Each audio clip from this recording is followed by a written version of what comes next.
It's not like you're bored in the cosmic drain. Fucking Ambien.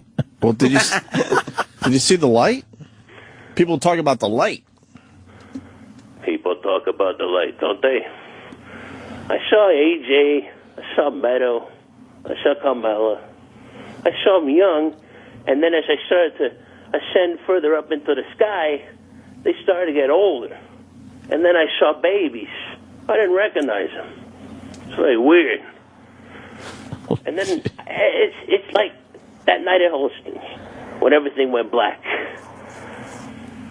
Hey, shoot that Opie! I don't want to fucking be dead. I want to watch my little girl grow up. This sucks.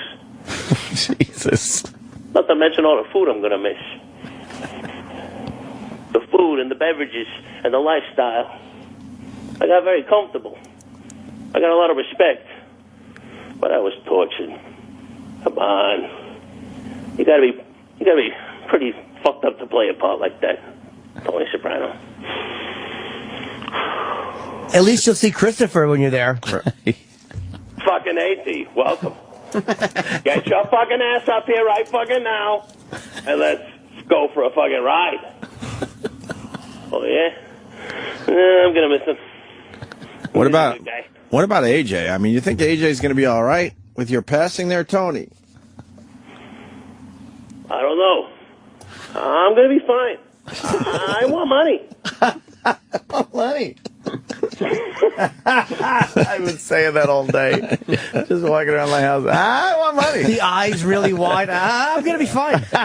Not fair. I knew he would die eventually, but not like this. So now what? I don't want to lose my bedroom. Oh, my God. Well, I did write a script a couple of weeks ago, which is really eerily about this. So it makes it even more compounding now that it's all going down. What was the script about? It's basically Carmella telling T he's got to go because he's dead. That he's got to let go because he goes to the fridge and there's nothing in there for him. He doesn't understand.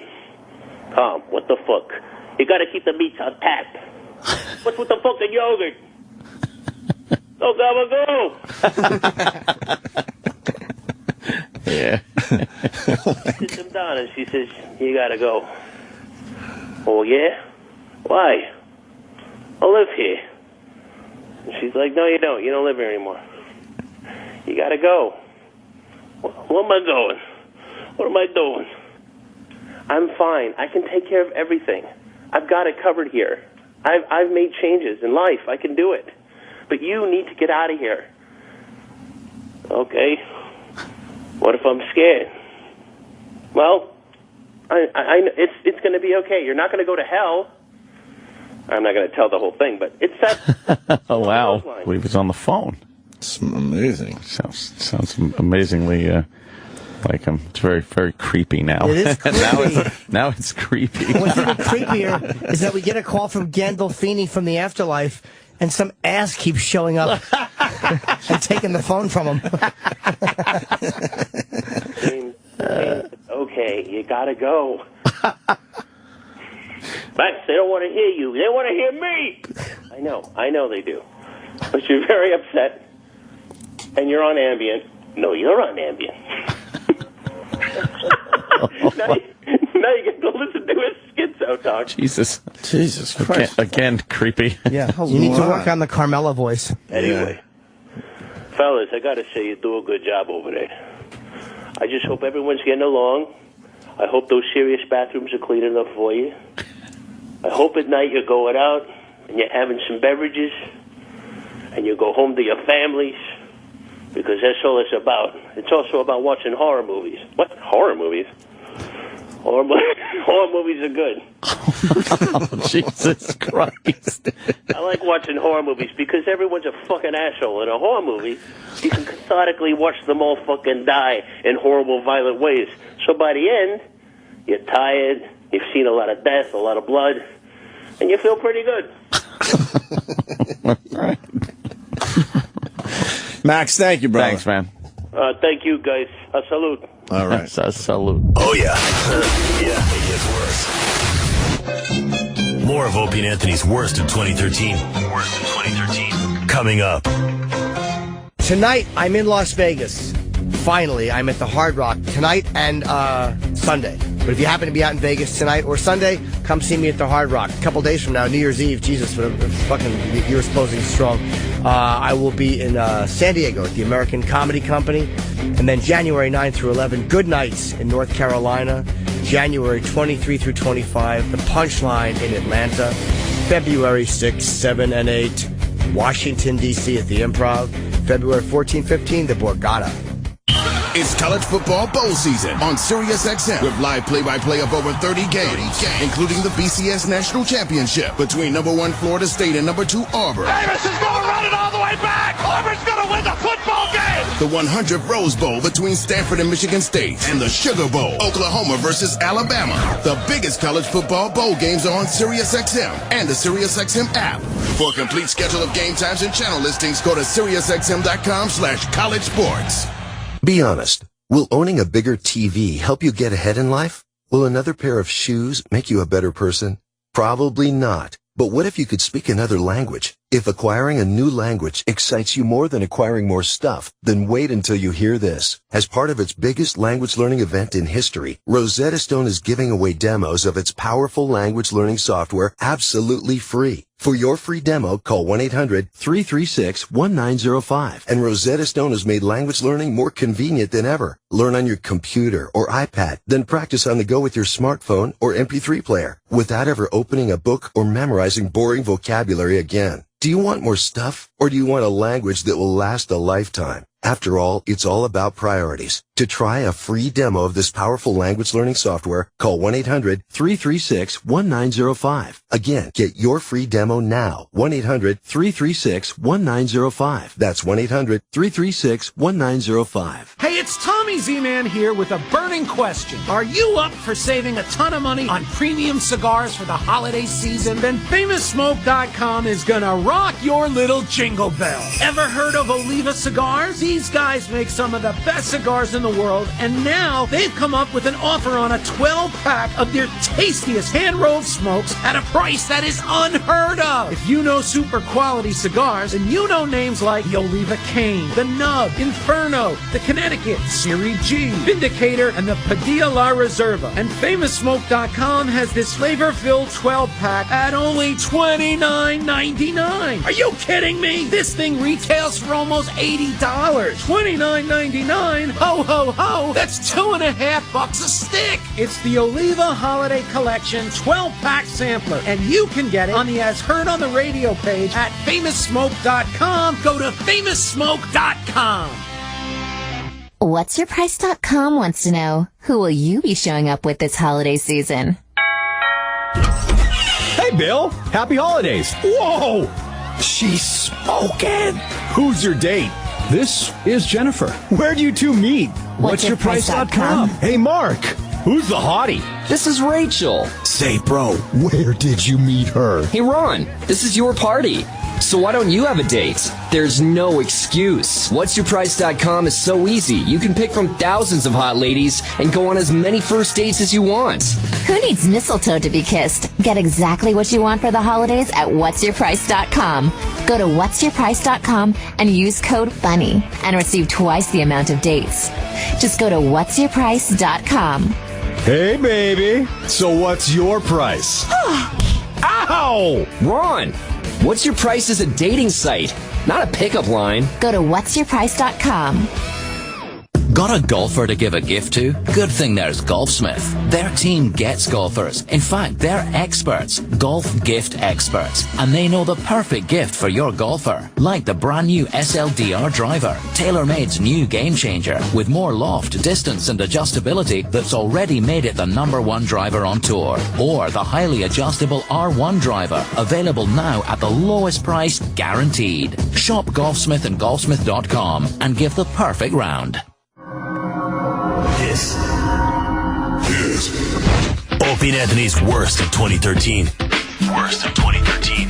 Hello, everyone. It is E-Rock. That is me. E-Rock Radio on Twitter, hosting the worst of 2013 for the Opie and Anthony Show. We're looking back at this past year for all the cool things that happened, all the great guests that were in studio, all the amazing and bizarre scenarios that this show has gone through. This is... Chip. By this point now, I'm sure you all know who Chip Chipperson is. He's a character of Jim Norton's. And he has this ability to interject himself into almost every conversation that's being discussed and not really contributing in the way that we had hoped. A lot of you have been asking, play the time that Chip said this or the time that Chip did that. Well, you asked for it, and now your hell is about to begin as we look through a montage. That's a callback there for you. A montage of Chip segments. Chip Chipperson is on the scene. O&A's worst of 2013. Worst of 2013. Oh, by the way, if Justin is listening, I think you should put in a word that Chip Chipperson should make a guest appearance on the David Letterman program. Oh, really? Yes. I think Dave should not be made aware of who Chip is. Oh, really? Yeah, and you think Yeah. Justin Stangl should be the guy to put in the word. I think that what you should do is you should go to Dave and you should go, look, Dave, and all the things I trust me. This guy is the goods. He should use his entire relationship he's built up with Dave from and his the time brother he's known until now. Put his reputation on the line to vouch for Chip Chipperson. And his brother. Oh, and his brother. Yeah. I'll just go right out there and go like, hey, it's me. What's up, Dave? Ladies and gentlemen, our next guest, Chip Chipperson. And would it be a stand-up thing or just straight to the couch? I don't know. I'll just tell him when I get there what I feel like doing. Oh, you wouldn't? I'll be like, you better have your finger on that button because I might say fuck. I'm going to open like that. Really? Yeah. I'm going to sit right down next to him. I'm going to sit down and go like, what's up, Dave? He'll go, what are you doing, Chipper? And I'll go, hope you got your finger on that button because I might say fuck. And the audience will go, woo! Crowd will go nuts. Yeah. Oh, yeah. We don't know what's going to happen. This guy's crazy. Yeah. What would he interview you about? Whatever he wanted. How you doing, Chip? Fucking good, Dave. Meeting chicks. Why do you think America would be interested in seeing Chip Chipperson? Just because they want to laugh and feel good. There's nothing to talk to you about. No. Yes, there is. Just a boring, stupid man. He'd be like, how's things going? I'll be like, if it was any better, I'd be embarrassed. That is pretty like funny. An old showbiz answer. So you just try to have one-liners lined up for every question. Yeah, how am I doing? How you doing? Now Jay's leaving. What's up? What are you going to have, like this show on the Tonight Show? You want to just call it like the Dave Letterman Tomorrow Show or something, and the place could clap for me? Do they? Yeah. Never clap for that one. No, I don't think they're clapping for that. I say, hey, you're the only guy whose name isn't Jimmy now. You got Jimmy Fallon, Jimmy Kimmel. What's this, like a Jimmy conspiracy or something? And the crowd goes wild again. Cheer and clap like motherfuckers. And you make reference to them as being such. Correct? I didn't even say that. Motherfuckers. I'd be like, yeah, you guys know what's up. CIA. Chip in action. Chipper in action. 300 episodes, all written. Gonna show 4 new ones every Thursday. You ready for the entertainment report? It's terrible. We're going to show Entertainment Weekly a thing or two, right? Oh. Yeah. Each episode's 2.5 hours. No commercials. 4 a day? Fuck yeah, 4 every week on Thursday. Starting 7 a.m. Oh. It's 10 hours. What? Oh, okay, you went with this. I mean, that's Entertainment Tonight. That's fine. All right. It's just entertainment, music shit. What's the story? I'll just riff. Star of The Office, John Krasinski is to have a cameo on the new season of Arrested Development. Oh. So I hear. It's a talk show. It's not just, headlines. Yeah, it's going to be a talk show. Actually expand on that. Catherine Zeta-Jones is back in treatment facility for bipolar disorder. She previously sought treatment in 2011. Our spies are telling us. That's a full-form talk show. You got to expand on the topic. Discuss. ABC has greenlit what? Greenwood Envy? A new reality show called Sing Your Face Off, in which each week 5 celebrities will be transformed into legendary singers and perform as them, according to sources who chose to be silent. Ah. That's a ripoff of my show anyway. I wrote that show. I wrote a show called Dance Your Cunt Off, and I was putting it on the YouTubes. Dance Your Cunt Off. And I was showing footage of people who was doing all kinds of crazy dances. And then someone said, Chipper, they have epilepsy. Ronnie from the road. Ronnie from the Jersey Shore is in the hospital with kidney stones. Ow. Too bad he didn't eat Roland. Then he would have had Roland Stones. Good one. Kind of like that. It's a little clever for Chip. Fuck yeah. Fuck yeah. This is easy. Yeah? Fuck yeah. Fucking Ronnie from Jersey Shore. I wonder how he got that. Probably from all the sand or something in his pizza. So you can put a little humor in. Lighten up the hard Very news. little. That one was not clever for Chip. The 3 surviving monkeys will be going on tour together this summer. Where's the 4th one? What did he fucking fall out of a tree or something? I don't know. No, he died. He's dead. He's Davy Jones. He passed away. What happened to him? He passed away. How are they going to do some of the Davy Jones songs? Those are good. Yeah. He had a few hits. Fuck yeah. Yeah. My Daydream mother loved the Believer. monkeys. And I get it. When 2.5 Men returns this season, Angus T. Jones will be only back as a recurring role at most. who is that? He's the steak. Yes.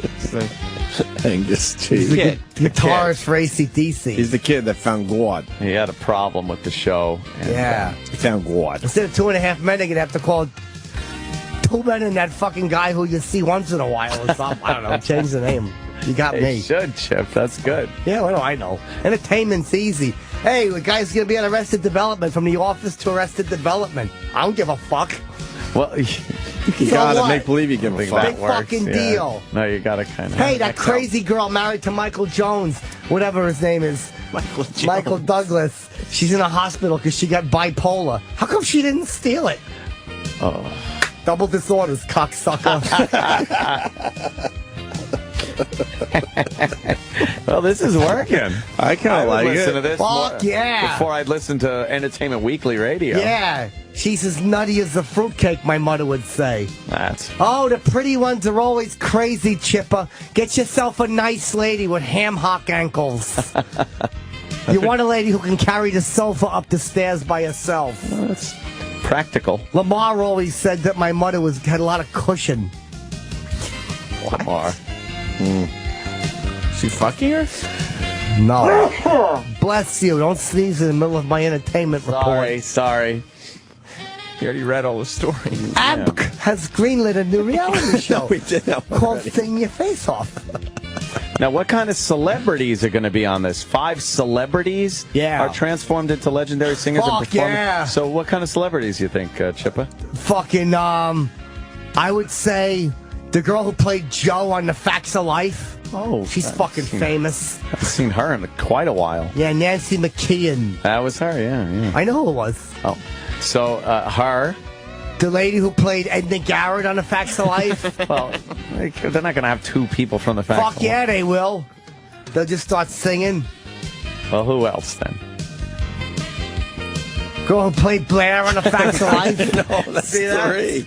It's not the She's singer. a fucking great celebrity. It's not people from the Facts of Life sing their face off. And Yeah. nobody knows that show anymore. Yeah, the Yeah. fuck they do. No, No, it's not over. really, Chip. Well, you still got 2 spots Yeah. left. Yeah, who else? Kim Fields. Tootie. What was she on?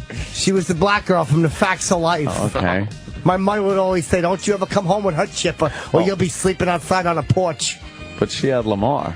Yeah, she was fucking black guys all the time. No, she wasn't. She was helping members of the community get back on their feet. And Well, who we got a else? 5th celebrity, yes. Mindy Khan. Who's that? Cohen, right?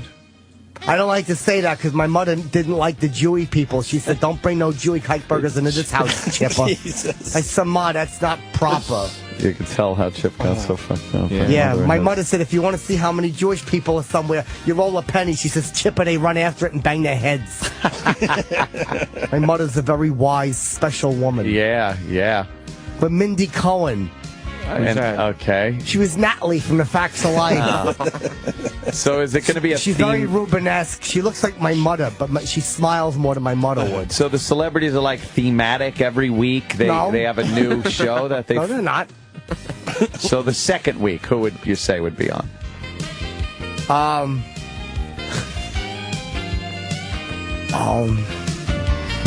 Probably Jennifer Anbury's from Friends.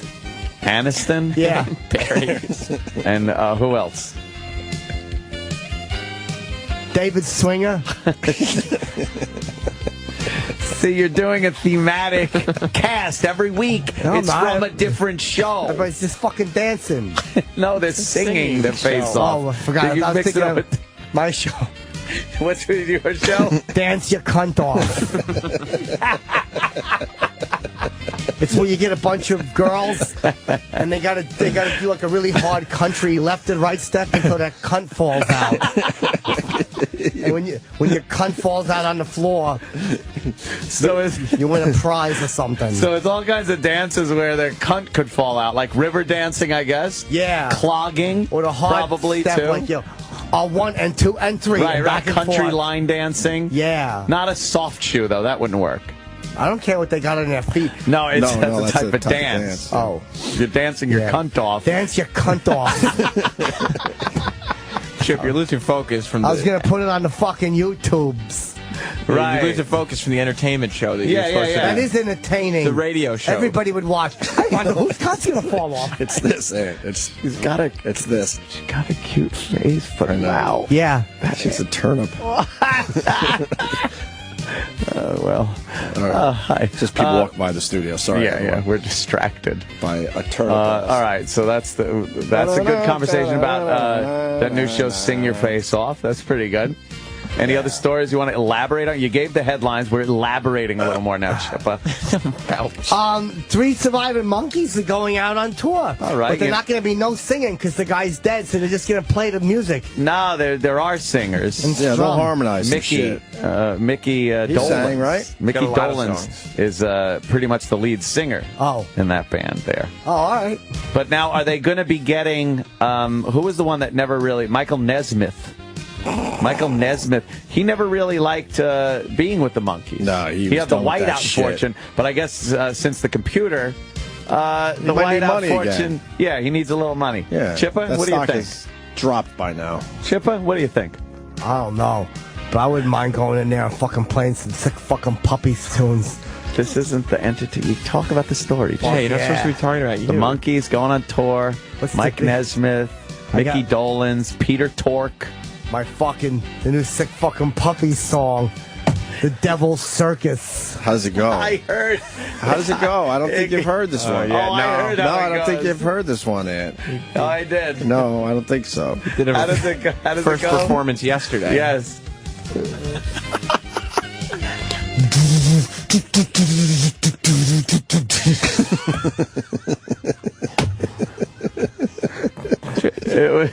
It's the Devil's Circus. You've lost focus completely. It's your Yeah. demo. Yeah, You've lost Chippa. focus altogether. So it's circus music played on a guitar with a lot of fucking distortion on it. Fucking A lot of Devil's fuzz. Circus. But this isn't about sick fucking puppies. I heard 2.5 Men's coming back on.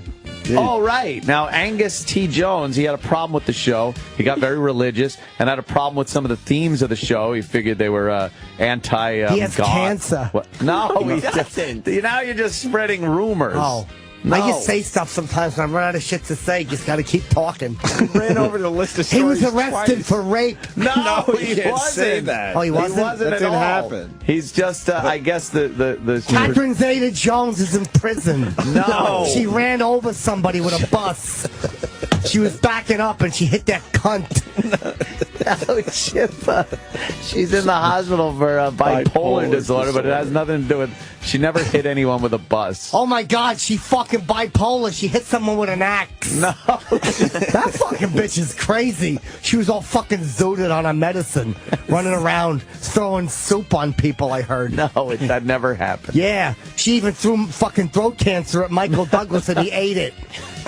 Jesus, that's what happened. He did have throat cancer, So but he it beat kind of it. makes sense. He beat it. So I guess that's a way you could get it. Yeah. John Krasinski fucking left Arrested Development. He's gonna start in The Office now. No, you got it he's back from The Office. You're not. Aren't you trying? You got to try, Chip. I am trying. It's a big opportunity for you. You got to try. I am. You be the voice of the station. Yeah. The music channel. People like the music, though. You let it play for a few minutes. Minutes?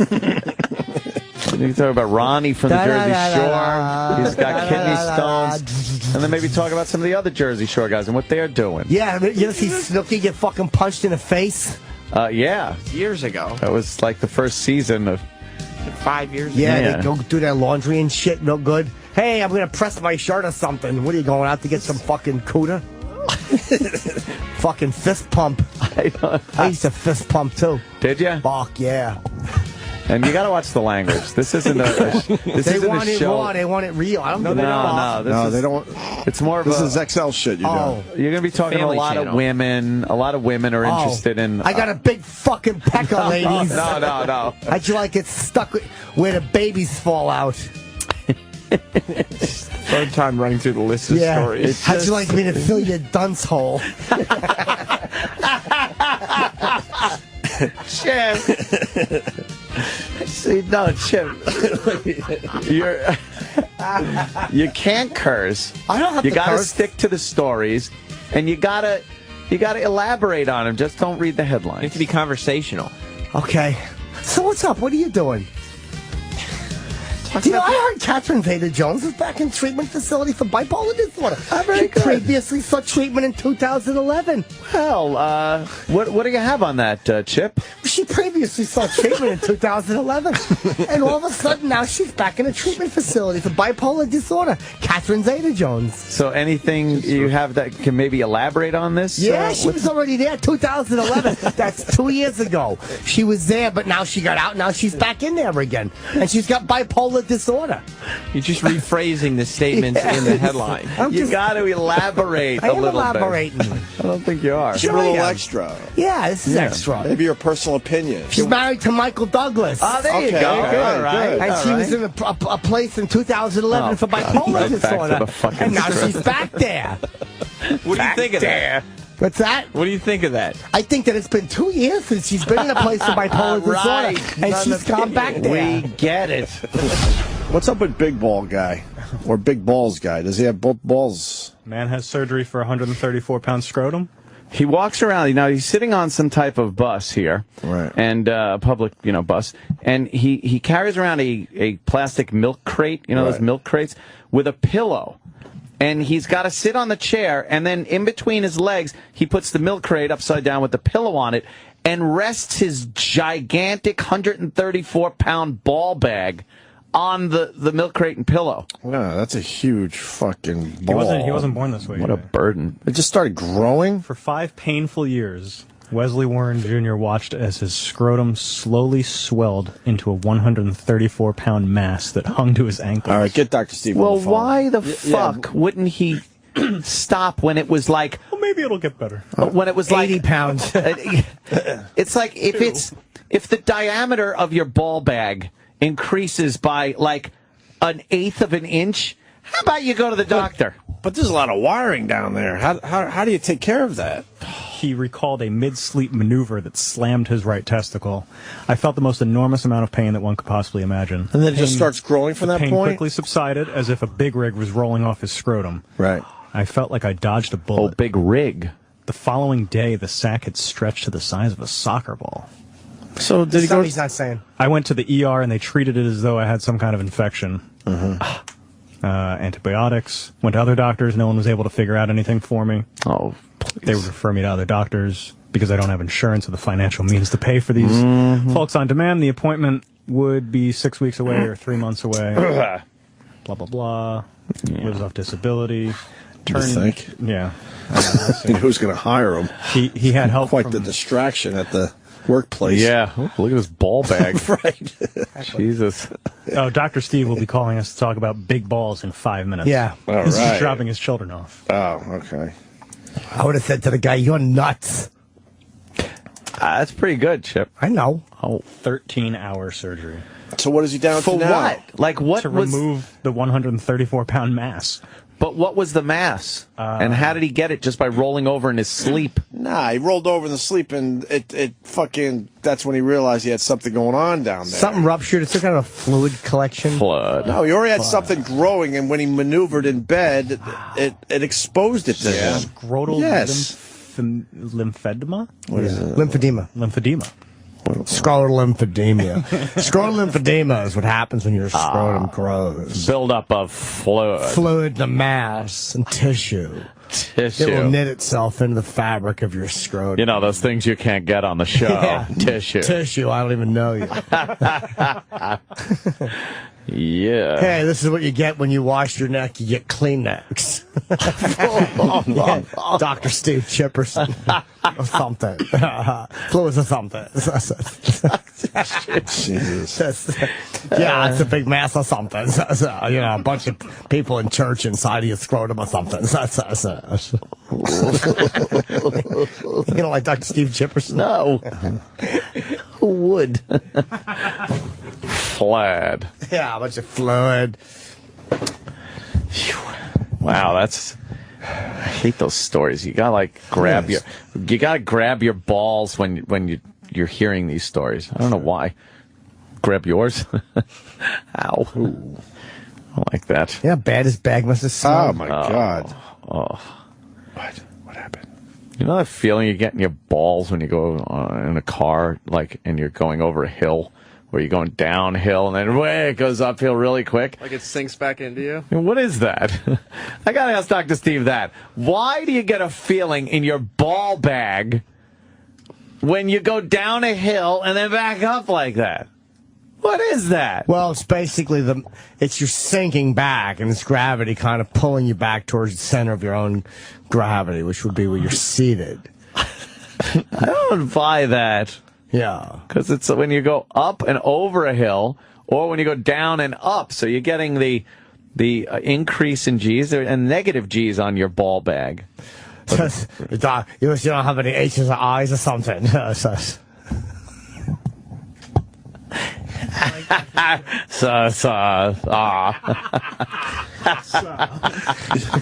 Yo, we got it's fucking awful. I got a mustache. That's when you have a bunch of mushes and you hide them somewhere.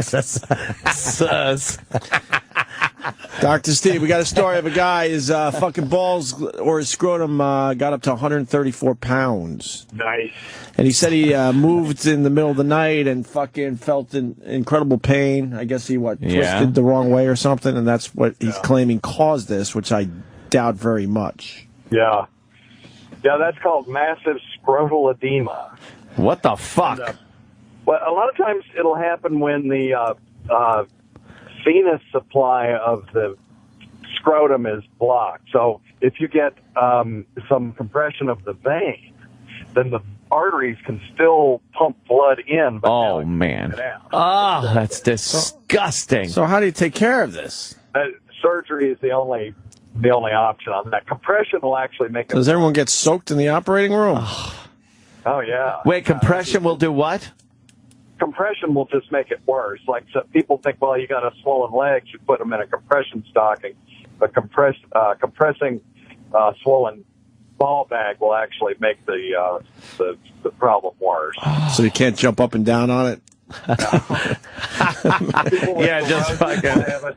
Sometimes people with cancer, you can get torsion of the testicles will cause torsion of testicles where you twist the cord of the testicle so much that it cuts off the blood supply. Now that's a surgical emergency, but usually doesn't cause a scrotum that's 14 pounds or 40 pounds or whatever you said. You could probably lose a testicle that way if it's not receiving nourishment.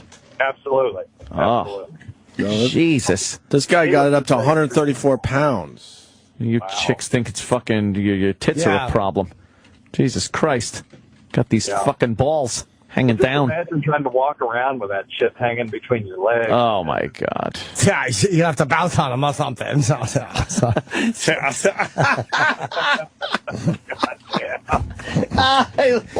I really think I like this one. So much fun. How fast do you go through the easy? Because I drove with Chip once at the airport. Yeah. And he was explaining to me that you know the spikes that they put so you don't reverse? Yeah. I love backing over those things. Chip, every single time that we passed one of those, which was many times, he would explain to me that sometimes he likes to back up over them just to hear the sound. Yeah. Fucking tires. Yeah, huh? Yeah. Right over. So do you go through the Easy Pass fast then? Fuck yeah. Yup, I put the fucking Easy Pass right up there. I zip right through. How fast? Fucking 80. 80? Yup. Wow, is that with the gate? Fuck gates. Sometimes I just hear a smack and people yelling behind me. I keep going. I don't give a fuck. Tunes are cranking. I got Loverboy playing. Loverboy? I don't give a fuck. Jesus. I've driven with Chip before. He's not a good driver. No. He drove through Midtown at very late at night, swerving in lanes and honking. I couldn't imagine. He'd be very good driving. No, he's terrible. Yeah, he's tends to be aggressive at the wrong times. Too slow at other times. Viral kitten video idea, and then we'll give it a shot. I'll be like, what, are you looking for some catnap or something? Catnip. Nip, yeah, it's nip. Oh, catnip or something? Yeah, there you go. You can take a catnap looking for catnip. Uh-oh, don't kidnap the cat. He's looking for catnip. He's going to kidnap. Catnap. He's getting obsessive. Fuck yeah, I'll just go nuts with the cat really terms. Is. Oh, yeah. boy. I'm careful I don't catapult you while you're looking for a fucking catnip and taking a catnap. Oh, with the cat thing. We get it, Chip. He used to drop F-bombs. Fuck yeah. Fucking you guys podcast. My fucking podcast is fucking amazing. It's the fucking biggest one out there. You don't have a podcast. Fuck yeah, I do. I haven't seen it. It's called Chippa Speaks. Sounds ominous. You know, the way Kevin Pollak does his talking walking thing, Jim should have a podcast where Chip interviews people. Yeah. I got one. It's the fucking biggest. My podcast, it's fucking sold out. Sold out? My podcast is sold out. What's that about? How do you sell out a podcast? Fuck yeah. That's what they were saying. Presented a real idea, and then we're just back here. You can't get it no more. Sold the fuck out. No more copies. Sold out. It's free and they're digital. 8 million or something. Well, I got very good news. What's that? We haven't heard from him in many years. Oh, who's that? Curse Man. What? Hello? Pekkas. Hey, Curse Man. What's going on, Curse Man? Farts. Big shit. Where you been? Where you been for 16 years, Curse Man? Balls. Assholes. Words that describe Opie and Anthony? It's Curse Man. Hey, Curse Man. What's up? Hey, big fucking Pekkas. Where you been? Huh? Where you been for 16 years? Farts. See, he's Curse Man. He's just curses. Very big stinky fucking vaginas. Big fucking tits would come all over. He's not even saying Assholes anything. with a bunch of fucking shit hanging out of them. Yeah. He's not. I'm cursing. Oh, You hit me with the door. Someone hit him with the door. All right. All right. Well, good to hear from you again, Curse Man. No, goodbye, no nothing. Of course. He just. All right. Now, Yeah. That's what I like. Good looking girl. She's good looking. I like that. Fuck yeah. Oh no. What is that? Oh my God, you asked. Chip Baka. What? Chip Baka. Yeah, maybe it's The Wookiee. Millennium Falcon. Aren't they called like the Millennium Eagle? Where did you create Chip Baka? Just hours alone in my house doing that over and over again. Television show or a joke to write or just alone. Hours you did that? Dude, hours. I walked around just being Chip Baka all day in my fucking house. To yourself. Yeah. Han Solo, how come he doesn't have friends? Or something.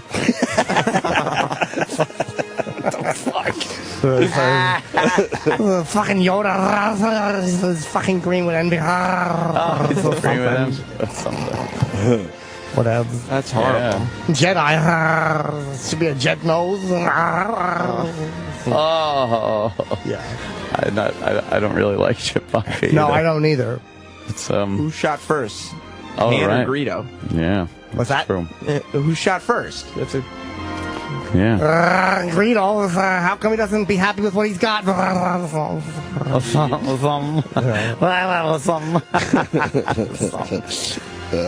Chip Baka's going to be a sensation.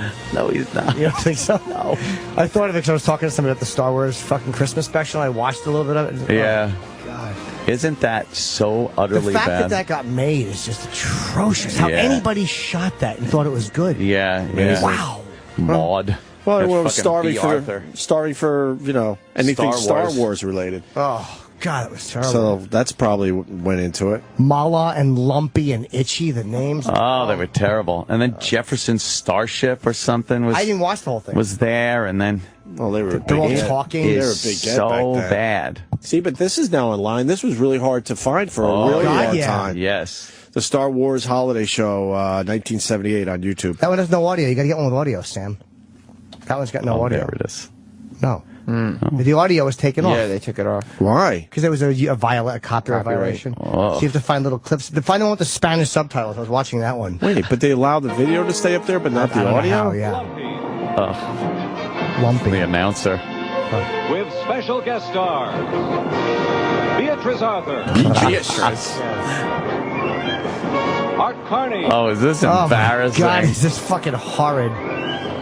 Diane Carroll. Oh. You think this is good? This is embarrassing. Jefferson Starship. You know, Starship. Right. That's cool. Harvey Korman. Who thought this up? Oh, awful. Animated Star Wars story on the Star Wars Holiday Special. Oh, so awful. Wow. Life Day. They had to get back for a Life Day. Right.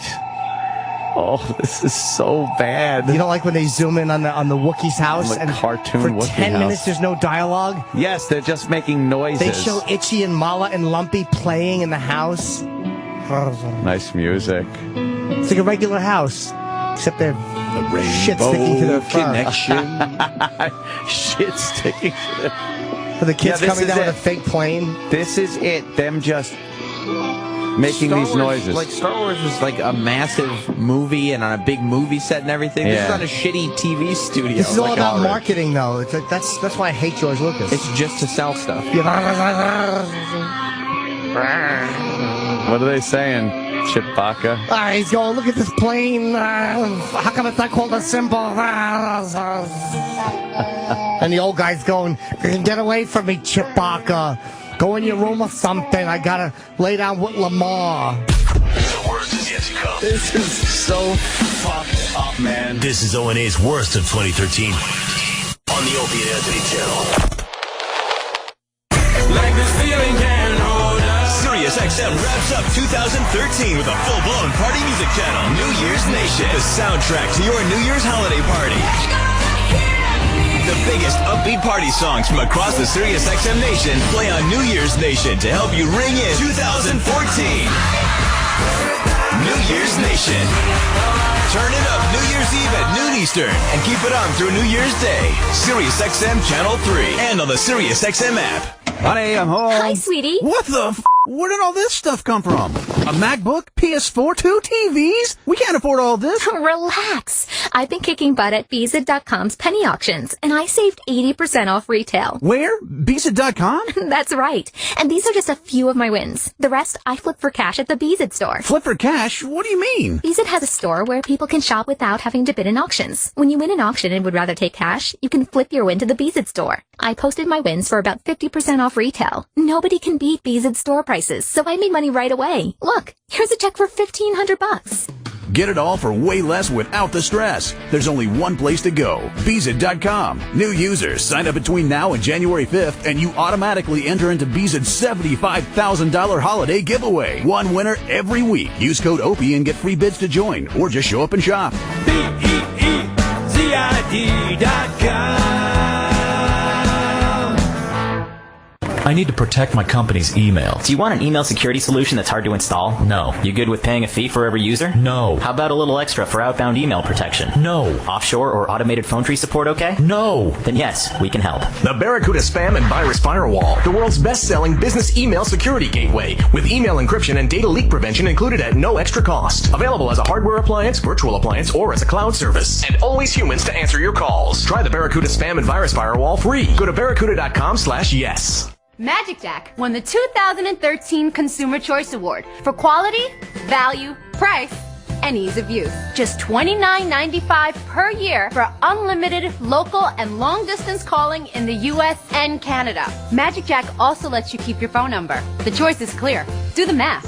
Get Magic Jack Plus 2014 at MagicJack.com, Walmart, Radio Shack, and Best Buy. Service requires purchase of the Magic Jack device in compliance with terms of service. It's not magic, you see, or a special kind of potion. It's not witchcraft or voodoo, creatures from the ocean. It's just a place you can go when things you hold dear start to wither, become weaker, like a watch or cordless speaker. Bring it in, and we'll bring it to life. The things you hold dear, those things that you like. Bring it in, and we'll make them sing. Cameras, laptops, thingamajigs.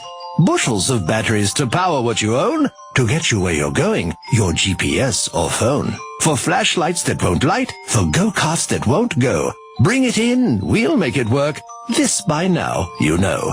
Interstate All Battery Center. Bring it in, and we'll bring it to life. The holidays may be over, but the fun is just beginning. Interstate All Battery Center has everything you need to power your latest gadgets and keep the fun going strong. Visit interstatebatteries.com/stores to find a location near you. Interstate All Battery Center. Outrageously dependable. Franchise opportunities available.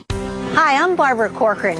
If you're going to swim with the sharks and grow your business, you've got to stay ahead of the trends. That's why I'm excited about Jibo. Jibo lets your customers pay cashless using their smartphone. Jibo also lets you contact customers with special offers right on their phones. Find out how Jibo can grow your business. Let your customers go card-free and cashless now with Jibo Quick Check. Go to MyJibo now. That's mygeebo.com. Take it from a business pro. You've got to get Jibo.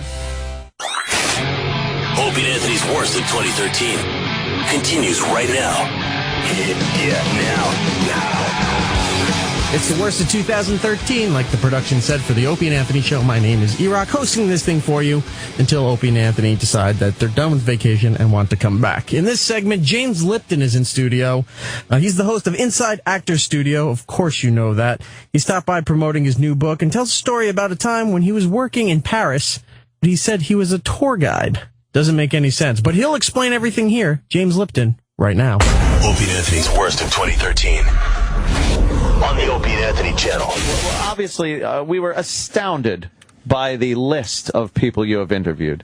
It's quite extensive and an amazing array of celebrities. When did you start interviewing people in this fashion? Well, 19 years ago.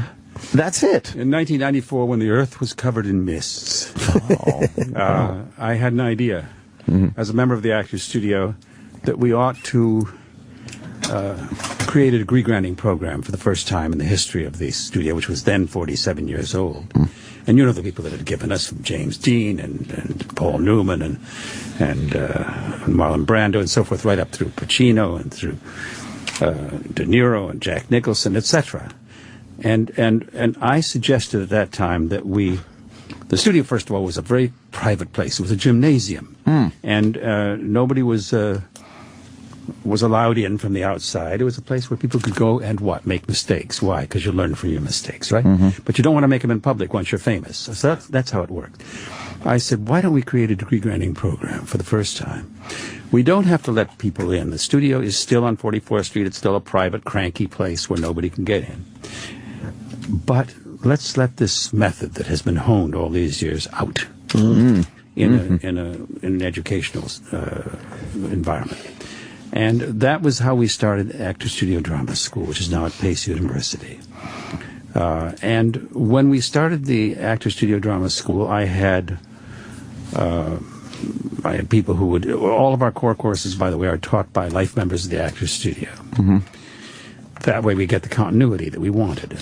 And so we had people who would teach 30 weeks. People would come in and do 6 Fridays in a workshop. But there was one category left that was unfilled, and that was those people who were members of the studio or friends of ours or colleagues with whom we've worked who could only give us one night of their lives. So I sent a letter out and said, will you come and teach our students for one night? Paul Newman answered, Dennis Hopper answered, Sally Field answered. I got these extraordinary people saying, yes, we'll do it. And that's when I sent word back into the professional community. I was by now dean of the Actor Studio Drama School, which I had created it, so they said, well, you'll give it a year. Start it, you know. How long had you been at the studio by this time? Had you been there since the beginning? Only 2 years I'd been there by then. I was trained by Stella Adler and Harold Klerman. And so I got these responses, and I sent word back into the professional community from which I had come. And I said, look, these people are liable to say something worth preserving. Mm-hmm. And anybody interested, because that means television cameras. And Bravo took the existential leap with me. At that time, Bravo had 20 million people. That is to say, and Cablevision. They were owned by Cablevision. There were 20 million subscribers. Today, we are in 94 million homes on Bravo. We are in 125 countries. We have a record-breaking 15 Emmy nominations. And if you had put a gun to my head in 1994 and said, predict that or die, I would have said, pull the trigger. Can I ask, when you do such amazing prep for these interviews, do publicists give you the same thing they give us? Well, you can't ask about this, you can't ask. What are the parameters you allow? We are about to do our 250th episode. Wow. Not one publicist has ever told me I can or cannot do anything. Not one. There is no pre-interview on our show. We're the only talk show of our kind that has no pre-interview. That's why I have to work for 2 weeks to do those 300 or 400 cards all by myself. Wow. And the result of that has been that the guest walks in and has absolutely no idea what's coming next. That's the rigid rule on our show, and nobody has ever asked to violate it. I'm amazed by that. That level of trust they have for you. It's trust and... Well, they know that we're going to talk about craft. We're not interested in gossip. Right. We're a master's degree program. Those are master's degree candidates sitting out there at Pace University. And so they know that we're not going to get into gossip. We don't care about it. We really don't care, seriously. And what do we care about? We care about the work they've done. And if I were to ask you or anybody in this room, look, I'm going to interview you. And what we'll talk about, I'm just going to ask you about those turning points in your life that made you whoever the hell you are now. Both as an artist in the case of our show, and as a person. And you start, and I've done my research, and I know that there was a turning point. Somebody died, therefore they did this. And so I asked them, I describe to me what happened, and then they tell me what happened, and in doing so, what happens? It's called effective memory in the Stanislavski system. What happens is the emotions that they felt at the time begin to come back. And as a result, we became, to my absolute astonishment, the most intimate and the most emotional show of our kind. Who gave you the most emotional interview that you can think of, or one Bradley that Cooper. was... Yeah? Look, when I was asked over and over again, over the years, who's the guest you want the most? I said, look, I was for 10 years the dean of the Actor Studio Drama School. I was its founding dean. I'm no longer its dean. I'm dean emeritus. And I said, the night that one of my graduated students has achieved so much that he or she walks out on that stage and sits down in that chair next to me is going to be the night I've waited for since we started this program. And Bradley Cooper graduated in 2000. We trained him for 3 years. And when Bradley walked out on that stage, he looked at me and I looked at him. We burst into tears and we had to... Wow. We couldn't go on with the show for a bit until both of us had recovered. So there is that kind of emotional attachment in the show that, again, doesn't make us better. I hope it doesn't make us worse. but it sure as hell makes us different. Yeah, and it's honest. I mean, obviously, not talking about the gossipy end of it, just the craft, and just open honesty about it. I think people feel safe there too. It doesn't feel like they're going to be blindsided by some TMZ reporter. No, because look, we're a master's class in a university. We don't care about those things. Yeah. Our students don't care. They would be disappointed in me if I asked a question about that had nothing to do with the reason that we're all there. And the result for us, for our students, remember, they come from we're in 125 countries. That's not a joke.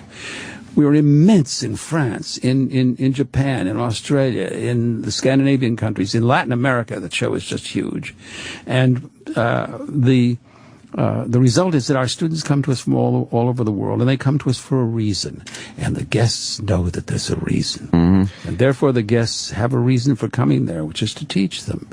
And it turned out, I thought it would be so dull. I thought it would be so dry. I thought we wouldn't last a year. I'm serious. I thought we wouldn't last a year. Here we are, 19 years, the second longest running show in the history of cable television. All of these things, it sounds like I'm bragging. Maybe I am. But it's also the truth.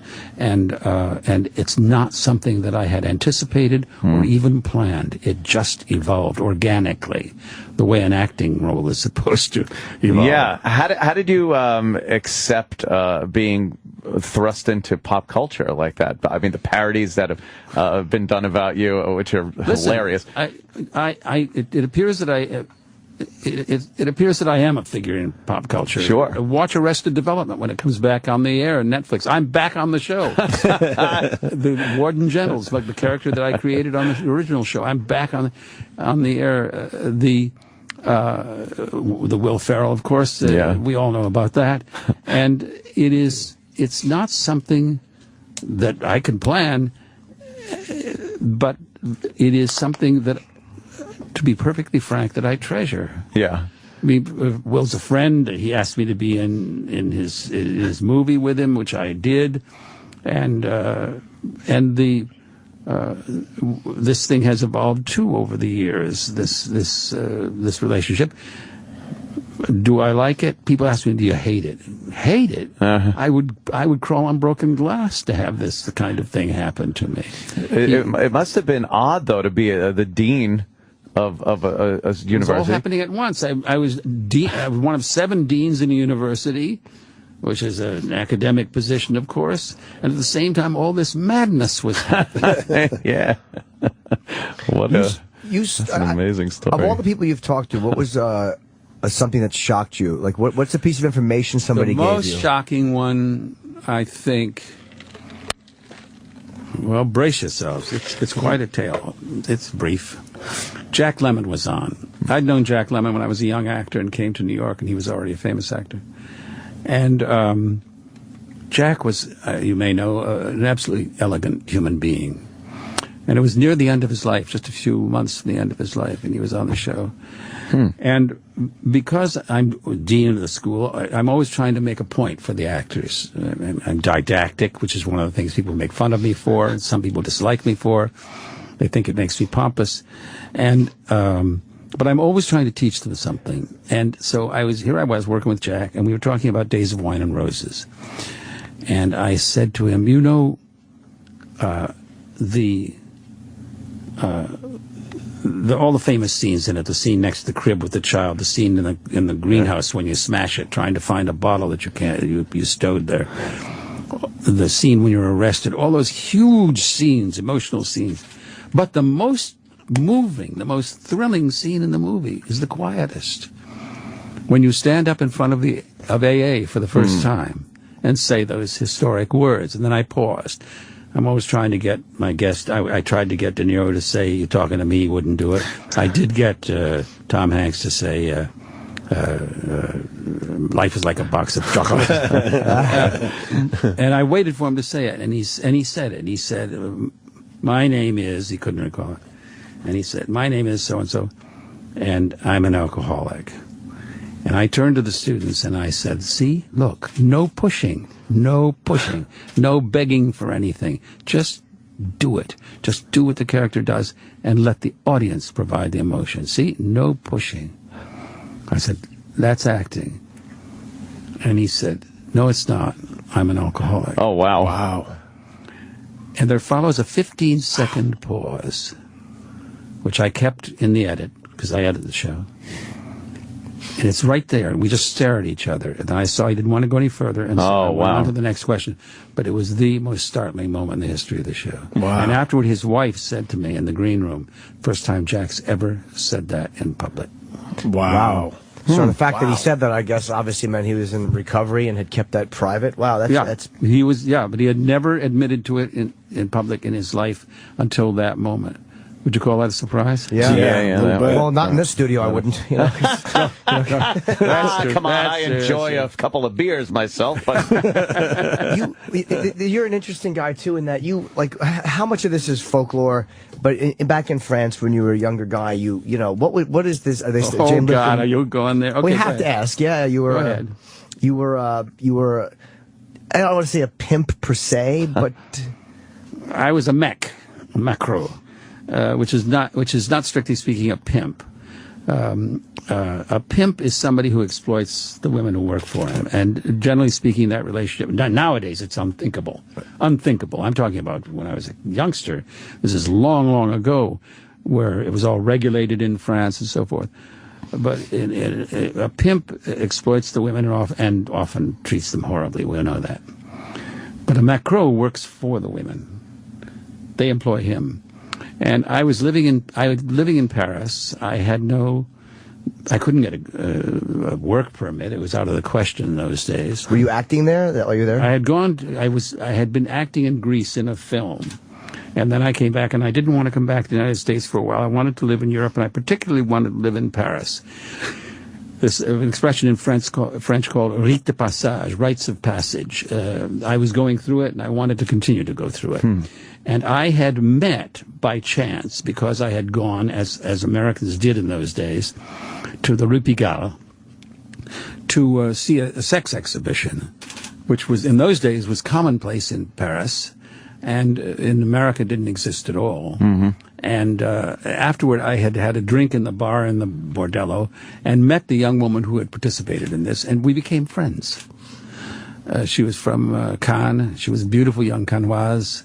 And in those days, France was going through a very hard time, and the men couldn't get work, and certainly the women couldn't. And there was no opprobrium associated with women who went into what was called le milieu, which is that world, and then came out of it. The names I could name for you, movie stars and so forth in France, who were in it for a time. And there was nothing. There were students who were in it, who were earning their way through school, women who were supporting their husbands who were going to college, for example. It was an entirely different world and completely regulated, medically regulated and everything. Anyway, then when I ran out of money, she suggested that I would become her mech so that I could stay there and we could continue our friendship and our relationship. And I did.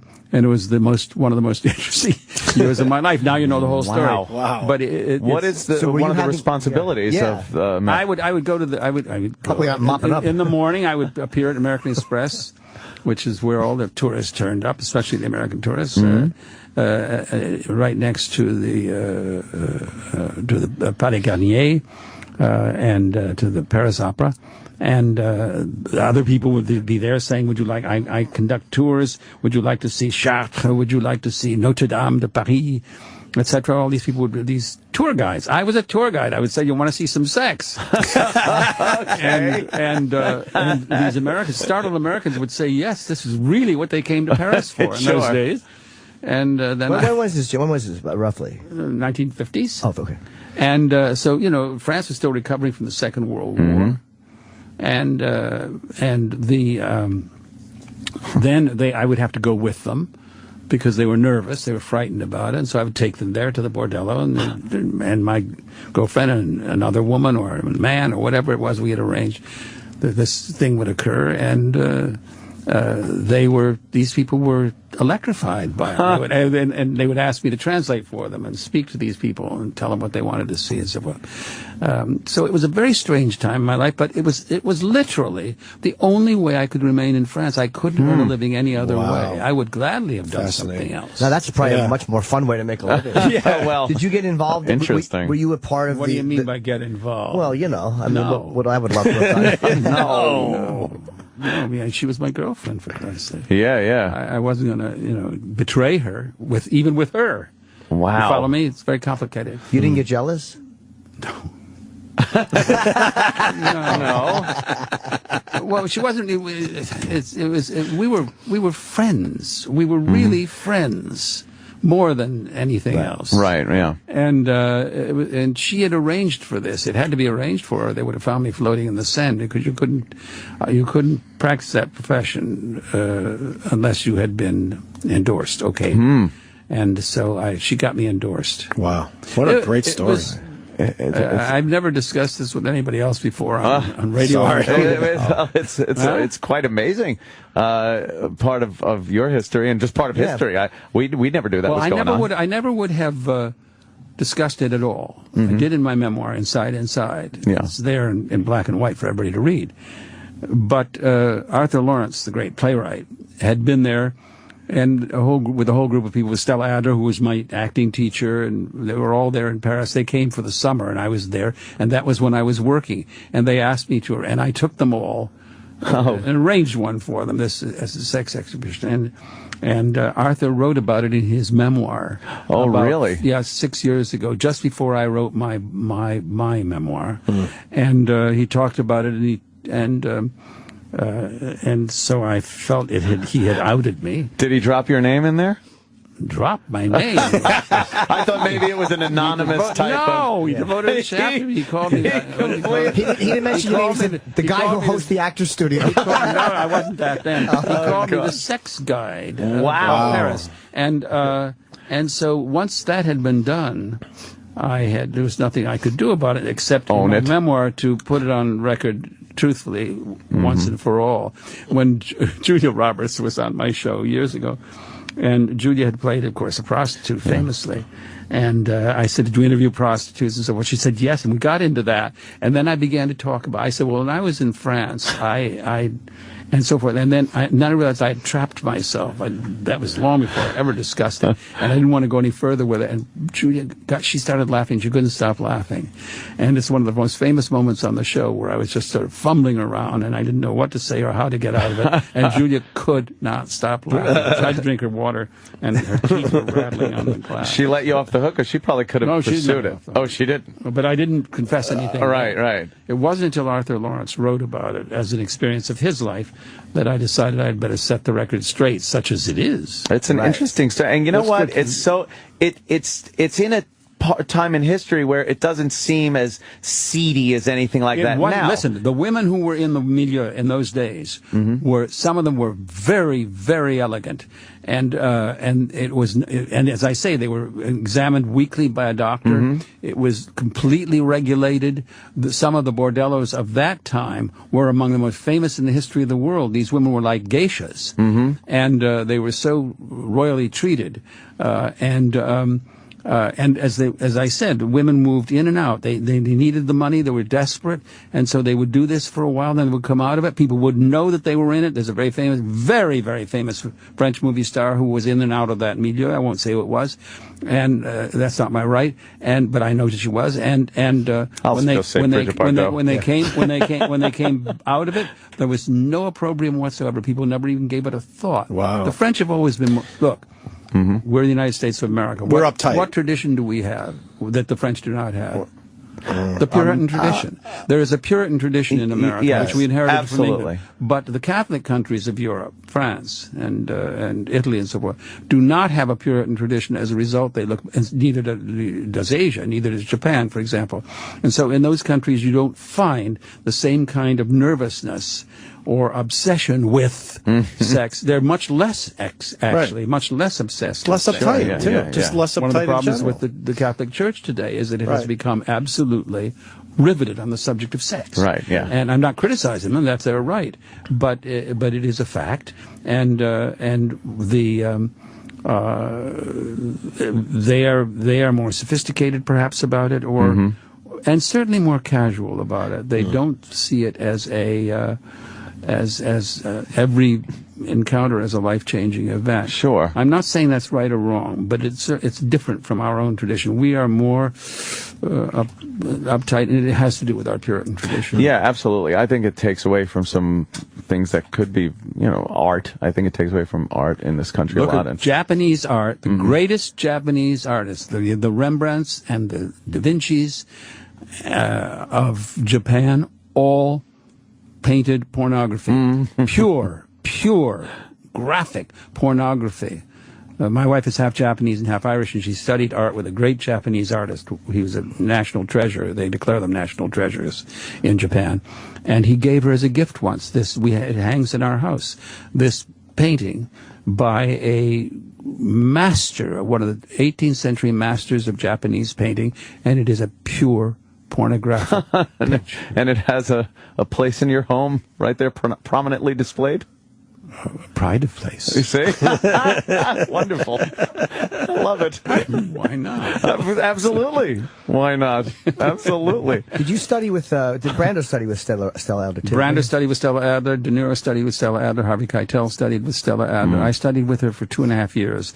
She taught for 2 years, and actually she asked me to stay for another 6 months, which I did and worked with her. She was the greatest single academic influence on my life.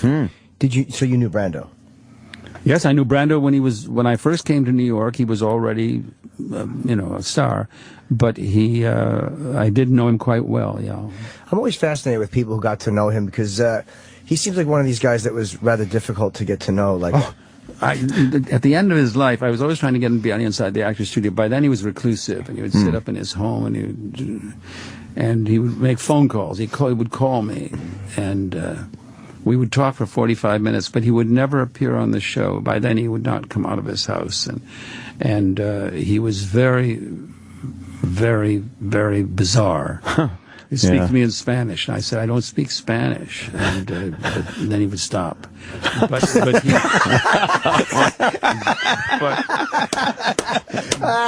we used to talk for a long time. I said, why don't we say this on the air, for God's sake? Right. And nobody wouldn't do it. So he's one that got away. But by then, it wouldn't have been very valuable anyway, because he had spit the bit. And he was no longer interested in acting, and he contemned it, and he hated himself, as we all know. It ended poorly. But when I first saw him, when I first came to New York, I saw him in Streetcar. Oh, wow. And he was the greatest actor I ever saw.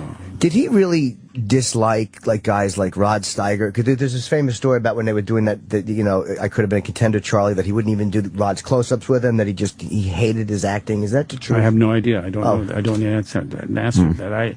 I don't know that he did. But certainly that scene is justly famous. He did everything wrong in it. He did everything unpredictable in it. Instead of being angry at his brother, instead of being frightened of his brother, the two things that you would think that any actor would have chosen, made those choices in the scene. His brother was destroying him at that moment. What was he instead? He was heartbroken.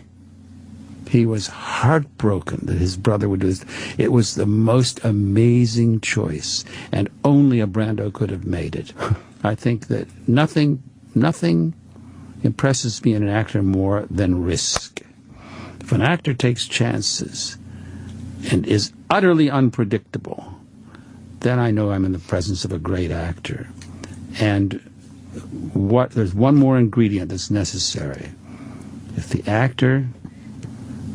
First, you are absolutely startled by his choices or her choices, and in the end, you realize they were what? Inevitable. That's what makes a great actor, and that's why Brando, to my taste, is the greatest of his time. And we have some great ones going now. Who do you think's unpredictable now? Like completely, who shot Philip you? Seymour Hoffman. Yeah. Wow. He is good. Yeah, that's a good one. Yeah. Did Brando ever talk about acting and the actual craft of acting in public in any way? Yeah, he decided after I started Inside the Actors Studio. I think he was inspired by it because he's a member of the Actors Studio. Mm-hmm. He was so aware of it. He decided he was going to teach a class in Los Angeles. Advertisements went out. People flocked.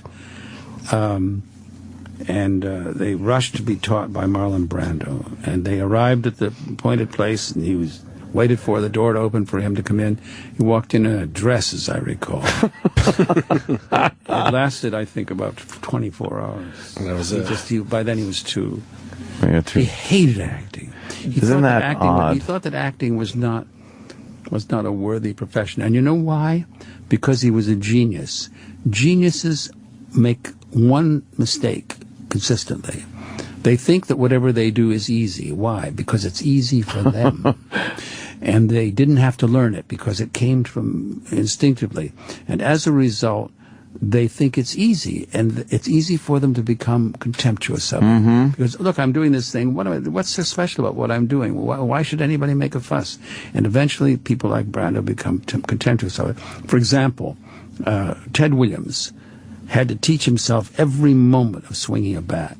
He could teach you how to swing a bat because he had to teach himself. He wasn't a genius. What he was a great, great, great, great student. And he taught himself how to do it. Willie Mays never gave it a minute's thought in his life. He was a genius. It just happened. He would get up there, he'd swing the bat, and he'd hit a home run. There are those two kinds of, those two approaches to a craft. And Marlon was absolutely a genius. He just was able to do it. Now, he was well trained by Stella Adler. He had a thorough training from her. When you put together technique with talent, you can't teach talent. Talent's what you bring to the table. And I wonder what that's like. Yeah, exactly. I said, I wonder what that's like. No, I'm sure you know. And, but you put together talent and technique, and then out comes a Brando. You know, I can't even watch movies like A Miracle on 34th Street was on recently. I just can't watch things from that era anymore because, again, like watching guys like Brando and like Hoffman or whoever, I can't watch the old school acting anymore. It just seems so disconnected to anything. Well, because it was English acting until the Stanislavski system took hold in America through the group theater, out of which came Stella Adler and Lee Strasberg and all the teachers whom I have studied with. Until then, it was a pale imitation of English theater. They had a kind of false English accent. Yeah. Everything had to look good, and they practiced in front of a mirror until they had themselves just the way they wanted. None of it was organic. None of it was felt. None of it was emotional. None of it was real. It was all a system of posing. It was rhetorical. It was essentially false. Very much like old stage acting. That's what I'm talking about. Yeah, It was theater acting. Yeah, they took it to film. But then when the Moscow Art Theater on Stanislavski came here in the 1920s, there was a revolution, and that was when Strasberg and Stella Adler and Harold Clurman and Cheryl Crawford, they saw what was happening on that stage, and they knew that the door had opened, it would never close again. And then they founded the group theater. Out of that came the plays of Odets. Out of that came all of our greatest actors. And today it is it's transcendent in the world. There's no actor who is not touched by it in one way or another. And in America, we've had some very, very, very great teachers. The greatest of whom I thought was Stella Adler, and she did teach Brando, and once again, there with me, I brought a minimal talent to it, so I was okay, but he brought this great talent, put it together with her technique, and out came a very great actor. There's footage of they say what they yeah, unfortunately. I just want to ask one more question. Did they say this footage? I'm not a fan of Shakespeare. I can't enjoy it, but I watched Brando doing like, the Caesar. He was Mark Anthony, I think he was doing, yeah. and I couldn't take my eyes off it because it was like this is the only guy I've ever seen do it. Neither could the English actors. I remember once one of the English actors on my show, was it Tony Hopkins or John Hurt? I've forgotten which one it was. Ian McKellen. They said to me, "Look at the Julius Caesar. You'll see what Brando was doing." Here we all came with this classical training, with the perfect body, the perfect voice, the perfect behavior, And Brando came on that screen, and we were all of us in the shadow. And he was able to bring to it the kind of deeply felt emotions of American training and acting, when applied to Shakespeare, who was a great writer of emotion, a great writer of feeling, a great writer of character. And when you put those two together, then you've got a performance like Brando's. But, I mean, others do it very well. I think Tony Hopkins is a perfect combination. When he was on my show, he told me that while he was studying at the Royal Academy in London, learning the kind of acting that we all associate with Shakespeare and with the English tradition, he was sneaking off and studying Stanislavski with an acting teacher in London, and putting the two of them together. And when you put that exterior technique, which is external, in which certain aspects of a character are acquired externally, together with an internal technique that digs deep into your own soul and makes you recreate whatever it was that Shakespeare wrote and said organically from your own life experience and from your own deepest, the marrow of your bones, then you get the kind of exquisite acting that all of us can react to and never forget. Yeah. Wow. So rare to see. They're telling us what they do. Oh, yeah. You have other press to do. You got a lot more press to do. You're very busy today, apparently. James is promoting, of course, Inside the Actors Studio. It's an amazing show. You get more out of actors. You watch Tina Fey, which is tomorrow night on Bravo. And we talked about what? Improvisation. Because she came from Second City. Sure. She gives a lesson in improvisation that is incomparable. And guess what? We then improvised, and I was allowed by her to interview Sarah Palin. Oh, she does. Watch it. Yep, she does. Sarah Palin. We do about 8 minutes together of Sarah Palin, and it is absolutely extraordinary. Yeah, it's improvisation. Totally improvising. We're both improvising.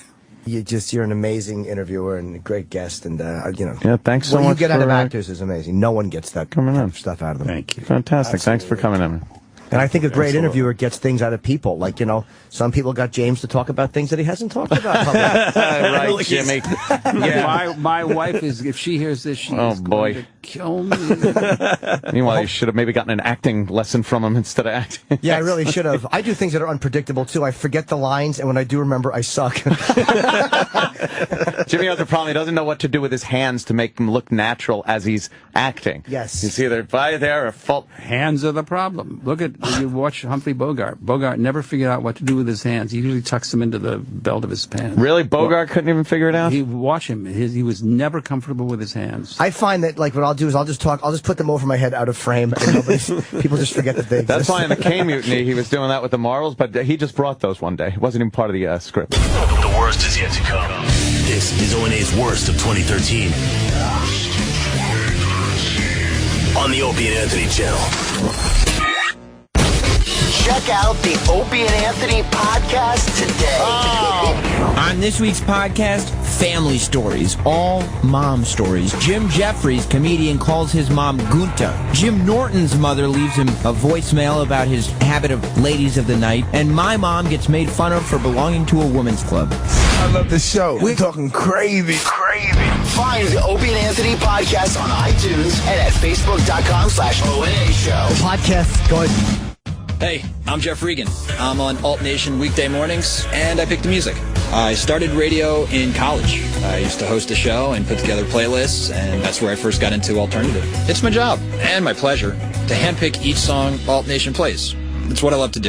No algorithm, no magic 8-ball, no mathematical equations. I just find cool songs for you to discover. You can find me, Regan, every weekday morning starting at 6 Eastern on Sirius XM 36, Alt Nation, and also on the Sirius XM app. Calling all makeup lovers. Bare Minerals Foundation just won its 9th Glammy Award for Best Prestige Foundation. And to celebrate, we're offering risk-free trials to all women nationwide. That's right. Every woman who calls right now can get a full-size, risk-free trial of our #1 selling foundation. Plus, a free 5-piece makeup set. For yours, call 1-800-953-6233. This is an exclusive, radio-only offer you don't want to miss. Bare Minerals Foundation gives you flawlessly beautiful coverage with a no-makeup feel. And it's clinically proven to promote clearer, healthier-looking skin for all skin types. No wonder it's won 9 Grammys in a row. And now you can try it for yourself. Call now to find out how you can participate in our nationwide risk-free trial and join the millions who've already tried Bare Minerals Foundation and fallen in love with their skin again. Plus, we'll send you a free 5-piece makeup set, our gift to you. Hurry, don't miss this exclusive radio-only offer. 1-800-953-6233. 1-800-953-6233. Have you heard about Astroglide brand personal lubricants? If you're a guy, you'll be scoring big time with the ladies by bringing Astroglide liquid or natural into play. And for the ladies, Astroglide X allows you to bring the fun to the water. Want to find out how Astroglide can heighten the pleasure for both of you? Then visit astroglide.com/radio to get a free sample discreetly mailed to you. Come on, don't be shy. It's just lube. That's astroglide.com/radio for your free sample. Love listening to audiobooks? Then you'll love audiobooks.com. Instantly listen to thousands of bestsellers, new releases, and the audiobooks you love on your smartphone, tablet, or computer. With audiobooks.com, you don't have to wait for downloads. Just pick a book you like and press play to start listening. Try audiobooks.com now and get your first book on us. Sign up at audiobooks.com, enter promo code radio, and get any book free. That's audiobooks.com, promo code radio. Real strength is about being prepared for the worst of the trail. And the all-new 2014 Kawasaki Teryx side-by-side takes the combination of power, capability, and utility to unprecedented levels. For 2014, Teryx gets a boost to 783 cc's with plenty of low-end torque for quick acceleration and climbing obstacles. Adjustable Fox Podium piggyback shocks also give the Teryx a smoother ride and improved performance. Head into your local Kawasaki dealership for information on low financing on select Teryx models, featuring the industry-leading Kawasaki Strong 3-year warranty.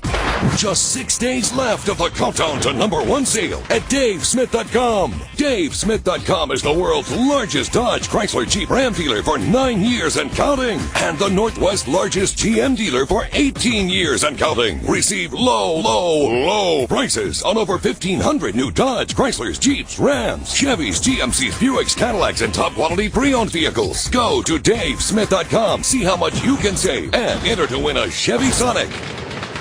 You work out your body, but what are you doing to work out your brain? Challenge your brain with the online games at Lumosity.com. Designed by neuroscientists, Lumosity.com builds fun, daily workouts just for you. It only takes a few minutes each day to help improve your memory, attention, problem solving, and more. Meaning you'll feel sharper, think faster, and be more confident. Achieve a brighter brain and a better life. Visit Lumosity.com and start training today. That's Lumosity.com. Opie and Anthony's Worst in 2013 continues right now. That it is. My name is E-Rock, and I'm hosting this thing for the Opie and Anthony Show, looking back at the year of 2013 and all the cool stuff that has happened. In this segment here, we check out a couple of segments from our own Jimmy Norton. The first segment here is Norton talking about what he would be like if he was still drinking today. Had he not sobered up all those years ago, we go through what Jimmy would be like, how difficult he would be. And then it goes into a segment about Jimmy coming up with a superhero character. He wants to be a superhero. It's a little Jimmy Norton segment. Opie and Anthony's Worst in 2013 on the Opie and Anthony channel. My goal is to get Jim Norton to throw something. It won't happen though. I know. I know. Today, do you realize that I'm in a weird? Today's 26 years sober for me. February 1st, my anniversary. Congratulations! But I'm saying it's amazing that I'm in a creepy mood on a day, on a day that I should be. Because those thoughts celebrating. Because I think all those thoughts come front and center when it's an anniversary, don't you think? Yeah. You tend to want to sabotage it, but I won't. But 26 years. Yeah. Oh my God! Imagine how awful it would be if one morning we're sitting here and Jim comes in all fucking drunk. I'd be like, "Oh no!" At this point, he just can't happen. No, but you'd know because I'd come in late and you guys would be talking. Yeah, and you go, "Hey," and I would just kind of like.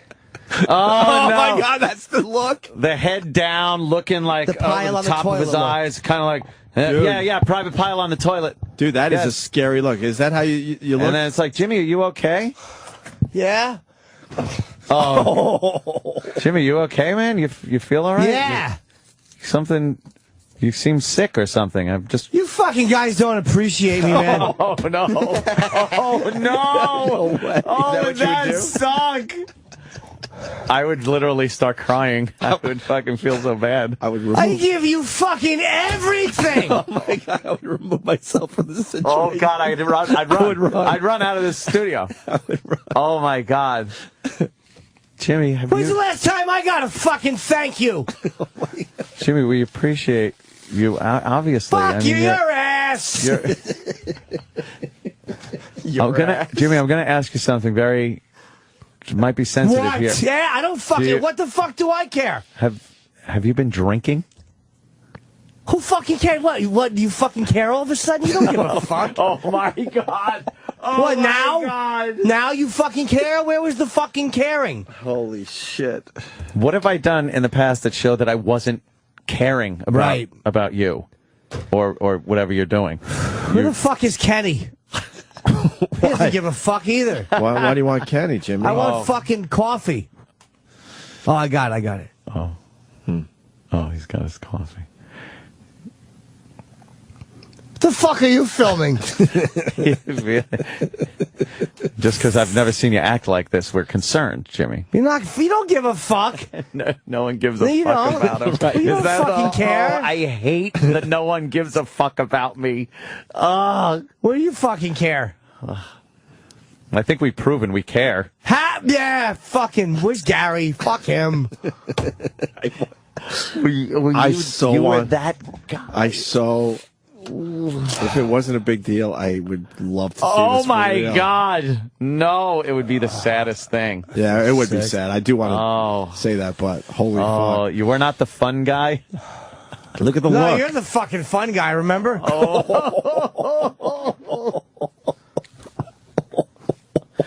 I don't even want to play act with It's so fucking... I've seen this in other people, and it's a part of Jim that, like, you can't even imagine. Well, you fucking act like you never overslept. So what? It's 7:30. I know. Fucking Dracula called me. Cocksucker. Oh, God. Where were you last night? Fucking home. Oh, yeah?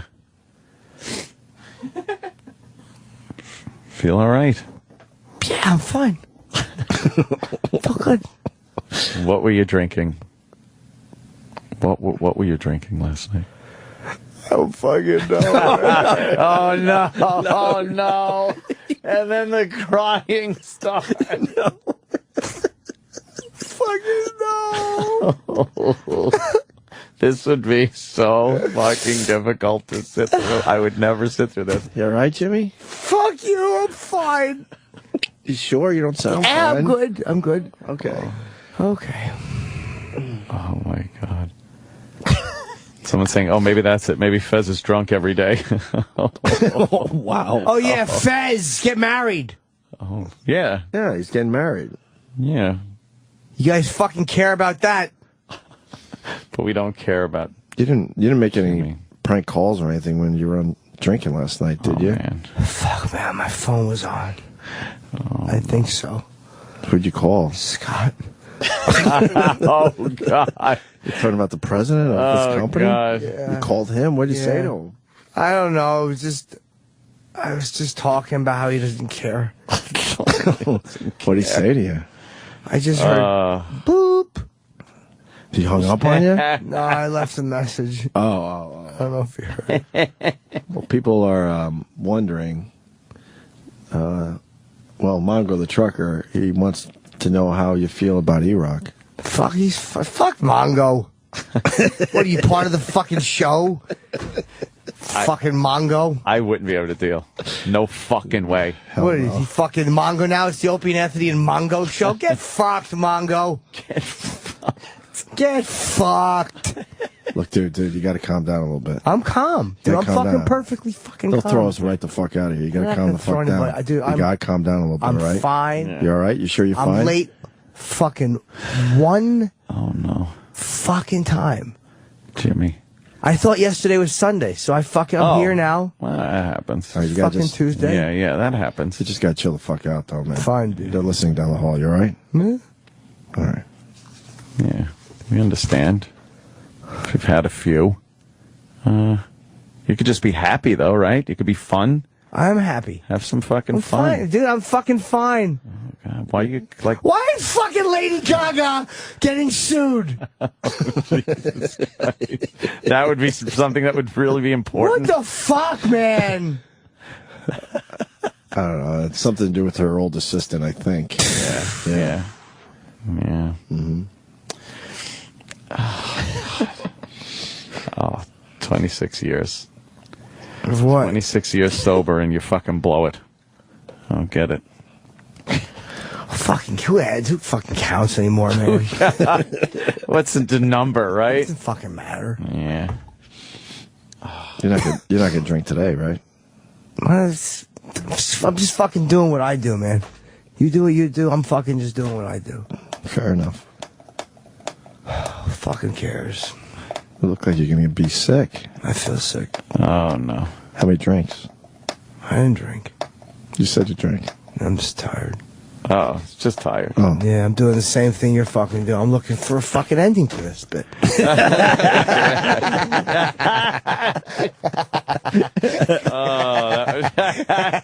worst part of that is the look. Oh, I know. You knew how to look. Did you look like that? Yeah. I was monumentally unpleasant. Now, of course, that was like an exaggeration, almost like a Brewer character, but I mean, that does capture. You're never happy drunk? Never. Even in the beginning, like some people, they start out a little bit of First like a drink happy or two, drunk. I was fucking, I was Charlie Cheery. But then by fucking drink 3, I was Dan Dreary. And by fucking drink 5, I was Oscar Obnoxious. And by... I wish I looked like a superhero. Oh, you do, Jimmy. You've lost so much weight. You look so good. You want to be a superhero. What kind of superhero, though? I don't know. A lot to choose from. I would just go around helping people. Yeah. Yes. Grocery man. Like if you have too many groceries, I would zip it and carry them up for you. Grocery man? He's very helpful. Like there's a woman walking and she doesn't realize that her lettuce is falling out, and her lettuce falls out of the bag. And all of a sudden you and I fly and I catch her lettuce and I place it back in her bag and I say, "There you are, ma'am." And what does she say? "Oh, thank you, grocery man." Of course he does. I zip away. Thank you, grocery man. I fly away. It's a blurb on page 26 of the paper. Grocery man. But meanwhile, I'm flying over and around rapes and child kidnappings, and I'm ignoring them to help someone. Like I'll zip into like the Whole Foods, and just as the guy is about to put the heavy milk on top of the eggs, I grab the milk out of his hand. And I say, "Son, look at the bottom of that bag." Oh. And he'll say, "Oh, grocery man, thank you. I forgot there were eggs in there." Wow. "Don't put that on the eggs," I'll say. And then all of a sudden I go, and I've got a plastic bag out, and I put his milk in it. And I fly away. Do you bag groceries for old people real quick? Yes, I do, if they have to do it themselves. Yeah. All of a Just sudden, the old lady is paying. "Oh, my arthritis is bothering me." Yeah. And she's looking at all the groceries pile up off the little conveyor belt. Yeah. And then she pays, then you're... And all of a sudden I'm there, and I give her the salute, and all her bags are in the cart. Wow. And I say, "Have a safe trip home, ma'am." "Oh, thank you, grocery man." I fly out. Yeah, and you fly out, get home? and there's somebody getting fucking robbed in the parking lot. Yes, there is. Pistol whipped. Yes, a gentleman of color is taking the butt of his gun and caving it into the nose of another old woman. But since she has no groceries, I allow that. I allow that to happen. Grocery man is the worst. You have a code. Yes. Yes, I'm only here to help with groceries. Yeah. That would do well at the box office. Oh, yeah. Priorities. There's the one scene where the woman is walking with her groceries, and in slow motion you see the handle break. Oh, shit, and that'll the groceries happen, yeah. begin tumbling. Oh, man. And meanwhile, I'm somewhere, and you see me look up. And then you can sense that. I sense the groceries are falling. And then I jump out the window, and I change into my outfit as I'm falling. And I fly down with a fresh bag, and I catch all of her groceries. Wow. Before they hit the ground. That's pretty quick. Yeah, and I just put them in her bag. And I go, "Here you are, ma'am." And I take the other bag. No littering. And I fly away. Man. That's pretty good. Yes, it is. Is there a scene in the movie where something happens to you and you're not available and somebody's groceries maybe fall out of the back of their truck while they're loading it up? And it's like... Then everybody stops and looks. And they're like, "Where's grocery man?" Yes. You see milk. It's in the slow motion. The milk hits the sidewalk and the milk splatters in slow motion. Oh, boy. And everyone stops, like traffic stops, and they all just look at the milk. And they know grocery man is injured. Mama, we're grocery man. Grocery man, pick up grocery. And I'm wearing my grocery man outfit is like a green cape. But it's the consistency of lettuce. This is terrible. No, it's not. Do you have a symbol? Oh, yeah. Yes. Is there like a grocery symbol when there's trouble? Yes, there is. Like, it'll just be a tipped over bag with items falling out. Oh, wow. Is that on your chest? No, on my chest is a paper bag with 2 healthy handles and a smile on the front, which signifies happy groceries inside. Grocery man will come. I fucking hate grocery man. Why? He's helpful. He's not helpful. Yes, he is. He's so not helpful. Yes, he is. He flies in a lot of times. Like, somebody will be going to take an item off the shelf that's past the expiration date. Oh, wow. And as they go to put it in their cart, all of a sudden, whoosh, flies by and it's out of their hand. What if there are a bunch of bad grocery things happening at one time? He just fucking is that quick. Wow. I go everywhere. Take care of everything. He's just fucking that And quick. they go to put something into the car past the expiration, and I snatches it out of their hand. Wow. And Do you chastise people for leaving their carts like across the aisle when you're trying to fucking get through? Yeah. And they're looking for some stupid shit, but they block the whole fucking aisle? So I'm telling you the climax. There's a scene where there's a guy pushing carts, and he's got like 50 carts.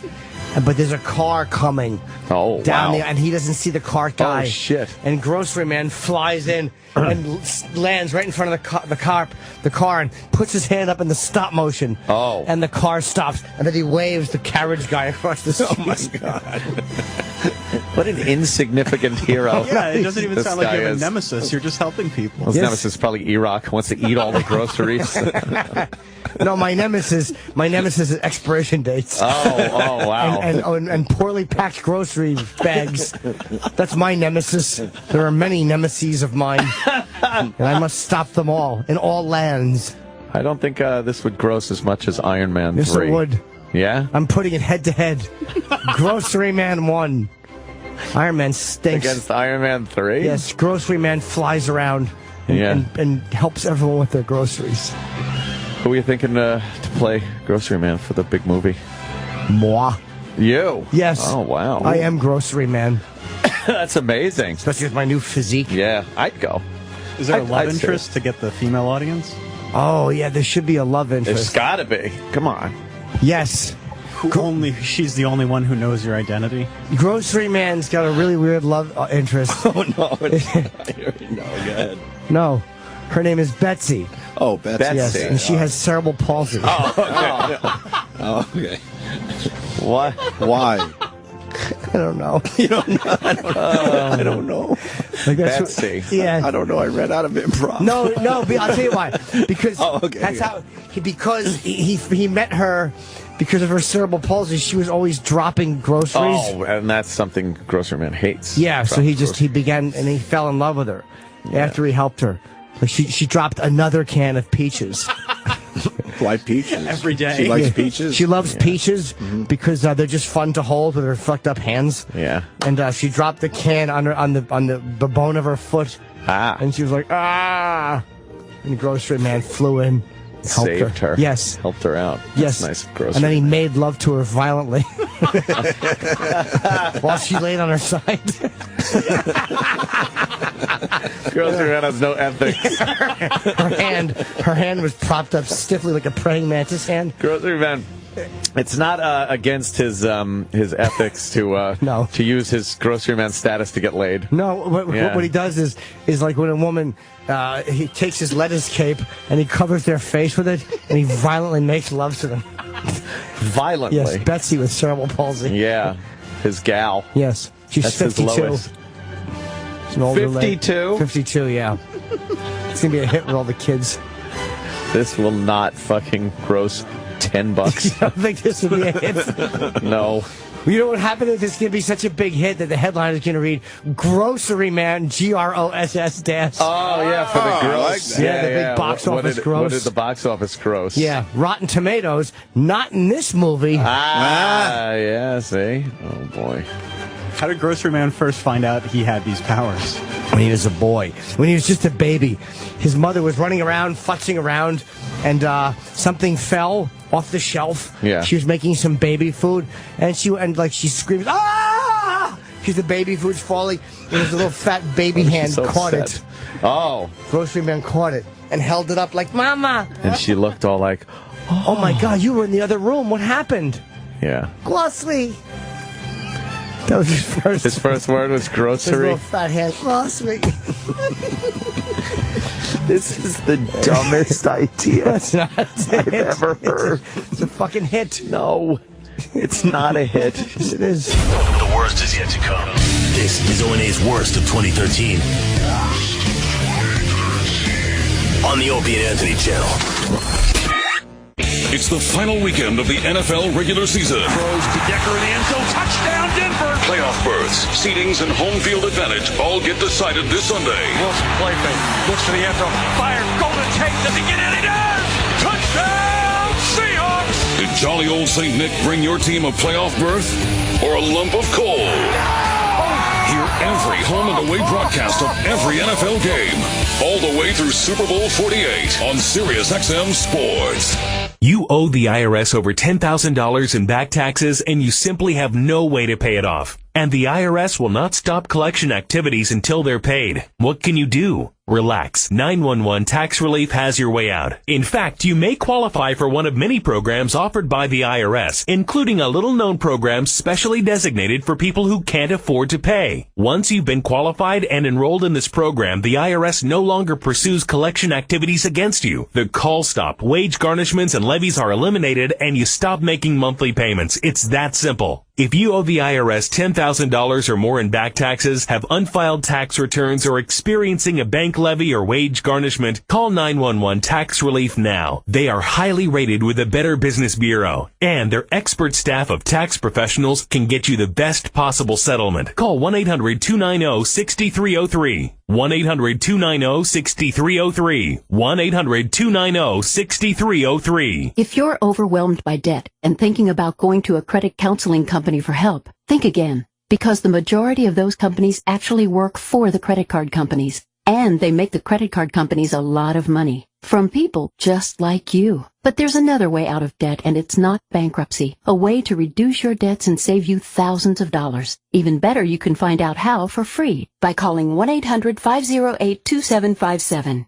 At Freedom Debt Relief, we're not a credit counseling organization. We're not a debt consolidation company. We offer a unique alternative to save you the most money possible to resolve your debt in the shortest amount of time. If you're thinking about a credit counselor, ask yourself this. Are they working for you or the credit card companies? Reduce your debts and save thousands of dollars by learning the secrets to settling your debt. For free information, call 1-800-508-2757. That's 1-800-508-2757. 1-800-508-2757. If you haven't made arrangements to prevent your family from losing their health coverage under Obamacare, then you may be one of millions of people who will find themselves suddenly uninsured in 2014. Even worse, your premiums are skyrocketing under the new rules, or your existing health care coverage is being canceled because of non-compliance with new Obamacare regulations. That's bad, but there is an immediate solution. Call 800-652-6702 and talk to one of our certified counselors to guide you through the maze of your coverage options without website crashes, hassles, and confusion of huge government bureaucracy. BeforeYouInsure.com can get you the straight information of what has to happen to get you and your family covered now. Don't wait until Obamacare causes you to lose your family's health care security. Call 800-652-6702 now. BeforeYouInsure.com. 800-652-6702. Call 800-652-6702 now. If you want a better body, you change it. Work out, eat right. But what if you want a better brain? You change it with Lumosity.com. Designed by neuroscientists, Lumosity.com's online games give your brain a fun and challenging workout. It only takes a few minutes each day to help improve your memory, attention, speed, and more. So get the brain you've always wanted. Visit Lumosity.com and start training today. That's Lumosity.com. Opie and Anthony's Worst of 2013 continues right now. Now. Worst of 2013, Opie and Anthony Show. My name is E-Rock, and we're up to part 3 of the Trace Adkins Penn Jillette saga that's going on here. Now we have Trace Adkins finally in studio. We found some incredible stories about him, so we needed to talk to him. Also joining us is Colin Quinn and Tom Papa, and Trace comes in, talks Celebrity Apprentice, talks about his life, talks about his ice cream, of course, and then some reason Guy Fieri shows up. I don't remember what it was. Anyway, here it is, Trace Adkins. Opie and Anthony's Worst of 2013. On the Opie and Anthony channel. Trace Adkins. Here comes nice Magnolia Bakery treats. Those are delicious. Yes. That's not Trace Adkins. No. Is that the wife that shot him? That looks like a Should we not bring that up? Oh, God damn. Yeah, right. Hi, I'm Trace Adkins. There he is. Trace. Trace Take Adkins. Take a seat over here. Right up. Pull up a mic. We're on the air live. We just do this. Like, look at there's the voice. They told me y'all were, so. Oh, yeah? Goddamn, Trace Adkins. Let me tell you something. We're really good. Mitts on him, too. I know. Do you know Colin Quinn? Stop holding my hand, Quinn. How you doing? If you're people with those, good to see you. Back in the day. Yeah. You guys know each other? No. No, but I'm a fan. So. You're a fan of Colin Quinn? And Tom Papa to your right. Hey, Trace. He's good friends with Jerry Seinfeld. That's his claim. No, I mean, he's acting with Michael Douglas in a new movie. In that the Liberace movie. The Liberace movie. That's right. Oh, yeah, really? I'll brag for my pal Tom Papa. Indeed. So Thank you. You want to think Trace or any of his buddies down there are going to go see that Liberace movie? Hell no. Hells no. I'm probably not. Trace, we had a Penn Jillette in here yesterday. Oh, yeah? And he was pitching his ice cream, apprentice, a celebrity all-star, friggin' amazing apprentice this season. Yeah. You guys are head-to-head now. Yeah. So much. now the object is to sell this ice cream. Yes. At this point. Right. How do you feel you're doing? I'm doing great. I got a little pint of Penn's ice cream yesterday. Found a booger right on the top. There's a booger right on the top. There's a booger on the top of it. So his ice cream has boogers in it. I'm just telling you. That could be detrimental to ice cream sales. At least I tried to disguise mine with macadamia nuts. So if something falls in there during production, people think it's a macadamia. Right. I got you. Good strategy. But his just has boogers. But we got to explain to Trace, we're really good friends with Penn Jillette. He does the show a lot. But then we kind of started looking into your history, and we're all in. We're hoping you win this thing. Penn is sunk. Because your backstory is way better than Penn Jillette's. Absolutely. Well. As far as country artists go, you fit that bill that everyone has stereotyped over the years of taking tragedy and turning it around and making, pulling yourself up by the proverbial bootstraps, as they say. Well, I suppose so. That's why I think I've written one positive love song in my life. And I was commissioned to write that one. And I think that's about it. Now, you came up as a working guy. You worked at real... I worked in oil field for 10 years. Oil field? I worked offshore on a drilling rig for 6 years, roughneck, worked derricks. Jesus. Wow. So that's a real job. That's how I cut my finger off. Yeah. You apparently we read you cut your finger off. Yeah, I cut that one off. It was then right off. It's permanently at 90 degree angle. They put it back on, but it's bent like that. The doctor asked me. He said, "It's not going to work anymore. I think I can save it, but how do you want it straight?" And I said, "No." I said, "Put it in a sus position." So now you can play. And I said, "At least I can suspend a D or a G, And I said, "Put it in the sus position." He went, "Excuse me?" I showed him with my other hand. I said, "Do it like that." That's having some forethought. Wow. Well, dude, no, not really, because the second that I cut it, that was the first thing I thought. Well, there goes my guitar playing. I knew it was pretty much over at that point. Wow. There's no way he's singing Liberace. No, it's not. No. Wait, you worked in those oil rigs like off the coast and stuff? Yeah. Wow. That's where the offshore ones are, Colin. Jesus Christ. Yeah. Oh, no, I hung you out to dry there. I'm sorry, Colin. I didn't mean to. Damn, I told Colin I'd be nice to him when another guest was in. And by the way, as Bobby Kelly pointed out to me, it was always funny to me when it was Voss or Bobby Kelly. Then it was me. Then I was like, oh, this is not funny at all. That's true. Man, that thing you and Seinfeld did a while back was brilliant. Oh, thanks. That Damn. was absolutely brilliant. The one-man show? That was brilliant. He's got a new one that we saw last night that was great. Great. I'll bust it out. I want to. Yeah, it's great. I'm all over it. I'm in. He does do a great thing. What are your Barrow Street Theater. What are your I could probably guess, but your political affiliations as far as that things that are going on in the news these days, the what I say is the dismantling of the Constitution. Do you get involved in much of that? Well, I don't get involved in it. I don't. And people know that too. They come to my shows and they're not going to get beat over the head with anything. That's good. I don't do that, and I never have. And I, you know what? And I don't like people that do. Mm-hmm. But at least some of the ones that do it, they're right up front with it, and you know that going in that you're going to get that. I don't like to be ambushed by somebody. Right. But anyway, I'm a pretty conservative guy, sure. And what's going on right now, I believe that when the government starts using agencies to persecute people that they have political and philosophical differences with, that's tyranny, my friend. Thank you. Absolutely. God damn, I got to agree. And with that fucking voice saying it like that? Yep. That means business. It makes you believe. I agree. Okay. God, it's so nice. It's so refreshing to see somebody in the business that we call show. Right. Well, I'm sure you heard something similar to that from Penn yesterday. Well, yeah, a little bit. Penn again, also doesn't really put himself out there politically that much. Yeah, he is a libertarian, and an atheist. He's sort of a libertarian. He's a quasi-libertarian. And a libertarian is just a Republican who smokes dope. That's true.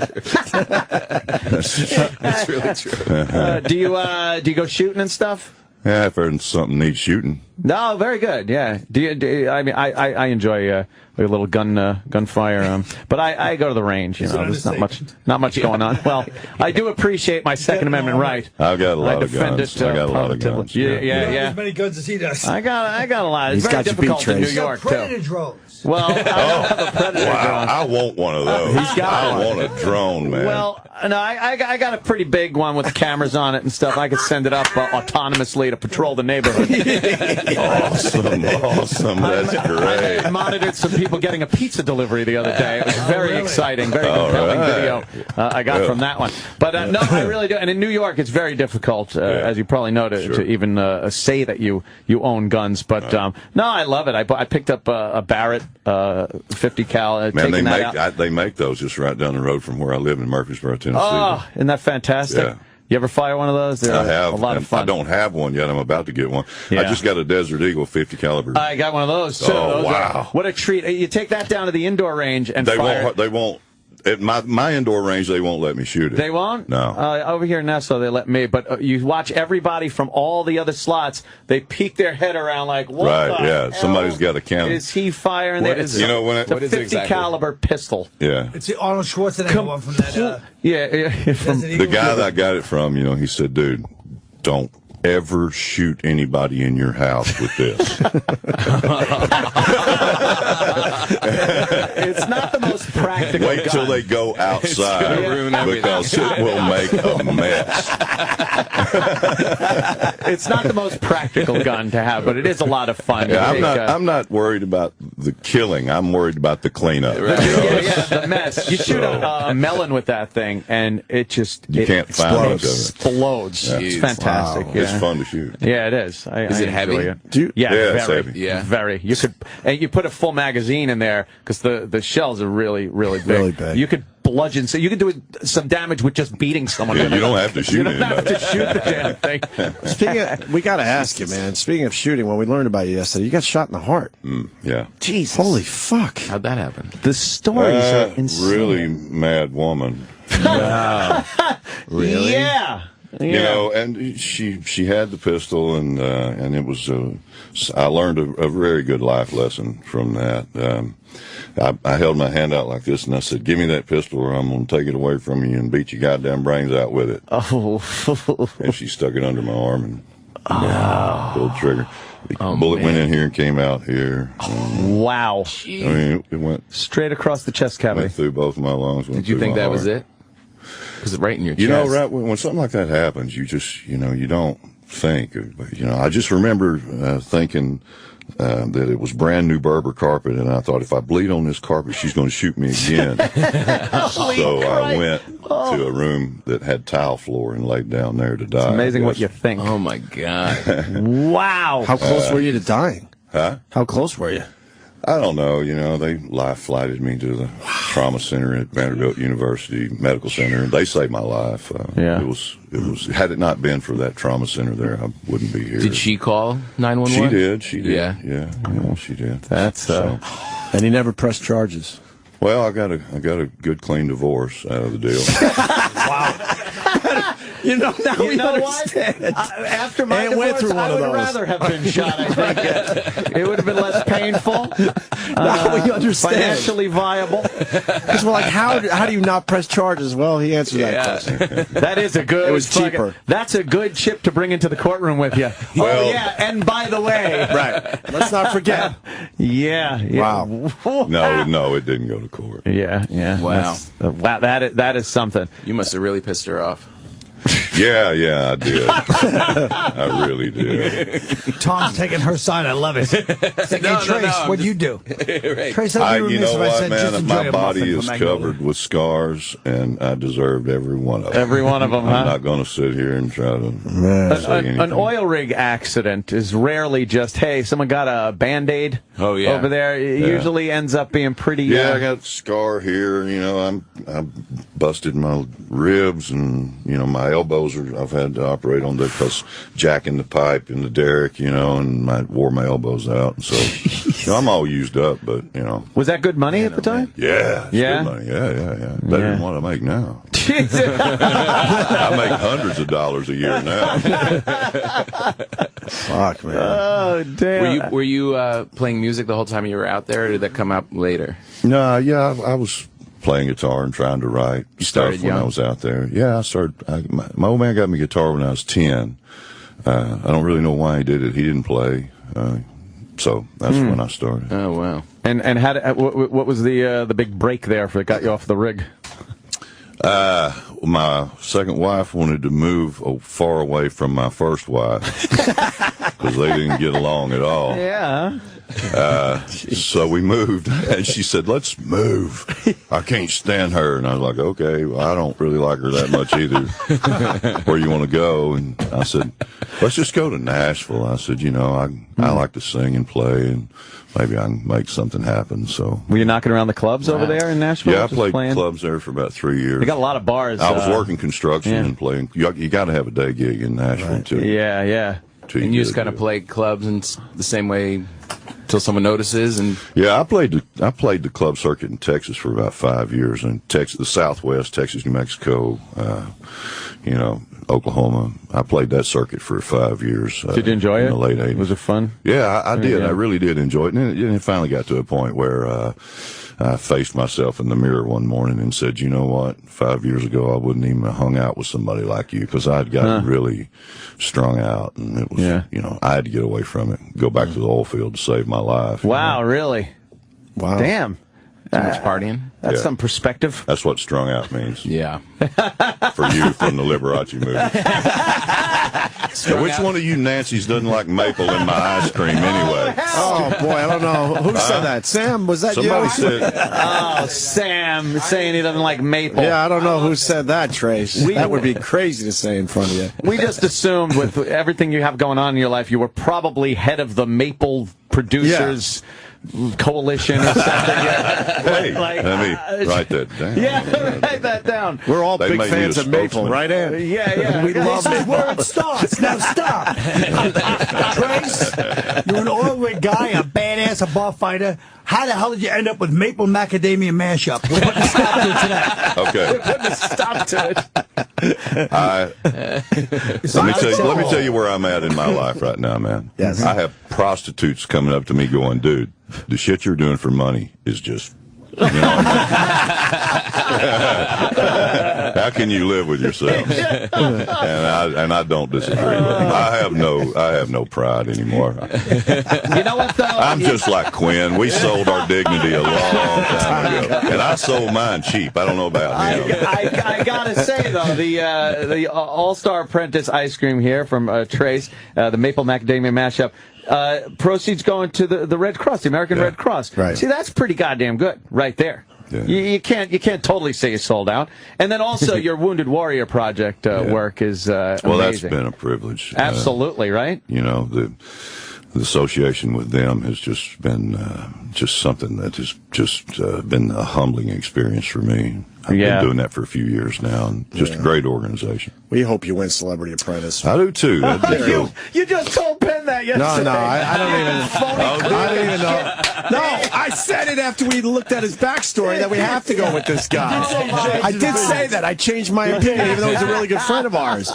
But how do you not root for a guy like this? Penn's a really good friend of mine too, man. Yeah, but Penn has a sex dungeon. That's all he's got going for him. How is the Midwest going to appreciate a magician with a sex dungeon? Right, we're going all-American with this one. I wonder what bars they go to when you work in the oil rigs. Don't you guys have like a group of bars you go and you get into a little flack with the local, Didn't you see Armageddon? What's wrong with you? No, of course they do. You didn't see Armageddon? No. Bunch of roughnecks out there in space? I don't like those kind of movies. Did you watch that, Trace, and just go, get out of here? I could have done that. Yeah. I could have done that. No, it was one of the most ridiculous movies. We got Guy Fieri outside, too, so I don't know what to do. I'm stepping aside. I'll sit on the couch. I saw him. I saw him the other day. Oh, my God. What are you guys doing? Sharon, Colin, you can't do that. I'm sitting right here. Look, that's Fieri's manager. That's a big, look how big that is a big son of a bitch. He might be there. taller than you, Trace. He is tall. I met him yesterday. He's taller than me. Here's Guy Fieri. Guy Fieri, rock and roll, AC/DC. Yeah. For those about to rock, right on his fucking chest, baby. What's up, Guy? Yeah. See you, buddy. You know Trace? I just met him the other day. God, is he tall? Yeah, he's tall. Your manager. Yeah, your manager's pretty goddamn tall. But he's not rocking a cowboy hat and boots. Yeah, he's in Nikes and a golf shirt. Yeah. No, I saw him. We met the other day, and what a great guy. And you hit the tour, man. You've been all over. Well, you know, that's what they make you do when you have a new album come out. They make you go dance for Granny. The girls were going nuts at that show the other day. I can imagine. Like, hey, I'm here. I'm cooking. I'm making some food. You were cooking at one of his shows? I should have been cooking at one of these shows. It would have been. We were doing one of the morning shows. Yeah. Oh, okay. We had a good time. So we were standing out there grilling and talking about food and the whole thing. And he's from Louisiana. Knives. We were talking about knives. We were talking about knives. You got to respect the guy that's got his own line of cutlery. Yeah. We were just looking at that. Knuckle sandwich knives. Yeah, that's all right. Crazy. What a great name. Flames on them. Big sharp blade. Hi, Kyle. Great name for his knives. Yes, indeed. Guy, do you remember we met? Austin, Texas. Really? Colin Quinn? Colin makes a face like, nah. You recognize me. Austin, Texas. He's so proud of himself that he remembered something. Really Did you see that? That look on his face. Really that was awesome. He had a senior moment. He was like, I remembered something. Come on. I know exactly. We're in the Magnolia Bakery treats, Guy. CQ. Who else? Wait, nice. You also switched spots with Tom Papa. Yeah, I think Tom felt a little like, Tom should be on the couch. Quite frankly. No, I was like, Colin Quinn is to be up here. But Guy and I go way back also. I want an expert opinion. Tom, will you try some of that ice cream, man? I don't care if y'all try it. I want him to try. Yeah, exactly. Yeah, Guy, try the maple. He's the expert. What is this called? Moonshine mashup? See, I tell you, if there would have been a little moonshine in this, I think these are great. Well, we know. Yo, the Mad Cuban's in here, too. No, you're not alcoholic. Mad Cuban. We love him. Crazy. You were the one that introduced us to him, and now he does our show. Mapley. It has a butterscotchy taste to it. It's very good. That is good. It's pretty good. Yeah. Hope you should try something. Shut the front door. What's all Guy? You know, and I just thought, Penn, he did, he went way out there and mixed vanilla and chocolate. Did you just call him out on that? Yeah, I think so. Just call him out. I did a maple macadamia, which my young lady, they called her an ice cream wizard. She said that as far as she knew, that hadn't been done. So. I'll tell you, I had Penn's yesterday, and he's got salt in his. He's got a sea salt. Got a little sea salt in it. Salt and the counterbalance to the sugar. I mean, it really plays nicely. And it had big chunks of chocolate in it, kind of a bittersweet chocolate. But I'm not a huge chocolate guy. Oh. This right here reminds me of like pralines and cream.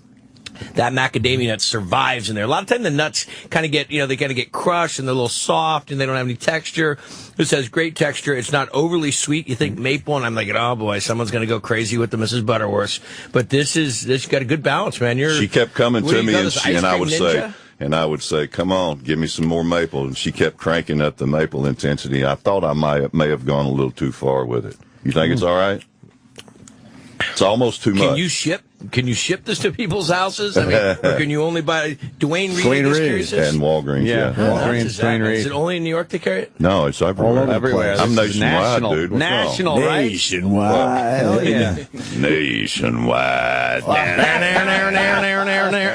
damn, is that a great song? Tell us about the new album that's coming out. I got a new album out. It's called Love Will, and it's just nothing but love songs. I've never done that before. Yeah. Oh, yeah. Love Will, ... Huh?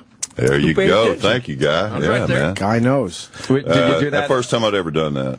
We just started playing your songs yesterday. And I didn't set out to do it, really. I thought I had the album done in August, and then this Apprentice thing came up, and I hoarded out and went and did that. So I couldn't come out in the fall with the album like I thought I was going to, so we had to delay the release of it. And in the meantime, I came up with a few more songs, and I recorded them, and then I realized that I had 11 love songs. I had about 18, 19 songs cut, and I thought, wow, 11 of these are love songs, so I'm just going to put out an album of love songs. But it's not like a bread album. I mean, don't think that it's that, because you got to keep in mind, I'm the guy that thinks Badonkadonk is a love song. Right, yes. So, but I will say this album is a deal closer.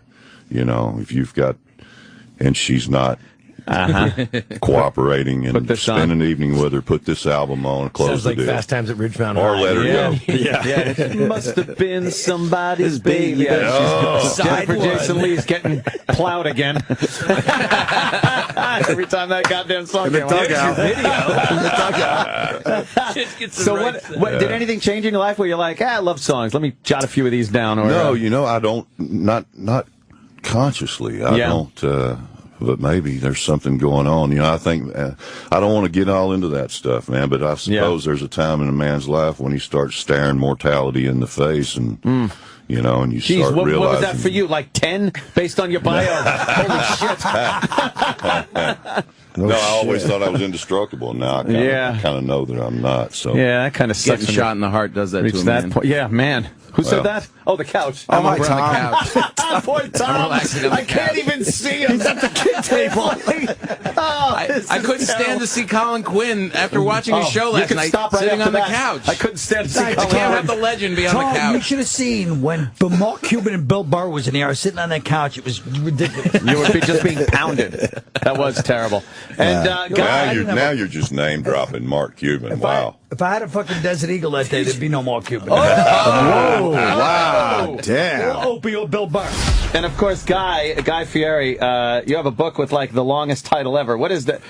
Listen, do I have to read all the signs? No, don't read all the signs. Oh, it's New York Times best-selling author Guy Fieri. Let's leave it at that. That's the first sign. Then it goes to the next one.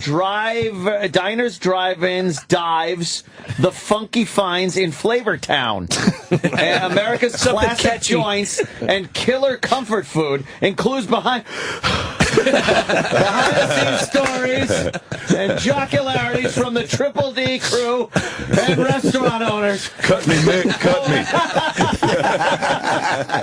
Wow. Cut me, Mick. Next time, I swear. That is. Listen, I don't know about these publishers. Just put it in a search engine. Publishers, exactly. That's exactly what it is. Get every tagline, every phrase you can. What might be associated with it? But another book, Guy, man. I'll tell you what it is. How many is this? This is my fourth book, but my third Diners book, and we've done like 600 locations on Triple D. And so people ask, like, how do we find the places and get us a map and do this? So we just eventually. I mean, this is like 2 years later for the third book. So you could literally take a little road trip, and stop in at some of these joints. In the back of it, it gives you the address and the website and all the Nice. We have people that are traveling. I mean, I run into folks when I'm out there doing the show that have done like 300, 400 locations. Mm-hmm. I'm like, what do you? Wow. I mean, they've got like they're doing more locations than I am, and then they're bringing me portfolios of other places I should try. I'm like, no, get ahead of the wave. I mean, just let me go at my own. Hey, you know what we're doing this fall? We're taking a bus trip, a tour bus from New York, down to where we ended Branson, Missouri, but Nashville. we're going through Branson because we have to check out, even though I think Yakov's not going to be there. But check out the Barry Williams 70s song Explosion Extravaganza. It's a long story. Was there a Yakov Smirnoff reference in there? I think Yakov. Well, that's why we're going. Seriously, did I just hear Yakov Smirnoff? Yakov. That's why we're going. I He's got saw a diner him in theater. Vegas when I was in college. Trace is just shaking his head. So you want Hey, Trace guy, I want to and ask you something. Yes, sir. You know, the magazines on the airplanes, and they've got the list of the 10 best steakhouses in America. Yeah. You know what I'm saying? Yeah, okay. I know, But those people pay. Do these people pay you to be in this book? No, but geez, you started getting WWF on me. You started pushing me. Let me ask you a question. Listen to me, brother. I'm gonna break it down. No, did you see how he turned around? I'm like, no, yes, maybe. I don't know. I don't think. I kind of like seeing somebody fucking alpha male in your ass. I'm telling you, just you saw me start to serve the ice cream. Finger right in his face. He's like, let me ask you something. Yeah. Hey. Suspended. He turned around right in your face. Man, I'll suss you. I hooked this sus in your nose, and you're in deep trouble, my friend. No, we don't take any. I'll sus hook you, man. We don't take any bribes, as far as you know. That's some good shit, Quinn. I've never even thought of that. I'm gonna sus hook you, boy. All I know is he's got his pinky curled up like he's going to gaff somebody in the nose with it. I might have missed that piece. Yeah. We're going with Trace to win Celebrity Apprentice. I might have to. And Penn Gillette's a friend of ours. I don't know. Boy, we are really Tell me about this road trip, by the way. I want to hear about this. I don't know. We're jumping on a bus. So we're going to be stopping at a few places. You know anywhere? Where's a good place along the way? Give us an example. I Where will should we set go? up. You guys just give me the itinerary. I will set up the feeding zones. And we'll weigh you at the beginning of the event. Like McCluskey at and his then we'll dinner weigh with Michael. you at Branson. we'll put 3 of those Branson, Missouri buffets under your belt. Nice. Do you know, I hear Yakov's place, at Yakov's Dinner Adventure, what happens is he gives you a real metal tray that has a magnet on the back, and it sticks on the seat, because when you watch Yakov's Dinner Theater, it's in movie theater seats. You're literally sitting in movie theater seats. So they have magnets on the arm. You click your metal tray, but don't get discouraged. Genuine linen napkins, real silverware. No, you get a spork. I know you get a spork. This is what they actually pitch They're on the advertising website. this shit. That they have real linen napkins, real silverware, and a chicken cordon bleu. Ooh. Which I'm sure is just being pumped out of there like the chocolate on that Lucy conveyor belt. Yeah. They're going old school with that. Yeah. What's for dessert? Cherry's Jubilee. Cherry's Jubilee. Right. I like the baked Alaska. We're very excited about that. So how long will the trip take? A week. About a week. We're just We're going to do fly Memphis. back. Nashville. Oh, we got some Austin. good. I got some good food. We're going to all of Austin. them. I got Austin, great food. Memphis, great food. Yeah. Nashville, great food. I got a barbecue joint right outside of Nashville. Can we just walk in and go, Guy Fieri sent us rock and roll? Yeah. And we're going to try to set it up to that degree. Like cakes and shit. No, I'm not. This will be good stuff. How many people in your crew? And what's your posse going to look like? Man. You're like Winnipeg. Is this going to be like Rubber Ducky Convoy? Not including the broads that we're going to get on the bus. The broads. Oh, boy. Yeah, Because you know they're asleep by fucking 9:30 at night. The posse didn't look like, you ever see that scene they stop at the gas station and one flew over the Cooper's nest? That's about right. Is it going to look like Convoy, with all these dilapidated rigs behind you? Yeah. It's going to be pretty People shitty. flashing you when they drive by in the bus. Get maybe a couple of CBs so we could talk to each other. That'd be nice. Yeah. Old CBs school. would be a nice touch. Yeah, buddy. I was the Are you wrangler. going to bring the hardware? That's right. What? You going to bring the hardware? I don't think I could bring my piece.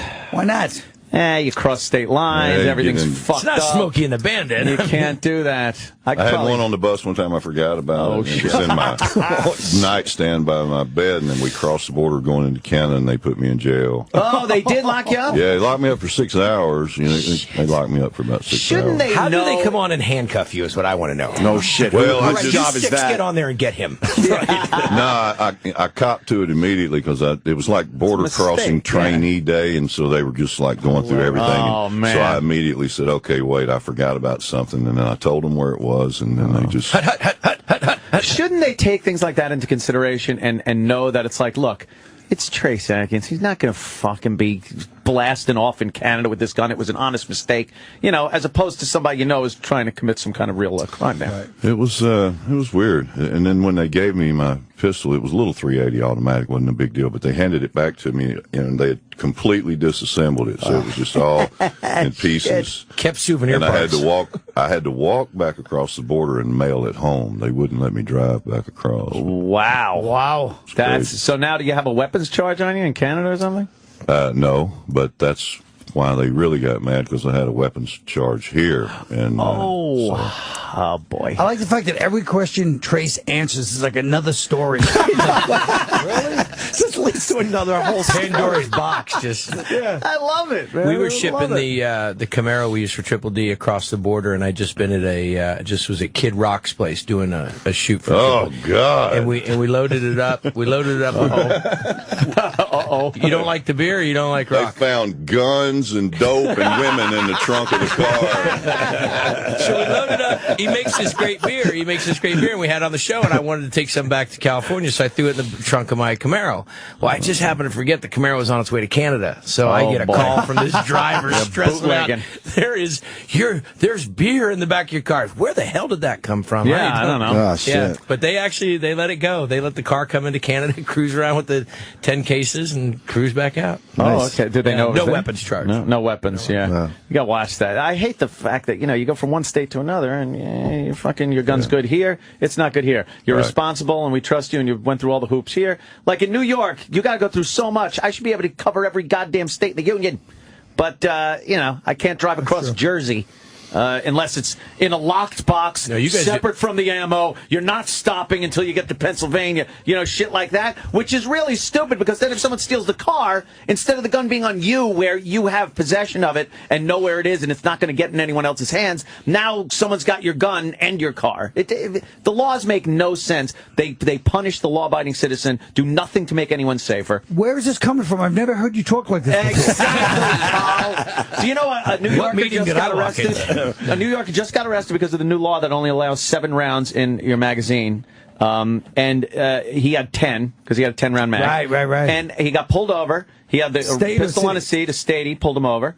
And looked, saw the gun. The guy says, yes, I'm completely legal. I got this. The trooper checked the magazine, found that there were, 3 more too many bullets, or 2. I think it was a 9-round mag that he had, so it was only 2 extra bullets, and arrested him. And now the guy's got a weapons charge on him because of that. How did that make anyone any safer? How did that law just make New York a safer place to live because a guy that legally owns a gun, has all the permit, had 2 bullets too many in his magazine? The laws are ridiculous. Talk to your boy Cuomo.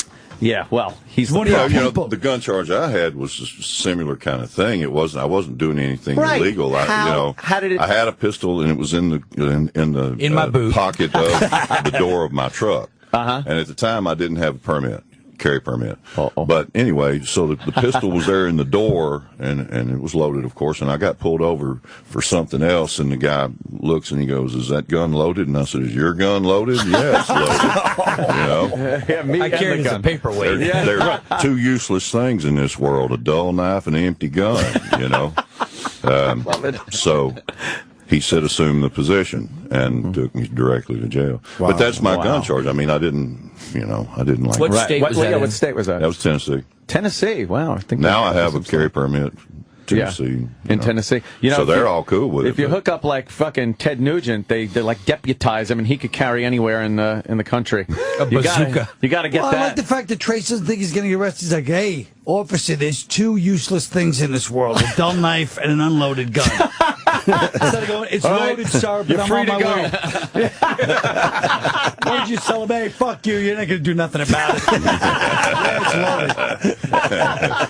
No, he did. He asked me. He says, "Is that gun loaded, sir?" And I said, "Hell, is your gun loaded?" I mean, come on, man. Yeah, it's loaded. Absolutely. God. Why wouldn't you have it loaded? 6 steps out of the truck. truck. I look like I'm in a Liberace movie. Hey! I got caught stealing bubble gum once, and they put me in the back. My dad had to come get me. Wow, that is frightening. Hard time. Trace has lived the life here, man. The whole the work ethic, the getting hurt on a real man's job, right? The country music star. Weapons charges. Jesus Christ. It's fantastic. How are we going to tell Penn Jillette that we're not rooting for him anymore? I know. Should we call him? Told him. I'm all in with Trace now, and this is fantastic. Yeah, look, Ant's trying the ice cream. Now it's a little mushy. See, it's wonderful. Oh, that's good. We probably should take a break. You know what? Get Trace. I got to go anyway. This should be good on waffles. This should be great on waffles. I got to go to Atlantic City and hang out with my peeps. Atlantic City? Where do you stay when you go there? I don't stay anywhere there. I go there and in and out. I go there and they give me money and I leave. Oh, okay. Yeah, I got to go do a show tonight at Caesars there. Caesars in AC. Can we play one of your new songs? That'd be cool. I didn't come over here. Just we're going to do it though. He throws a smackdown. No matter what he says, you're that close from getting punched in the face. He is a very intimidating guy. Authentic. Say no to a woman or watch the world end. Say no to a woman. I guess. All right, we're going to do that for. Watch the World Ends, a really sappy love song I did with Colby Calais. Yeah. It's beautiful, but it's not good for this show. I don't think Nothing beautiful is good for this show. I don't know if any of the songs on this album are good for this show. You should go back and do something off one of my other albums. Whoop a man's ass or something like that. We played Arlington yesterday. Oh, did you? That's a tearjerker. What the fuck? A lot of people commented that they were bawling. Yeah, that's a tearjerker. That song. And we played another one. What was the other one yesterday? Honky Tonk Badonky Donk. No, we played that. But of course. Well, that's a love song. That's pretty sensitive. Of course it is. Yes. I mean, especially when the Moneymaker line comes by. It really brings a tear. E-Rock, what was the third one we played? As a father of 5 daughters, that one really. Oh, shit. You got 5 daughters? Yeah. Wow. Good luck with that. And I've had people say, well, why you have 5 daughters? Because I wanted to have one son.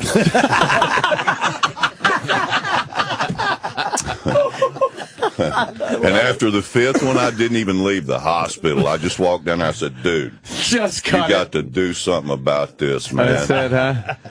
That was it. Man. Wow. How old are they? How old are the girls?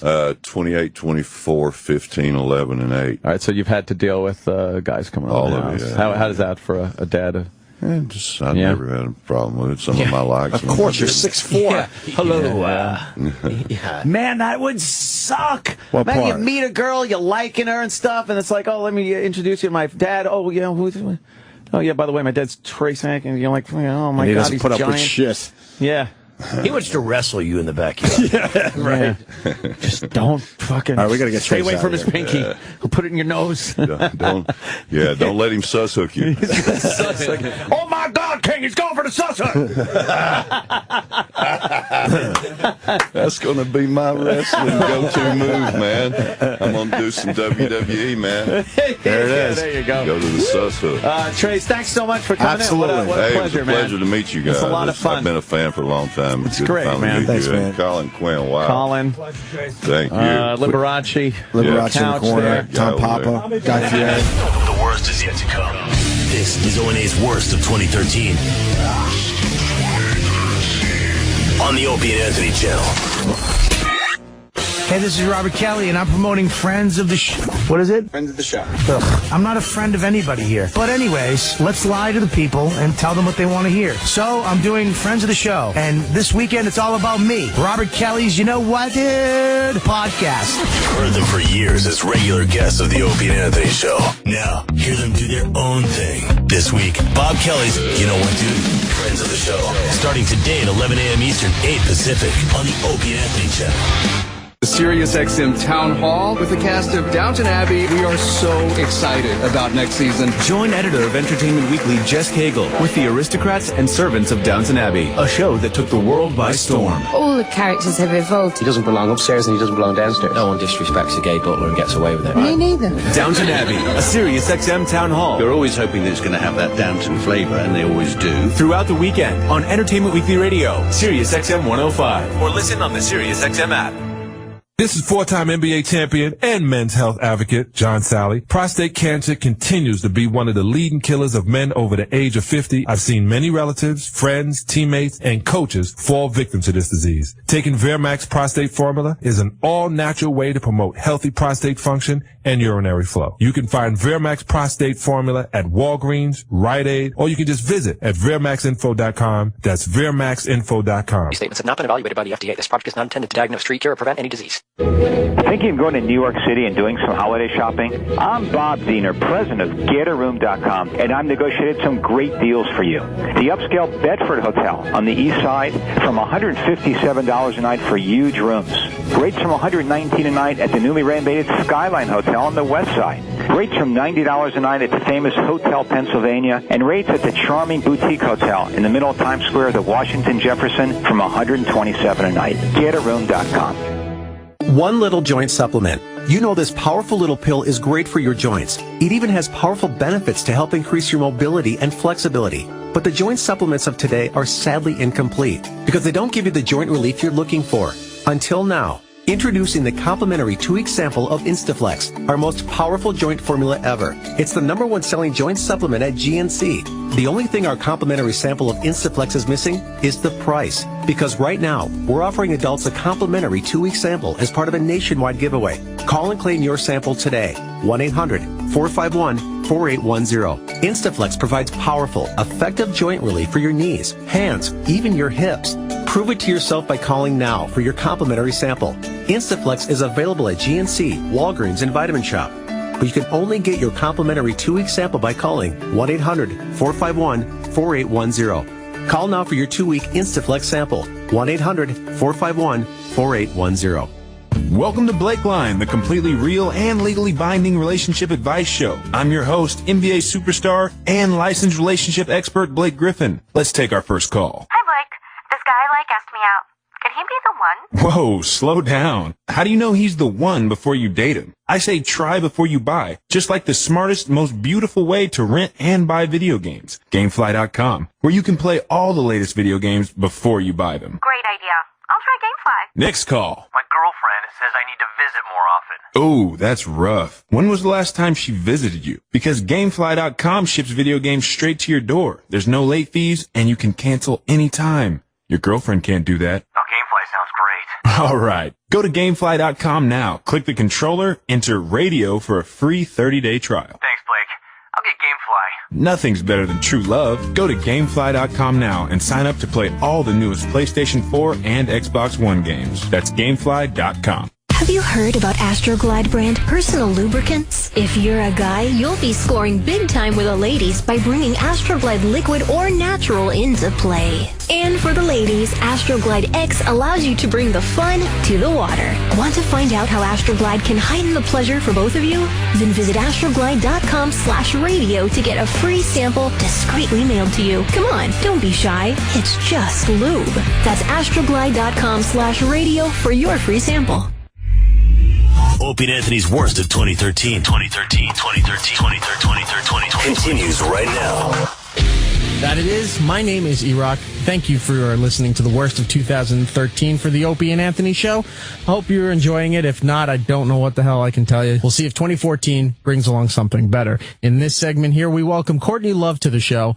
Courtney has not been on the show to my recollection, but she came in. Jim Florentine was also in studio. We talked to her about, we didn't really know what to expect with Courtney Love coming in studio. But of course, we're going to talk to her about Kurt Cobain and Nirvana and Dave Grohl and all those things that she's been dealing with. But she also talks a little bit about Anthony Kiedis, and we try to get to the bottom of this rumor that she might be hosting American Idol. Let's find out. O&A's worst of 2013. What do you think of Amanda Bynes? You tweeted her recently. Oh, yeah, that thing. I think she likes the word ugly a lot. Yeah, she uses that for everybody. It's like, what's that about? Listen, when I was 14, I was so bloody ugly, and I thought I was Kate Moss. I chased this guy named Mark Wren. He was the hottest photographer in Portland around. Convinced him. I got to show you guys these pictures. They're so ugly. I had this big schnoz, and I had like blusher on like this, and I'm wearing white gloves and black and white thing, and I'm like this, like making new wave faces. Oh, nice. And, like voguing. And I am so fucking homely, and I think and a gap in my teeth, and I thought I was the hottest thing in the world. And I was 180 pounds. Wow. So if someone calls me ugly, it sort of rolls off my back because, it's not about looks, it's about attitude. I mean, you get laid on attitude. But didn't you think that was kind of shitty? Because you kind of you didn't say anything bad to her. No, what I said back to her is you misunderstood me. And well, your tweet was "Get it together, dude." I think. Yeah, right? the first was tweet Something was like that. "Get it together, dude," because it's so crazy. Yeah, of course. The wig and the this and that. Oh, we love it. And marijuana isn't a drug. Come on. And clearly, marijuana is a drug. Leads to other drugs. And then there's this whole thing about like Disney kids just like they're not educated. Look at how she writes. I'm not educated either, but I'm at least autodidactic. At least I try and read Flaubert. Do you know what I mean? Pronounce it correctly. They have no parental infrastructure, and they just get like after they're not nubile anymore or useful, they're sort of waylaid. They just lose it. Yeah. And then we all pick on them. She comes off as a little enjoy dumb. it. Well, we love a train wreck. Yeah, but who it's doesn't like, love a train don't wreck? model your thing on Lohan, man. Like, right. Yeah, and we do look at it until something tragic happens, and then everybody's like, she should have had help and this. But meanwhile, everyone was piling on the dog pile like that. I did the Billboard Awards once, and I refused to lip sync, and it was a huge mistake. Oh, really? Why? Yeah, because there's like this little delay, and because I thought it was just can I say I thought it was gay without offending my homos? Homosexual fans, I love you. I do say gay sometimes, okay? I thought it was just lame, and we actually sounded worse. Because they were doing accu-tuning back then and whatever. And I think Kid Rock said something on the Billboard Awards about people that lip sync. But he's got to lip sync. We all lip sync now. Yeah. On those shows. You have to, or you sound like shit. Oh, man. That's kind of... Why does it sound like shit? Why can't they get that sound like do a sound check early in the day? Yeah. I don't know. It does suck, You ever hear the Chili Peppers without Anthony's voice accu-tuned? Not going there, sorry. accu-tune is something they do live? Is that No. They can do it live, but it's where if you're hitting flats and sharps, they can... It rounds it up to where it's supposed to be. Yeah. Puts it where it's supposed to be. It's what they did with Mary J. Blige's voice, in my opinion. Mary J. Blige had this fantastic, phenomenal, soulful, wounded, great voice. And lately, what I hear is really accu-tuned, and it's like Barbie. It's like, where are you? And have you used that? For me? Yeah. Hell yeah. Yeah. I'm white. I don't hear. You like the way You're not going to do that, but the live shows you do, it's all real. You don't use any of that stuff. Of course. But Anthony Kiedis doesn't sound great live, huh? If you take that away, I would say, without insulting one of my oldest friends who let me use his rehearsal space before I even had a band, therefore I wouldn't even be here without Flea, that Anthony's voice is slightly banal without a little something like reverb or something. Well, when they first started, he wasn't even on key a lot of the times. That was kind of the way the music was written, too. And then later on, when they got very popular, it was more of a pop thing, and it needed to be on key smoother, and everything. Right? Yeah, he was very loose with his being either flat or sharp with a lot of things. There was like something there was like a lack of personality for a while. Yeah. And when you're in studios, you hear people's voices naked, which, I mean, you hear your own voice naked, it's embarrassing enough. But when you're hearing other people's voices naked, it's like taking a look at them showering. Yeah, I think that's why you can it's never... kind of like tattling on it isn't really cool. You can never really get the impact of what people are going to hear on a record. Cool. No. You can't really tell what people are going to hear on a record because you hear it as you're singing it and you hear just bare through the cans. And every time you listen to that song, even through when they're processing it... Unless you're in love with yourself. You can't. Well, yeah, but who is? I am. Are you? Really? What happened with you and Eric? He took 74 guitars from my storage. 18 of them were Kurt's. They're left-handed. Jeez. And then when he needs money, he has sold. Like Kurt went to England and got all these Marshall stacks, like 7 out of 10 Marshalls are lemons. So for a guy with perfect pitch, like Kurt, and Miko, who's in my band now, going to the Marshall factory and getting the non-lemons, it's a big thing. For me, I don't give a shit. I don't have perfect pitch. Me and Anthony. So anyway, they say Hole on one side, Nirvana on the other side, and he sold them. Oh. Wow. And then he sold like a headstock that Kurt had broke for like $100,000.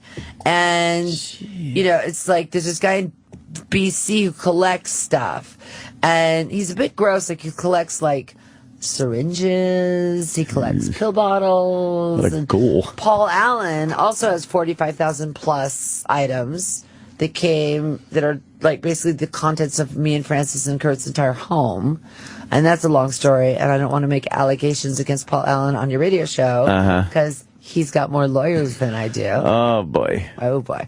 But wait, but how would he get that stuff? I got to ask you. Well, I can tell you, but then the lawyers would be I'd have a lawyer. Because that's potentially a lot of money there, obviously. And the less I talk about it, probably the more discreetly and it will be to get that shit out of there. But you got to be out of your mind about it, obviously. I'm pissed. I'm pissed that the guitar tech, who was really sweet and nice, we found out that he has 16. So there's 38 there's only 38 Kurt guitars in the world. And he has, Eric has 17, we have 12, and then Ernie has the remaining X amount in a storage space in Washington that he loans out to Paul Allen's museum. And it's a matter, and he did a deposition in Canada, they got no press, and it's really a matter of finding out, proving that Paul's sister Jody knew about it, because Jody Allen kind of put it together. If she didn't know about it, she didn't know about it. But how is it like? It's almost like in the Holocaust when they stole paintings and sold them. Right. They were eventually They did it to the returned. Hendrix family. The EMP Music Project did this to the Hendrix family. They came to my house, and this guy, Peter Blackett, he's the curator there, he showed me pictures of things, like I said, needles, spoons, pill bottles, things you don't want on display. And asked me, and I answered the door. This is 1998, so he died in 94, so this is 4 years later. And I answered the door in his long johns, Kurt's long johns. He goes, "Oh, you're wearing artifacts." I'm like, "No, I'm wearing my dead husband's clothes." My God. Dude, like, what? And then he wanted a bunch of stuff, and I figured Paul is really rich. I'm like, "Okay, give me a foundation. I'll give you some stuff." And they weren't playing ball. And then I put everything in storage with my name on it. So it said Courtney Love, which is like a big fucking red flag. And then sometime in 2003, the name got changed to a corporate name, and it went in arrears after 90 days, and they did an auction, a public auction. Wow. Oh, my God. But there's a good part to it, which is somebody was so stupid they left their real name. So were they saying you weren't paying your monthly storage bill? And that They changed it to a corporate name. And what was the monthly storage bill? Like, what was it? Was it a couple $100 a month? $1,500 a month. And so for that they changed. So this whoever this person is paid something like $1,500 for 18 holds. Wow. I got everything. And Frances asked me recently for this chair of her dad's, and I'm like, I don't have it. Oof. It's at Experience Music Project. So I don't see that on Storage we'll Wars. see how that goes. No kidding. That'd be a hell of a storage interview. Right. Well, it's amazing how Bobby Fischer, the chess player, he had stuff in storage, valuable stuff, and somehow somebody else got a hold of it. And it was like, that's your personal shit. They put your name into a corporation. They go 3 months without paying it. Then they put a little teeny ad in like Bethlehem, Pennsylvania that says you are going to have a sale, or Acme LLC Woodside 944 is having a sale. Because that way your name's not on it, so nobody comes. So no one knows what they're and selling. Only one person a sale. I understand. Wow. And they take it all back to That's us. sleazy, man. Who has it was in Anaheim, California. Who has the lead belly guitar? You mean the Nixon Now? Didn't Kurt get a lead belly guitar? He did have one. I don't know where it is. Ernie might have it. The last guitar he played on Unplugged, Frances wants, though. She wants to keep that. Who has that? That's an art pack. I have that. Oh, you have that. Good. Frances and me have that. Who lives in the old house? What old house? In Seattle, the old house that we lived in? Yeah. This Microsoft lady who doesn't win the little kids that come next door for their pilgrimages. Oh, really? Yeah. Yeah, that's got It's a really waspy neighborhood, too. That's where Howard Schultz, Starbucks guy, he pulled a 1901 easement on me so I couldn't build a driveway because the city of Seattle picked on him, and then he charged the city of Seattle with anti-Semitism, hired Rogers and Cowan, and his kid was the same age as Franny, and he wouldn't let her play with him, which I thought was snotty. And he had built his driveway, like, seriously 2 inches onto this thing, Veretta Park, but it's so waspy, and it really is an anti-Semitic town. Really. And if you don't like Jews, you don't like show people.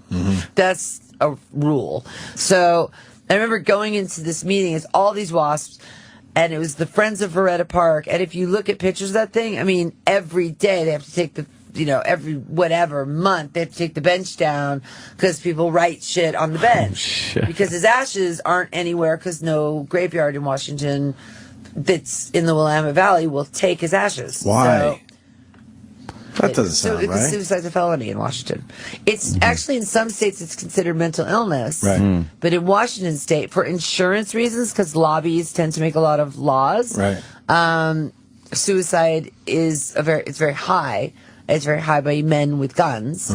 And so the insurance lobbies made it into a felony. So you can't. So there's no life insurance you collect on and all that stuff, too. That's it. So where are the ashes? It took me, by the way, I have a lot of them. Oh, you split them up a little bit? I split them up with his mom, yeah. And so she has them in this Tibetan stupa. And then there's some under a willow tree that we don't know what to do with the bloody willow tree, though. Because she's moving out of that house. Oh, sure. So but I don't want to give it to Paul Allen until we straighten this little mess out. So dig up the willow tree and bring it. Put where? How do you? Central Park. You do that. Yeah, it's hard to carry a willow tree. Put it in the back of a... Willow trees are really delicate. I'll take it. No, you have an arboretum guy. Like, be very, very delicate. They have I understand, but if you're going to leave it there, we'll we take can't leave it there. All right, we'll take it. And it's got a beautiful house. You want the willow tree in? I don't think I could use a willow tree. Like a public willow tree. I think you're right. But I don't know. I don't want to do that Yoko Strawberry Fields. Yeah. Right. It's not really me. Yeah, but at least Strawberry Fields is kind of you want it to be somewhere public that can be watched because somebody will take it. Yeah, that's why I thought of Paul Allen because he sort of owns. What was I saying? Oh, I don't know. Now I want to make sure that this whole Experience Music project, which is that museum thing, is clean, and that my stuff isn't there. Right. So in order to do that, there needs to be dialogue, and there needs to be dialogue between lawyers. And as Shakespeare said, the first thing we do, let's kill all the lawyers. One other question, because I think you got to go. Yeah. Where are you at with Dave Grohl these days? I don't know. You guys cool? I talked to Pat Smear a little while ago, and about 2 weeks ago, Pat was the only person in L.A. that could not drive. And he was also really happy. And when Kurt wanted somebody in his band that was happy, he wasn't that great a guitar player, but he was fucking happy. So I said, I know this guy that's really, really happy. And he was working for minimum wage at the SST Superstore with my first husband, Pauline James. And Pauline James said to him, if you join that band, you're selling out. Seriously. Wow, no kidding. Yeah. This guy was a tranny that I married in Las Vegas. It's an annulment. Whole backstory thing. It's in my wiki. Who knew we had so much in common? It's in my wiki. We all do it, right? Of course. Courtney Jim isn't the tranny, so that's what I was really? saying. I married a tranny in Las Vegas. It was funny. No, came back to the Club Lingerie. Peppers were there. L7 was there. Gun Club guys were there. I said, I just married Paul James, and no one laughed. Really? Now, if these people aren't laughing, I did something bad. Right. And then I didn't have money for a lawyer for like a year, so it took me a year to get it annulled. He was really into pantyhose. Yeah, of course. So when Kurt called Pat at the SSC Superstore, Pauline James was there, he's like, if you join Nirvana, you're selling out. So Pat, to this day, is in the Foo Fighters, and he said, you know, every time this shit comes up, Dave says, I have nothing to do with it. He goes, you know, have you ever thought that it could just be the lawyers? Yeah. And that actually is food for thought. But when I went on Howard and I said, many years ago, I said, I'll have lunch with him. He went on Howard and he was like, you know, basically fuck her. So it's not a Yoko thing about us. What it is it's not even a dislike thing on my end. It's that, first of all, I had absolutely no awareness of how big they were until a few months ago when I bought my guitar player a Telecaster, looked up at Guitar Center and saw what I thought was the Super Bowl. It was a Foo Fighter show. Holy fuck, they're big. You had no idea? They're huge. Arenas. I all know that. Like big arenas. But how did it take you so long to know that's that? not even the point. The point is that there's a financial issue with like money market accounts, pension plans, under something called Nirvana Inc. that doesn't include Francis, and I need to get to the bottom of what that is. And maybe it's just lawyers, because lawyers are hacks in rock and roll. So, but I'm so sick of lawyers. I just want to play rock. TV's just never been my thing, particularly what we call reality TV or whatever. And this isn't like some E! channel Courtney's life thing. What TV show is it? I can't tell you. Oh, man. Oh, wow. Because it's a network thing. So it's a big thing. Is it something that's already on, or is it brand new?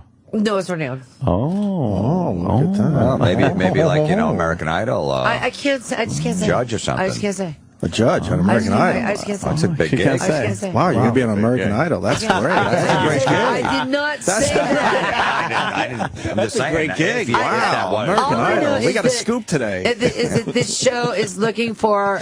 Yeah. I read the demographic thing they're looking for is disaffected. I love that word. Oh. Disaffected females and homosexuals. And therefore, there is only one person to call. That would be me. Wait, so what show? The Voice? Yes. No, I get the it still could be American cutters. Idol. I get, That is what true, happened to my mic? That's on. It's on. No, you muted me. No You're way. silencing me. No. Is it your You're headphones? silencing me. Hit your headphones with your Who's name. Opie and who's Anthony? Opie. Anthony. So American Idol, that's a great gig. I did not say It's either that or The Voice, I'm saying. Yeah, I did, okay, I All couldn't right. get The on The Voice Voice. if you pay. I mean, Oh, okay. It's not not The Voice. But she's not saying no to American Idol. I'm not saying anything. American Idol, they're knocking what's- everybody out. What's the too. dance show to Dance with the Yeah, Stars? Dance with the Stars. Because because I'm sorry, my poll work gives me so much, I enjoyed that greatly that you just capacity. Did you, Jimmy? that was Does she great. have the goods covered up? Very covered up. All right, very they're covered sexy. up. Yeah. Yeah, with a thin strip. With Very a thin thin strip. strip. A very thin Yeah, strip. that was a hit. She's not denying American Idol. No. They're getting rid of everybody. They really are. That'd They're be a gutting great it. gig. That would be a good one. They Yeah, like nice someone that's wardrobe budget, outspoken, I guess, right? a little Yes. outrageous. Yeah. They like that on the show. Yeah, you'd be yeah. perfect for that show. You'd be honest. Yep. She's not saying a word. All right. Rumor Rumor has it. That's how it Well, starts. it's been too soft because nobody's been honest on that show for a while. Yeah. And you need that. Don't you think like badasses are supposed to go on there and be badasses, and then they go on there, it's butterflies flying out their asses? It's like, Yeah. come on. Yeah. We'll get the real Tyler, Courtney Love. even he was nice. They were overly nice. Well, your buddy there, Howard, he is a bit soft on some of the acts. I guess you can't just wheel in there and go mellowing like, out, though. yeah. You can't just go in there though and be We like, just had a total Grace Kelly we had a totally non-controversial, fantastic discussion. I hope I get invited back. So you think that on the show you'll be more outrageous and you'll speak the truth if someone's bad? On American Idol, I didn't say what show it was. I know. I'm not saying. I'm just saying whatever In show general, it is. Whatever show you're it is, I shall judging. speak the truth.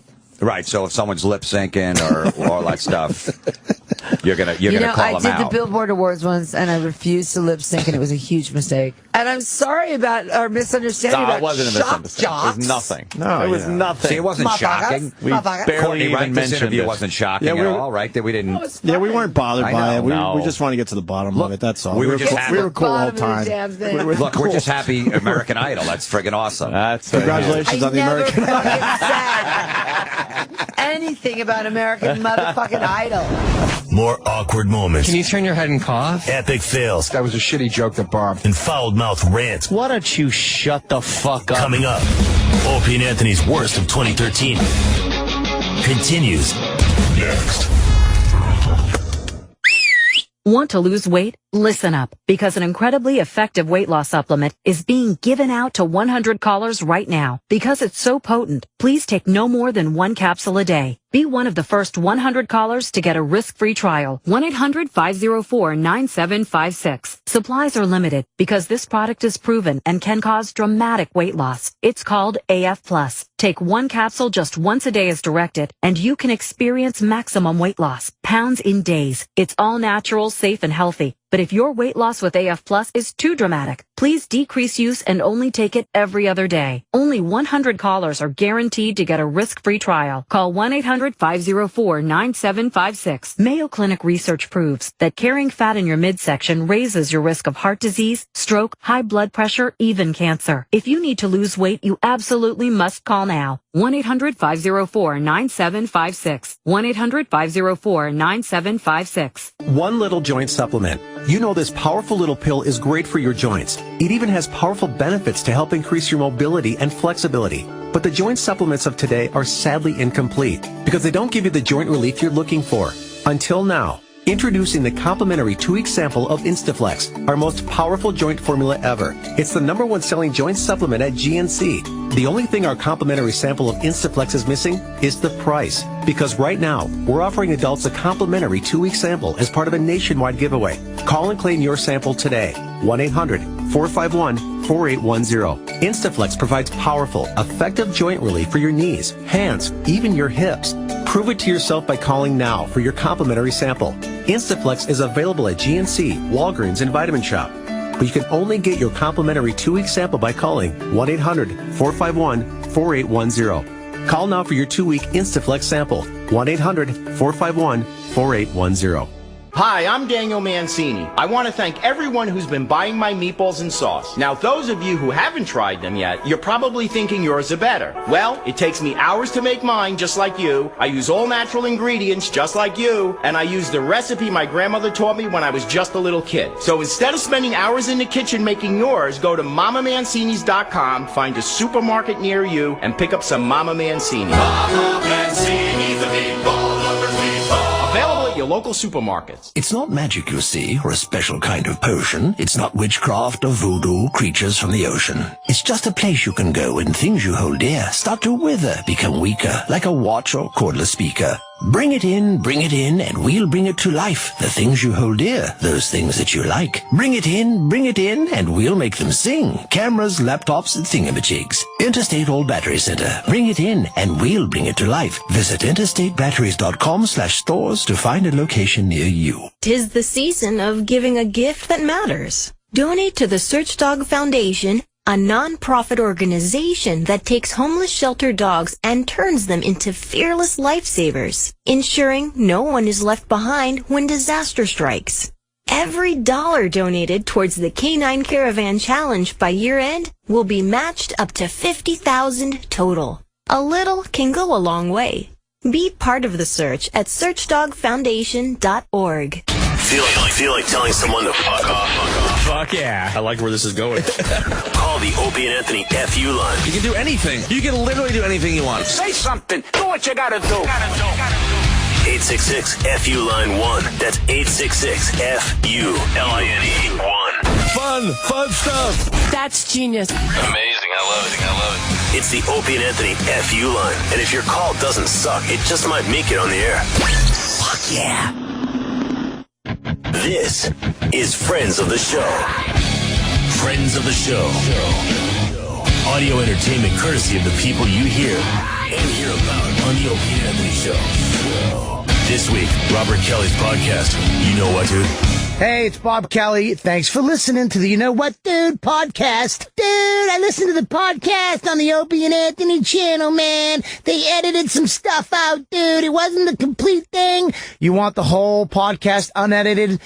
Go to riotcast.com for the whole episode in its entirety. Riotcast.com. Bob Kelly. You know what, dude? Go get it. When I first came to New York, I remember Matt Frost hooked me up with a dentist because my teeth were a little fucking jacked because I was smoking and drinking coffee.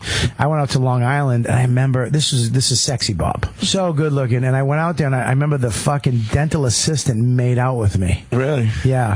What? She just fucking... What was his name? I just, do you understand how easy that joke was, right? But it was the timing. I know. But the timing was a little off. You got the word she out first. Yeah. I fucked up. I waited for somebody to, and I went, but we were sitting. She was cute. She was like a Spanish broad. She wasn't the best. The girl's mom. I fucked her. She's a real slut bag, just taking cock all day long. My dentist was crazy drunk. It was weird. I just got my cleaning. She leaned in and she started making out with me. Oh, man. She's like, oh, sorry. You heard the little accent. Oh, sorry, I know. I was like, yeah, it's fucking all right. Don't worry about it. You try to do anything else? It's all right. Well, Good for you there, sweetie. Nah, I didn't. What's her name came back in, but she came down maybe 2 years later when I was on the decline. You know what I mean? I was getting into one of my fats. I was a little heavier than I was. It was like 2 years later, they both came to the cellar. And over here, you know that Korean barbecue I like right over here? Yeah. It used to be a coffee shop, 24-hour coffee shop. And I brought her over there in the basement where they used to fucking with all the food, and she sucked my dick while I stood on a table. I don't know why. I stood on some weird fucking cutting table. And it was like wobbly, so I was balanced, but it kind of turned me on. Just balancing. Working on your core? I don't know. Yeah. It's like a poster ball. Yeah. I was like doing this, and I was like, no, it's good. Because it was going in and out of her mouth because I had to, you know. And then I think that fucked her up. I think she just wanted to kiss me. I don't think she wanted to suck my dick on a fucking wobbly table. But yeah, I went there. I got my shit cleaned, and then I stopped. And then years later, I was afraid of the price, and my breath started stinking because I got plaque buildup. And you get plaque buildup on the bottom teeth. Dude, I'm telling you, and the one in the back, you got to get that taken care of. If there's anything an old person will tell you, don't fuck up your credit and take care of your teeth. Yeah. Mm-hmm. Yeah. I'm telling you, it sounds cliche, but ask any old, take care of your fucking teeth. What are the two things I should do? Don't fuck up your credit. Stop blowing dudes. For you, that's the first two. All the problem Lewis has in your breath is what we're having an intervention for. That's weird, though. Yeah, I know. What's that? All the problem he has in his breath is what we're having an intervention for. Like, that's weird. I still don't understand a word you're saying. Am I talking fast or slow? No, you're talking Dominican. Sorry. All the problem, what the fuck? Are you trying to sell us pork right now? What is going on? What are you saying? Fucking 5 o'clock shadow eyebrows? All the issues Lewis has, and we're having an intervention for his breath. You're saying that I have other shit that we could be having an intervention for, you know? Not more than his breath. No, I love all Lewis's other bullshit. I'm happy with. I've thrown in the flag. You understand? I'm out. I quit. What it is. This has affected you directly. I'll tell you why. Because I had the same thing. Well, what the problem? Yeah, because my microphone fucking stinks. I'm going to ask my chick because she would tell me if I had stinky breath. Let's call her right now. She loves you, call dude. her up. Oh, she's mad at me right now. Why is she mad at you? What'd you do? Because I smoked pot on Thanksgiving with my sister. And you have a sister? Yeah. Oh. Yeah. Does she have bad breath? No, I'm kidding. Go ahead. Let's call her. You guys just fucking melting candles with your mouths. So I ended up smoking pot last night. With Oni. Yeah. And there's a little bit of pot left over in the bag. And I didn't want to bring it into the house because it's really good pot. Right. And I don't want to get in trouble. So what I did was I put it in the mailbox. That's crazy. What the fuck is wrong with you? I put it in the mailbox at home. Your mailbox. My mailbox. But the mail doesn't come till like 3 o'clock. Yeah, but it stinks. Kelly, let me fucking finish the story. You can't fucking chime in. I'm sorry. You know, We're on a podcast. This isn't a what the fuck? You're not on trial. I'm trying not to fucking murder Kelly with my words every minute. It takes every bit of me not to. So this is good. Kelly's tits look great today, though. I had a dream that I ate Kelly out last night. What? Swear to God. Maybe that's why my breath stinks today. Maybe you ate her ass instead. Much as that was against me, that actually was quite good. I had a dream that I ate Kelly's box last night. How did you eat it? We made out a bunch, then I went, she was hairy down there. Really? Big old bush. I think that too. I really think that too. Like she's hairy. Yeah, big old bush, and then I fucking spread the bush hair. Do you ever see when they kill a deer and when they go to skin it on the belly and they cut that little sliver open and like it's like the hair opens up. You know what I mean? It's like the slice of hair and it's like pink and red, and then that hair is that coarse fucking deer hair. That's what I picture her box looking like. Either that or Miguel's face. Beautiful. What? So you ate it out good? Did you like it? Yeah, Did I like it? Yeah, of course you like it. I don't know about that. What was she doing? I'm not fantasizing about Kelly not enjoying it. What kind of self-esteem would he have? And she's like, you suck, Ray. Louis, get off me. I love that Lewis, he got in trouble last time for talking about some stuff, jerking off somewhere he wasn't supposed to. And now he thinks that it's going to make it better with his chick because he wants to eat Kelly's box. I don't want to eat Kelly's box. It just happened in the dream. You're dreaming about it next to her. That's right. Subconsciously, that's what you want. Next to your wife, you got bad breath and you're fucking eating out Kelly's pussy. Weed in the mailbox. I think you wonder why she hates you. I put the weed in the mailbox thinking like, all right, I just pick it up as I left today. The mail doesn't come till 3 o'clock. Why would she go in the mailbox? She's caught me 2 other times with weed in the mailbox in the past. Weed in the mailbox. So now I think she just fucking checks the mailbox. Because I didn't think it'd be, dude, she comes, I'm about to leave today to go to the gym. I was like, all right, babe, I'll see you later. She's like, are you sure you don't want to take your weed? And when you get caught and you don't have enough time to lie or think, I'm like, It's the mailman's weed. I don't understand why you're making excuses for your weed. Yeah. You're a piece of shit. She loves you that you're a piece of shit, but you keep making excuses. Yeah, stop trying to cater. I've made sacrifices and I've changed a certain degree from my wife. But there's certain things that I'm not gonna. Because if I tried, it would just be us fighting all the time. So there's a certain amount of me she has to accept. Well, no. And there's a certain amount that I can do that. I can do that. On my terms, I decided I'm an idiot, okay? We know that. Say it again. I'm an idiot. And I quit smoking pot, okay? And I keep on going back. I'll have like a month or 2 where I'm not smoking anything, and then I'll have like a relapse for a week or 2. Yeah. There's no way you would quit smoking weed. I would if she wasn't putting, I swear to God, dude, pressure on you. I swear to God, I would. I believe him because I know this is why, Dante. He's got a lot of shit going on in his career right now, more than he's ever had. He's got opportunities popping up, and he doesn't want to be a fucking stoner and fuck up an opportunity. Yeah, you don't want to walk into a comedy club and be the dude that stinks like fucking pot. I get if he's laying off because he's trying to focus. Yeah. But he's not quitting smoking weed. Lewis is going to smoke weed for the rest of his fucking life. So why can't you Once things smooth out, he's going to start smoking weed again. Why can't you just smoke weed late night? Just get done all your shit. That's the problem, dude. First of all, Troy, nobody has a gifted life like you, okay? Well, no, I mean, I like smoke. I went through the same thing where I couldn't quit smoking weed and it was like fucking up my whole day, and now I just leave it till the very end of the day. If I could do that, I would, dude. I would take a bong hit, and she'd have no problem with that. My problem is I start making excuses to smoke during the day. I was like, oh, I don't have any work to do today, so I'll just smoke during the day. And what I'm doing is I could be doing work still, or I'll say I won't buy weed. You mean work? You mean selling oranges on the street, right? Or like I'll end up like I'll be like, all right, I won't buy weed. I'll just smoke it when it's around, and then I end up being at places where I know my friends are smoking pot. Within a week or 2, I'm smoking pot in the morning. I'm outside walking the dog, taking a one-hitter, hiding it from my chick because I don't want her to judge me because I'm getting high during the day. And it's my addiction. Alcohol is not my addiction. I've done cocaine, I've done mushrooms, I've done fucking. You don't have a problem. I've done cocaine, I've done heroin, I've banged she-males. The only thing that fucks me up is a little pot during the day. What the fuck is wrong with you? No, because what the fuck is? Do you hear yourself? I've done cocaine 12 times in my life. I never got addicted. There's a lot of people who have never done it once. That's a little bit. I've never done cocaine. That's a little bit for somebody who does drugs.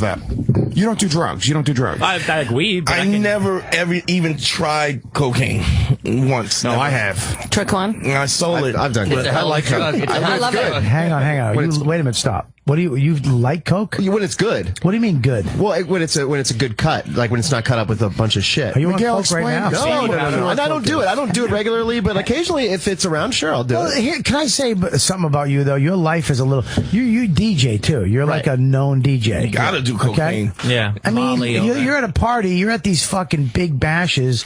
You're DJing these cocaine and all that stuff is running around. You're gonna do it, but you're one of the most level.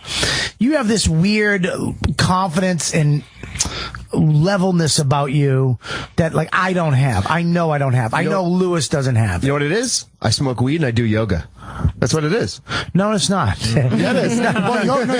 It's who you are. For your mind and body. Were you ever out of control? Like what? Oh yeah. Okay, so that's what it is. When were you out of control? I mean, I was in a rap group for many years. Get the fuck out. Yeah. Of here. What was it called? I'd rather not say. You have to. No, you have to say. I'll tell you out there. No, just please tell me the name. I was in a rap group called Wolfpack for a while. From Philadelphia. Wolfpack, like fucking Lewis. But like, wait a minute. Wolfpack, like the fucking the Hangover? No. This is a rap group from Philly. What kind of rap did you do? It was like the White Wu-Tang Clan. No shit. Yeah. What was your So they were thing? nothing like the Wu-Tang Clan. Yeah, exactly. The exact opposite of the Wu-Tang Clan. Yeah, no, it was like the punk rock Wu-Tang Clan. Really? Yeah, and but yeah, we were just crazy, completely out of control, just like kind of like House of Pain. Yeah, I mean, in that world, you know what I mean, like House of Pain, like Beastie Boys, YBT. Right. But yeah, I mean, there was just a lot of crazy shit like meth and coke, and you just kind of whatever. How old were you? From like 19 to about 24. Okay, so here's the deal with that. I think though, everybody kind of has that air. I did it when I was young. I got out of it. You know, everybody has that thing where you're trying to fit in, where you're trying to find yourself. Yeah. Where you're trying to, but when there's a certain age that you do hit, you know, where I think you look, this is who I am. I'm not that person, and you kind of spend the rest of your life kind of going towards who you really are. Right. And who you really are is you're a pretty balanced. I've never seen you get angry, and when you do get angry, it's kind of focused, or you know, it's meaningful. It's meaningful. But yeah, I mean, but I had to spin out of control first. Right. I had like but as a young dude. Yeah. But I mean, you also had that outlet in rap to, you know, get your frustrations out. Exactly. Yo, I'm fucking crazy white. I got a bunch of tattoos. I like to take a dick in my poo. Philly. Yeah. Exactly. Was that good? That was Lewis's rap. I've heard you rap. You can rap. Don't even do that. I've heard you I rap fucking great, dude. I freestyle. No, he can eat raps. You misunderstood. What Raps are healthy. Both of you idiots. You both just healthy shit. But he eats 3 or 4 of them at a time. Aided them? What are you going to dentisting? Speaking Dominican. Jesus Christ, there's a lot of fucking ignorance in this room. There's only one smart person in this room. I don't know who it is. I was lying. Yeah, I mean, but cocaine, I mean, you still do coke now? I haven't done it in a while. What's a while? Probably like about a year. 3 days. What time Have is you it? done coke? I haven't done coke in like 7 or 8 years. The only reason, because I did like coke a lot, every time I've ever done cocaine, I get urinary incontinence. So at the end of the night, it feels like I gotta pee, and I just stand above the toilet, like wired on coke, not being able to pee. So I go to bed when I wrap my towel in a dick, because I feel like, or I wrap my dick in a towel. Your towel in a dick. I wrap my dick in a towel. You wrap your fucking towel in a dick? That's wishful thinking. Because he has dicks all around his apartment. The fact that you know what incontinence, I just aggravates the fuck out of me. That incontinence, you dentisting and you know fucking incontinence. Dude, I gotta piss and I can't. You say incontinence. Whatever, dude. God, you fucking you're like a unicorn. Fucking goddamn dumb Puerto Rican that knows what incontinence means. But like I literally would feel like I had to pee the whole night. And I asked my doctor, I thought I had an STD, so I went to the doctor, and he was like, You did have Always an STD. yeah, but it was AIDS. That had nothing to do with it. But he told me, he was like, have you done cocaine recently? And I was like, yes. And he was like, well, sometimes this happens. It's pretty common. So I can't do it. Yeah, And Troy, did you know that? No, that coke does that? It fucks up my boner. Like I can't get hard on that shit. I've heard that. Guys can't get hard. Prove it. Guys can't get hard and they can't come either. Kelly, Yes. just a side note. How bad do you want to fuck Troy? Yeah, he's all right. All right, there you go. Kelly, also side note, guys can't get hard or come with you anytime. So He's a triangle. I'm the triangle. Can you pass that fucking over there, please? No, but Coke's good though. The thing is, I don't know why you felt like that, because the good thing about Coke is it wears off in like 45 minutes and it's done. So even if it's a bad trip. No, but that's the thing, it's a bad trip. You just go, I'll wait half an hour. But with weed, last time I had an edible, I was fucked up for like 5 hours. Yeah, I'm never edibles touching are it tough, again. man, because you don't know how much you're taking in. Horrible. Yeah, you know what? I remember the time I gave brownies here. Yeah. And Greer Barnes went downstairs and just stared at the ceiling eating hummus for like 3 hours. It's the worst. Remember that? Yeah. He was like on another planet. That was that was on the show. Yeah. Yeah, they mailed in the edibles and. Well, that was the cookie that I left over. I took like a quarter of a cookie, and it fucked me up. Ended up calling up Soda, going, "I'm freaking out. What do I do? You're the king of this." He goes, "Get something to eat and go to bed." Some people edibles. You didn't call Lewis. He'd be like, "Suck a dick, swallow the cum, and then take a It nap." to be like, go outside, go on the subway, stare at all the strangers, have a good time. Some people edibles don't do anything for it, and some people edibles just fuck them up like crazy. But Coke, I'm fine. Coke is like the best. Hey, look, it depends on how they. Yeah. When was the fucking last time you did coke? A few months ago. Are you fucking kidding me? Kelly, you you do cocaine? Sometimes if I can get my hands on it. Bobby is. I'm not disappointed. I'm fucking turned on. I want to eat a pussy now. Kelly is a cokehead. Kelly is a coke whore. Kelly is a coke I think whore. I got scared though because the last time I did it, it fucked me up really bad. Like my nose for like 2 weeks afterwards, my nose was singing. I'd love it if your septum fell out. Well, this is the thing.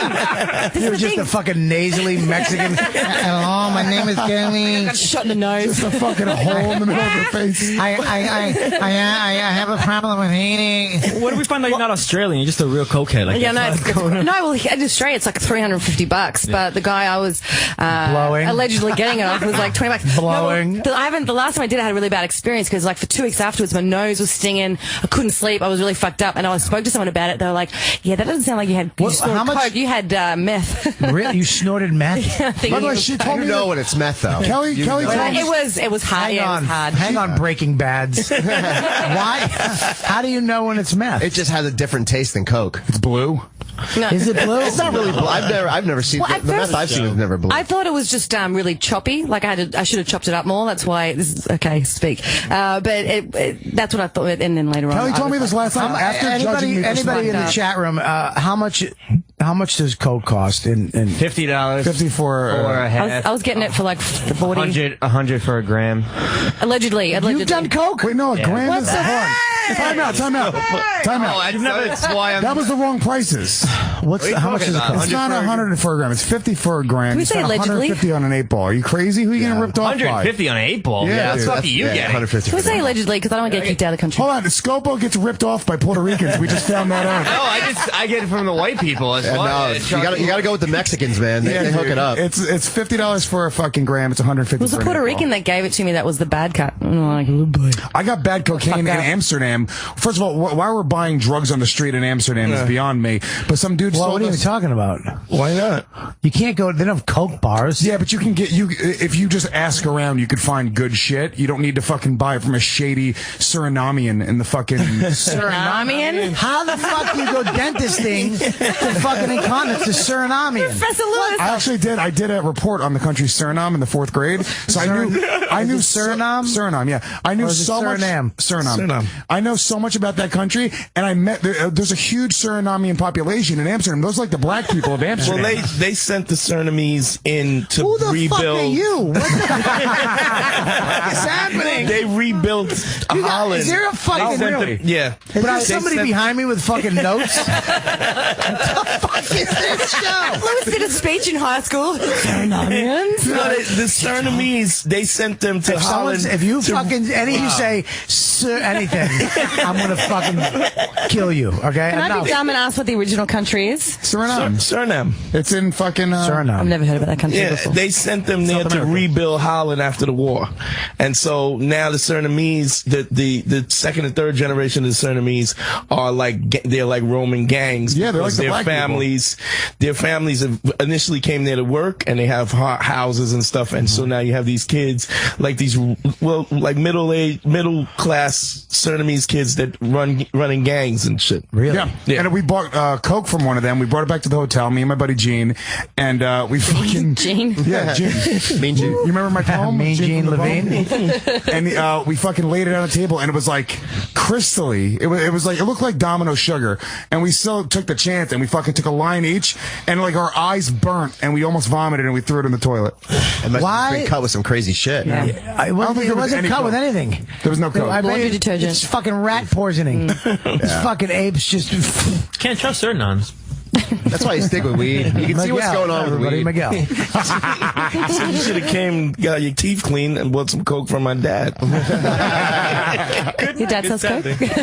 That's how he put you under? Just to get So I can't believe that Coke, you did Coke, everybody in the room did Coke. You never did Coke? I did Coke when I was younger. I did. I did Coke when I was younger.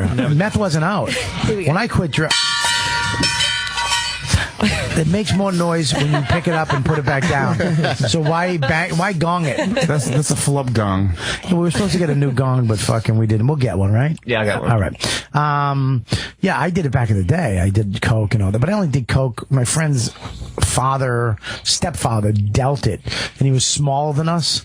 He was this little skinny dude with glasses, so he just threatened him. He was just take it, and he'd be like, "Where's my Coke? Fuck you." We'd be fucking stoned. Fucking fuck you. Go fuck yourself. And but Coke fucked me up. I mean, it was all right, but I hated the drip. Yeah, it was awful. It's the best part of it. I hate that. That's why I don't do it, man. It's just cut. Now it's just cut with such bullshit, and you have sinus infections from it. You know, like one day, and you're just like, what am I doing this? You don't even know what the fuck they're cutting it with. No. I mean, have you ever had pure Coke?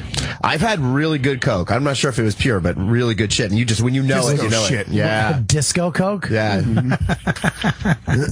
But it's hard to come by. So, but were you with rich people or famous people? I've had some really, really good ones from my brothers and like the fucking Sculpt, just wait to interject with your story in the middle of a fucking question, asshole. You're fucking him up on he's doing so good. Go to the 3. Fucking jackass. What's the rule, Scope? Go to the 3 when I'm talking.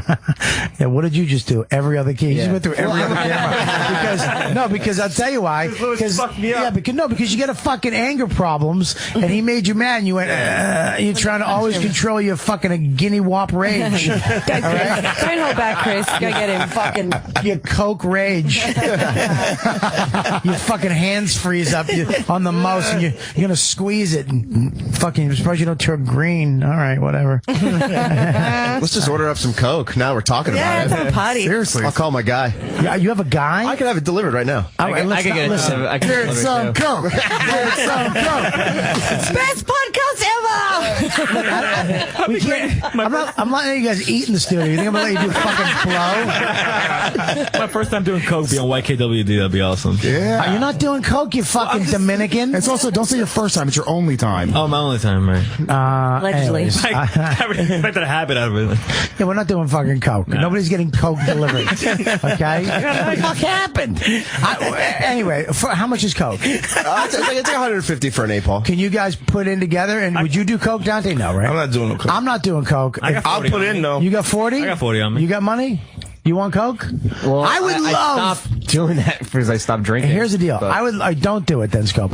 But Kelly, do you got any money? I'll put fucking 20 into Kelly. I'll put in. We're just gonna get a pile of Coke and just start doing lines. No fucking Scarface. We're not getting a pile. Like an 8. We're talking 40. I gave 20. That's 60. That's not a pile. How much Coke can you get? How much can How much an 8? What the fuck are you talking about? Well, I don't really $60. $3.5, right? 8-ball is 2 people one night. 3.5 grams. How much can you get right now for $60? I don't know. I don't know if they'll go that far. I'll put 20 in. No one's gonna deliver for so less than 40, 100. $80. I'll We put got 20. $80. I probably will get $100. We would probably have to go to 150. Really? All right, 100. I get 100. It's the weird. I can get a guy come for 100. You could? Is it good though? It's not bad. Coke auction. I'm not going for Chris. I mean, what are we going to do with that? I don't trust Chris' Coke guy. I trust Troy's Coke guy. Yeah, my guy's He's a good. DJ. DJ's known. Yeah, you know his shit's good. Yours would be a good party. Like his just make us sick or something. Yeah, No, I got a good guy. He's a good. He actually comes when it. I got a fucking good guy. I know a guy who knows a guy. My father owns a bakery, and in the back they do the cocaine. Dude, I haven't done Coke in years. I haven't even been offered Coke in years. And I've been offered Coke like 3 times in the past month. Really? Weirdly. It's just coming up a lot. Weirdly? Weirdly. Dentistry. I would say do it, but how long? It must take like a while to get Coke. This podcast is a 3-hour podcast.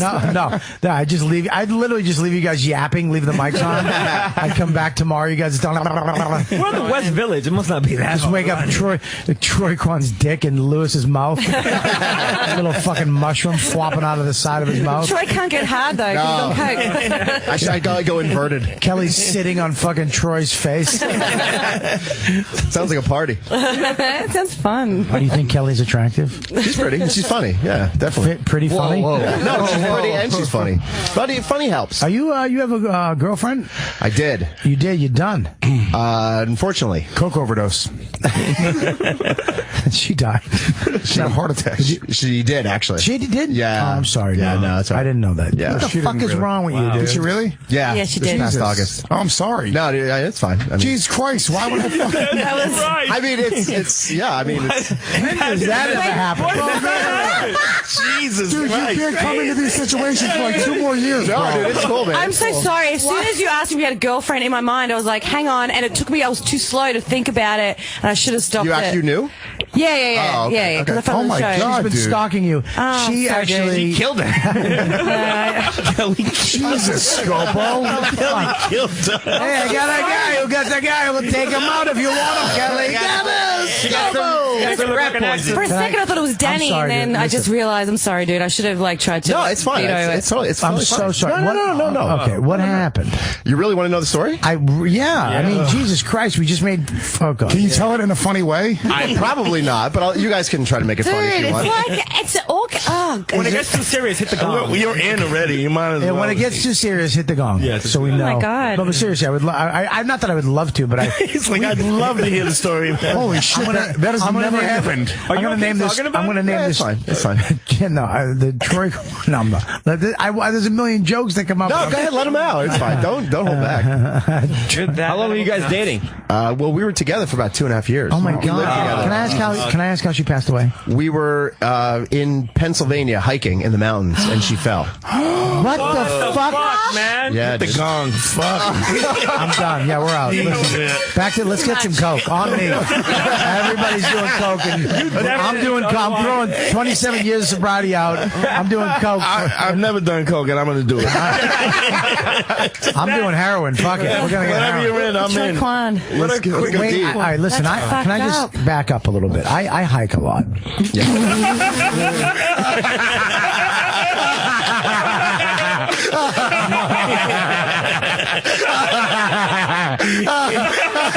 you mean that? Oh, shit. Oh, fuck. Good. He meant hitchhike. Way to lighten the mood. I meant I've hiked a lot in my life. I enjoy hiking. You thought about it so much. I used the wrong word. I enjoy hiking. Oh Jesus! I'm not even look at the chat room.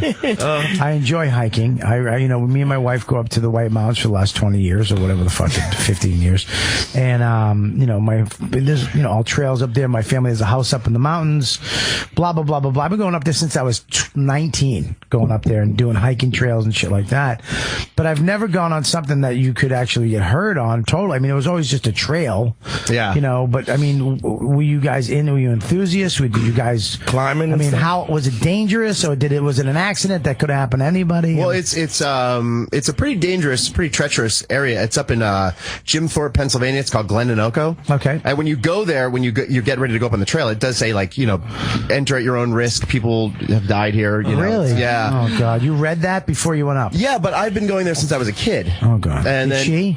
No, we had actually gone a year before, and then we had gone up, and there was a huge, crazy rainstorm that happened maybe like 2 days before, and they just loosened up the ground, and she fell about 45 feet. Wait, the ground caved from underneath her, like it gave out? Or? It's there's like waterfalls, and there was like an overlook, and she was standing on the overlook, and the ground, Spock's mother in Star Trek. I don't know. I've never seen that. I don't even know. I know what you mean, but Well, fucking laugh. Don't leave me hanging. What are you, a follower? No, because Winona Ryder's okay, but I know. Trying to break the monotony a little bit. You saw it. Gotta hear fucking this sad story and then fucking. Sorry. Oh, man. His fucking deviative septum. What the fuck? Take your dumb boxing nose away from the microphone, would you, Dante? My nose has been broken. This is the most horrific story I think we've heard. So here's the deal. You going up? Has she been before with you? One other time we were there. We were there 4th of July last year. So she knew about it. She knew about it. She wasn't experienced, but Was it just you two? Yeah. And you were going up and coming back down. We made it all the way to the top, and we were coming back down. So you made it, and then you're coming back down, and she's standing on this overlooking a waterfall? Yeah, it's just like a ledge, and it dropped about 45 feet, but it was a beautiful scene where it was the waterfall, and I was there taking her picture. You weren't about to propose or anything, were you? No. Was it with your iPhone? Yeah. Oh, this could be I have a ton of pictures, like, right before she died. Jesus Christ, dude. Yeah.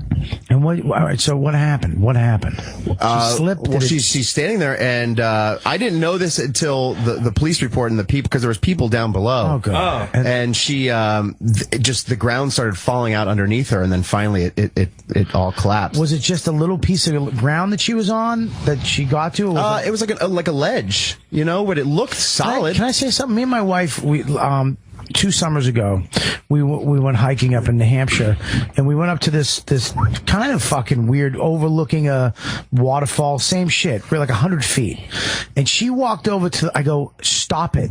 I go, I don't care how not afraid of heights you are. I'm petrified of heights.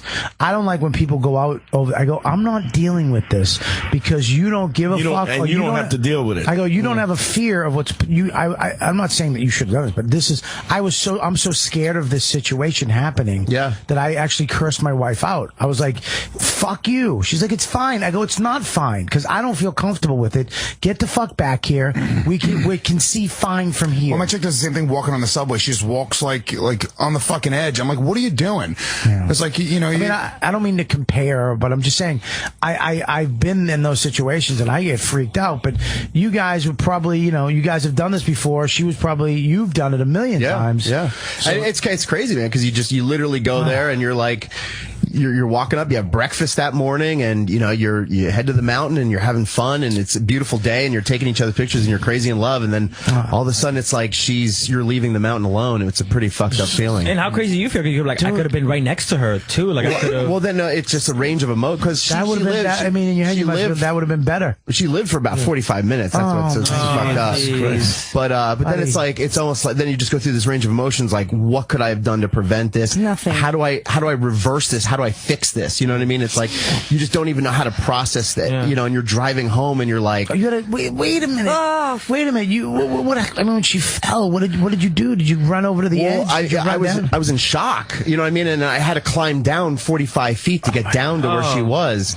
And I literally just laid with her and was just like having people try to call paramedics, and you're just trying to calm her down because she's like, I'm dying, and freaking out about it, and you're just trying to like. I'm sorry, dude. This is killing me, dude. Yeah. I'm so sorry. I'm sorry to bring the mood down. And this is just the direction. Bring the mood down. We went from having a party to like everybody's like really, so fucking bummed out. Sorry, can you leave?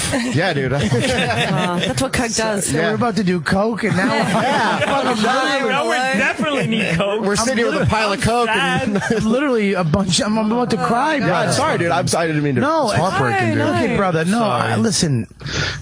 This is. I mean, you asked, so I know. I'm not saying it's. I'm not at all, brother. I'm just. It's a very sad thing, bro. And the one thing that I'm getting from this is that, this tragic shit happened to you, but you found a way to. I know it's still with you, but you're not. You still living. You're still living. We're trying, man. It's hard. It's a hard thing, man. That's a really hard thing to go through. And I think about the things that I'm going through now, which are whatever my problems are. Trivial. And it's not trivial. Relax. I can talk for myself. You got to close out a Sears card. Sorry. You asshole. You kidding me? Self-absorbed piece of shit. Dude, they fucking said you got to close the card, dude. And I'm like, really? It's the worst thing on earth that could ever fucking happen to me. Feels like my work caving in, dude. I wish they'd have a dead. Can life get any fucking worse? Nobody's got it worse than me, dude. Dude, do you want a blowjob from Kelly? on the YKWd. On the house? On the house. Either Kelly or Lewis. I'll do it. I roll my R's. I'll do it. It's tempting. Dude, I mean, and then she passed away there. Yeah, it took a while, but she lived and for a while. they couldn't save her. Well, the paramedics had to hike about 1.5 miles up the mountain. Oh, so yeah. And then you had to drive home. How did you drive home? You couldn't call anyone to come pick you up? Well, I wanted to just get the fuck out of there, and I had a zip car from the city, so it's like I can't just leave it there. Yeah, because you get charged a lot. Yeah, and I can't. And, it was just it was like, someone died. I'm sure they'll understand. He's grieving and he's cheap. Well, it's He's a fucking nickel chaser. Listen, I'd love to stay up here, but the zip car. If it was Hertz, I'd fucking take the hit, but these zip cars kill you. What did you do when you returned the zip car? They were like, have a nice day. Like, I just dropped it off, but it's fucked up because, like, in the car, like there's her purse sitting there. You know what I mean? And you're like, you're going home, and it's like, did you go through her phone? No, her phone broke. It fell with her. Did you have to make the call to her family? I did. Lewis, will you stop talking? This whole thing is because of you. It's not because of me. Did you go through her phone? No, it was in her pocket when she fell. It's broken. We would have never talked about it if your fucking breath didn't stink. Oh my God! I didn't bring it up at all. Yeah, you did. You brought said it was the butterfly effect. It was just like you fucking asked if you had a girlfriend because Kelly wants to fuck her. Yeah, that's how it got brought up. And then you went, she's dead. You went, she's dead. I said she had a coke overdose. It was funny. Yeah, and then he said she's really dead, and you went, no. And that's when dentisting. Cernamies. Don't do it. Relax. I'm with you. So there's a whole bunch of other pushes stuff. the mics away when he gets fucking sad. There's a bunch of other stuff that now comes with that I don't even want to ask you about. I mean, it's fine. I mean, Kelly, stop trying to fuck him. No, I'm like, because the purse leads to the calls. Oh, you're gonna get a simple from Kelly tonight. Oh, no. The police showed up. They came to the house that I was at, my parents' house, and they have to talk to you, and then they took her belongings. So then they mailed it out to California to her family. Now, what did her family say to you? Were they mad at you? Well, it was tough. I talked to her brother, and her brother had to talk to her mom. She doesn't have a father, but her and her mother are very close, and it just destroyed her mom. It's just I mean, completely devastated her mom. You know? Hang on one second, Dante. You gotta. All right, sorry. You gotta just. You're literally, I'm fucking panicking because of your breath. All right. Go ahead. No, yeah. So it's I had to talk to her mom, and then that was just, and her mom was just in denial for a long time until we got out there and she saw the body. So. What did she? Can I ask? Did she die of a head injury or she broken? she fell, so she cracked her ribs, punctured her lungs. Fluid in her lungs is when you fall. What's what happens? Yeah, that's exactly what happened. What is your doctor? Your mother internal. I work at a hospital. He's a nurse. Where's the hospital? In your apartment? Come on in. Shh. Don't wake my mother. Walking, there's chickens, a dog, and little kids. We do everything here. So that's crazy, man. Yeah, man. So it's heavy. It's been 2 years. No, it happened in August. 5 months. It's been, dude. Yeah. I can't. You know what? It's pretty heavy. Sorry, man. No, I'm not. Please don't ever say that to me again. I'm sorry for you. I'm sorry you had to go through that. That's a terrible thing. I think about that. The older you get, and the more in love I become with my wife and my kid, the thing that because I'm of who I am, I'm a crazy comic. I think about this shit. Yeah. And I have to fight those. Especially my little kid. I look at him like, oh God, what if I'm not here for him? What if I die? What if I'm always fighting these intrusive thoughts that Patrice used to talk about, where you think about these terrible things that could happen, and it may, and it did happen to you. Yeah. And you had to deal with it, and it makes me go, stop it, Bobby. Stop.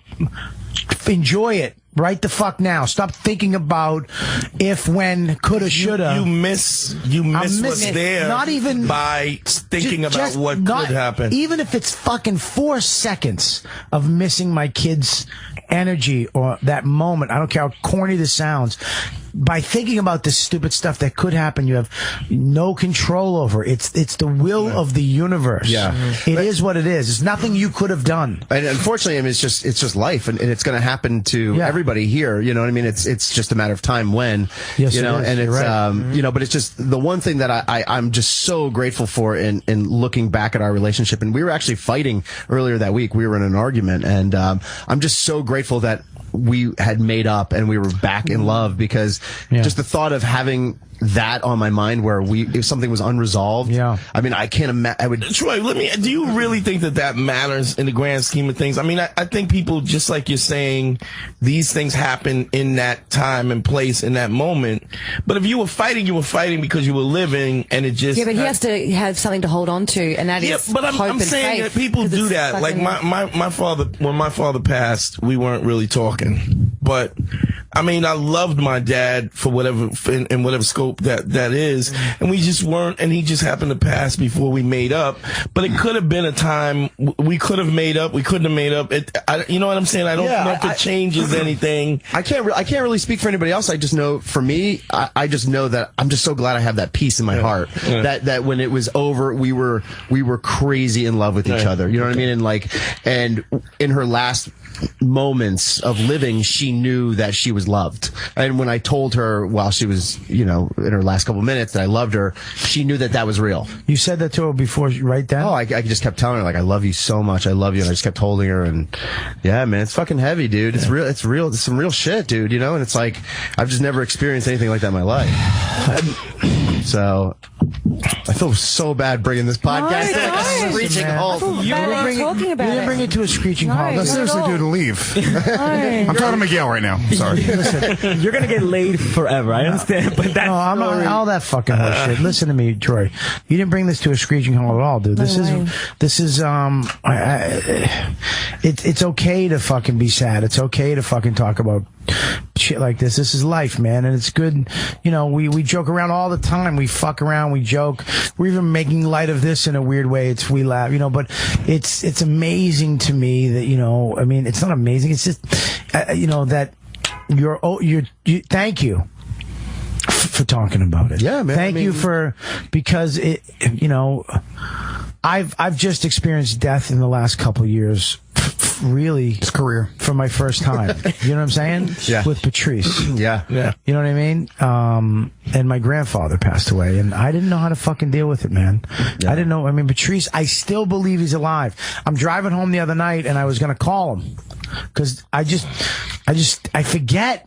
Yeah. I forget that he's not fucking here, and then when I realize, I'm like, I get mad like, fuck. Yeah.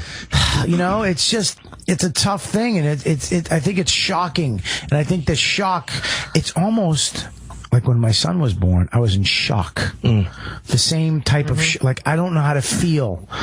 How do I? And it slowly starts to go away. Like, it slowly starts to happen. And Bobby, because you just experienced this, like you had never really experienced a lot of death in your life. No, because I'm white.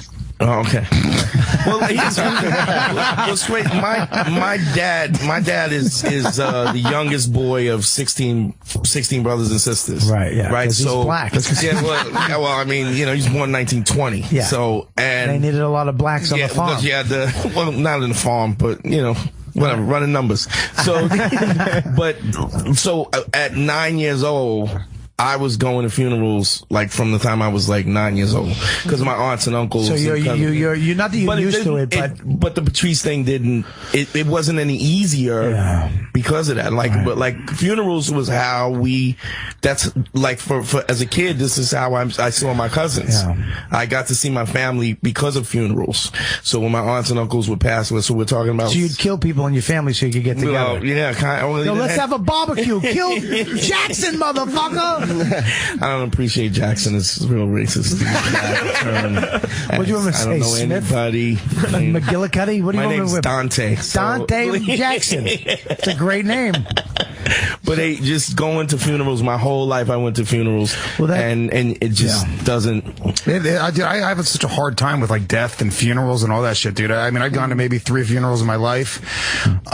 It's a weird thing. Just saying what Dante was saying before about just kind of like having that closure or having that relationship. Like my mom died, and I hated my mom when my mom died. Like literally, like I didn't speak to my mom in probably 2 or 3 years.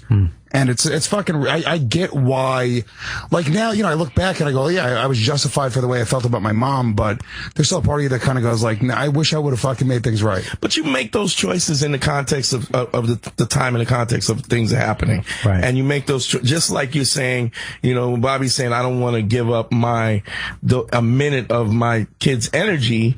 You make those choices and you don't really understand what happiness is unless you have sadness. You need both. You need the balance of both in order to feel both, the either. Yeah. So you can't just embrace the good. You have to embrace the death and the sadness too.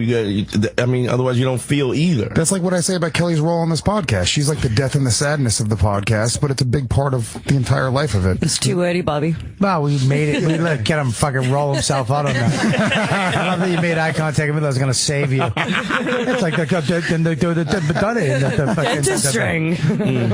Look, man, I'm sorry to hear all that. That's a terrible just the worst scenario I could ever dream of. And our friend too, we have a friend that lost somebody too, her brother in the war. Not in the war, but he was in the military, in the services, and that was terrible too, because she's she loved her brother, and these people, it's sad, man. It's and that's why it's like life is so fucking great. It really is. I had bad shit happen today. Not bad, but not the Sears card, other stuff. You know what I mean? But it's like, what the fuck, man? You're just kind of rolling around.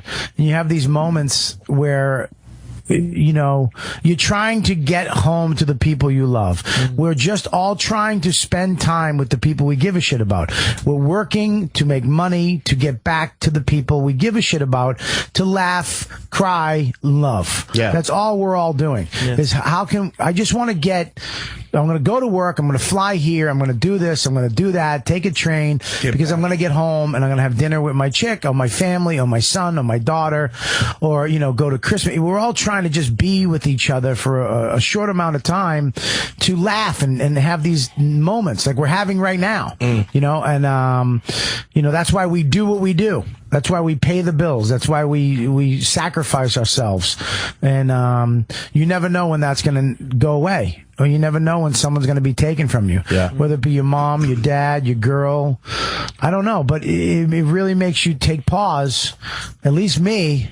And, I get emotional, dude, when I hear this shit. And I don't think that's a bad thing. You don't have to apologize, because I think it really puts perspective on the way things are. And the fact that you're still going strong. You haven't given up. You haven't fallen, Yeah, dude, the fact that you can come in here and fucking talk about it freely. Yeah. I mean, it would be. There's people even if there's one person that's listening that just had the same thing, that's amazing. You're helping people. We just, that was crazy stuff. Yes. I mean, thank you for sharing. Yeah, Troy. I mean, please don't. It's pretty amazing. I mean, I don't know what to say. It's sad. It's terrible. It's awful. But we've like you said, we're all going to go through this. We're all going to go through tragedy. And you're. The fact that you're strong enough to keep going and keep it moving is unbelievable. And I can't believe you haven't even talked about this at all. Yeah, no, I mean, I got into a little incident on O&A, so I'm banned from on air. Why? I got into a little bit of a problem. I had a little bit of a problem. It was like a whole fucked up thing. I got into a fight on air. With who? With one of the guys. No, just a verbal fight. On Sam Roberts' after show, and it's actually called the Bob and Sam Show. That's right. Yeah, you weren't there, unfortunately, that day. Yeah. So I got into a little bit of trouble on there, and it was crazy because I actually thought I was going to get fired. Really? Yeah, it was pretty intense. Over something on the air. Yeah. Isn't that what they love, though? They do. I mean, O&A didn't have a problem with it. They were great. They fought for me, and they're the best fucking dudes ever, man. They really went to bat for me. But yeah, I mean, it's just when you work for a big corporation, man, some things go over the air that they don't want. Yeah. And story of my life with Robert Kelly and Rob Sprance. Are you holding him back, Bobby? Yeah, we don't want shitty MMA news. We want our mics to smell nice. Ouch. Kelly, don't push the mic away, you fucking. Well, come on. Come on, dude. Just listen. Don't put the mic back in.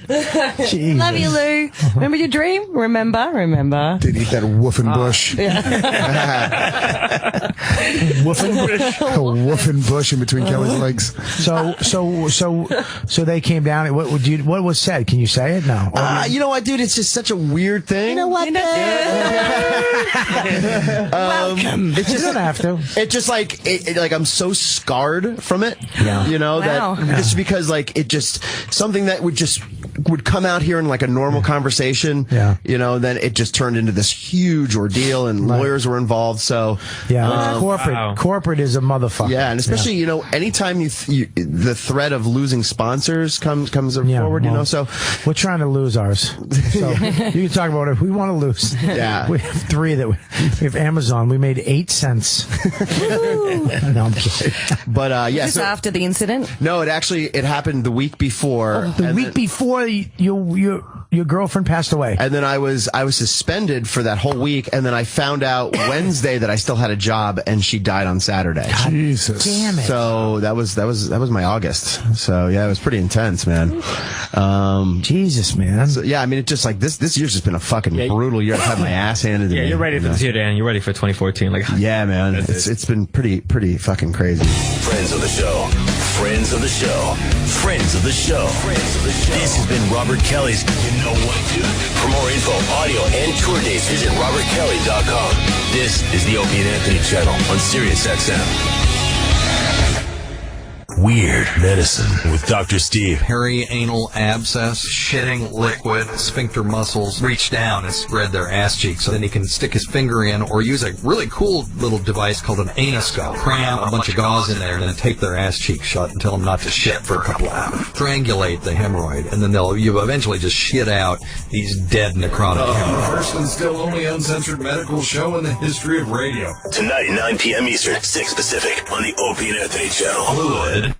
It's college football bowl season on Sirius XM with live play-by-play of over 30 games, including the BCS National Championship between number 1 Florida State and number 2 Auburn. Davis is going to run it all the way back. Auburn's going to win the football game. The 100th Rose Bowl between Stanford and Michigan State, and the Sugar Bowl, Oklahoma versus Alabama. The biggest college football bowl games are on Sirius XM and the Sirius XM app.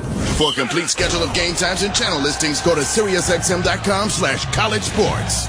Tired of paying outrageous prices for Viagra? Well, we have great news for you. Now you can finally get Viagra at huge discounts. Healthy Man allows you to save up to $500 on Viagra. Why pay U.S. pharmacy prices of $15 per pill or more when you can get Viagra for less than $3 a pill? Call today and get 40 Viagra pills for only $99. This can cost as much as $600 at your local pharmacy. You can't afford not to call us. If you want Viagra at the lowest prices, never pay $15 a pill pharmacy prices again. Get Viagra for less than $3 a pill. Call 800-834-7504 today and save up to $500 and get 40 pills for just $99. Healthy Man is fast, easy, and affordable. Operators are waiting at 800-834-7504 to take your call now. Call 800-834-7504. That's 800-834-7504. Again, 800-834-7504.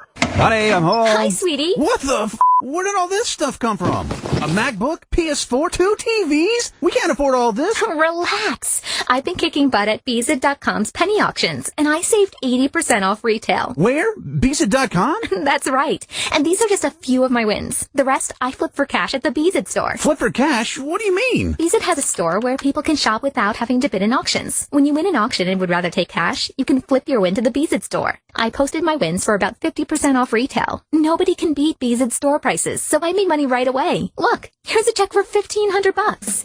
Get it all for way less without the stress. There's only one place to go, Beezid.com. New users sign up between now and January 5th, and you automatically enter into Beezid's $75,000 holiday giveaway. One winner every week. Use code OPIE and get free bids to join, or just show up and shop. BEEZID.com. My business was losing money because I was wasting time searching through all my paperwork and computer files. I had boxes of papers all over my house. I couldn't find anything. Then I got the Neat digital filing system. Now all my documents are organized in one place. With the Neat system, the boxes are gone, and I can find anything I want in just seconds. Now I'm making money instead of wasting time. My life is totally organized. The Neat digital filing system organizes all your printed paperwork and computer files in just seconds in one tidy, easy-to-find digital place. You simply have to try Neat to see how simple it can be. And now you can try the Neat system for free just by calling 1-800-942-9265. Not only can you organize all your documents in seconds, you can find anything you want in just seconds, too, just by typing one word. Try the Neat system yourself for free. Just call 1-800-942-9265. 1-800-942-9265. That's 1-800-942-9265. If you want a better body, you change it. Work out, eat right. But what if you want a better brain? You change it with Lumosity.com. Designed by neuroscientists, Lumosity.com's online games give your brain a fun and challenging workout. It only takes a few minutes each day to help improve your memory, attention, speed, and more. So get the brain you've always wanted. Visit Lumosity.com and start training today. That's Lumosity.com. This is the Opie Anthony Show on Sirius XM. Like the ceiling can hold us. Sirius XM wraps up 2013 with a full-blown party music channel, New Year's Nation, the soundtrack to your New Year's holiday party. The biggest upbeat party songs from across the Sirius XM Nation play on New Year's Nation to help you ring in 2014. New Year's Nation.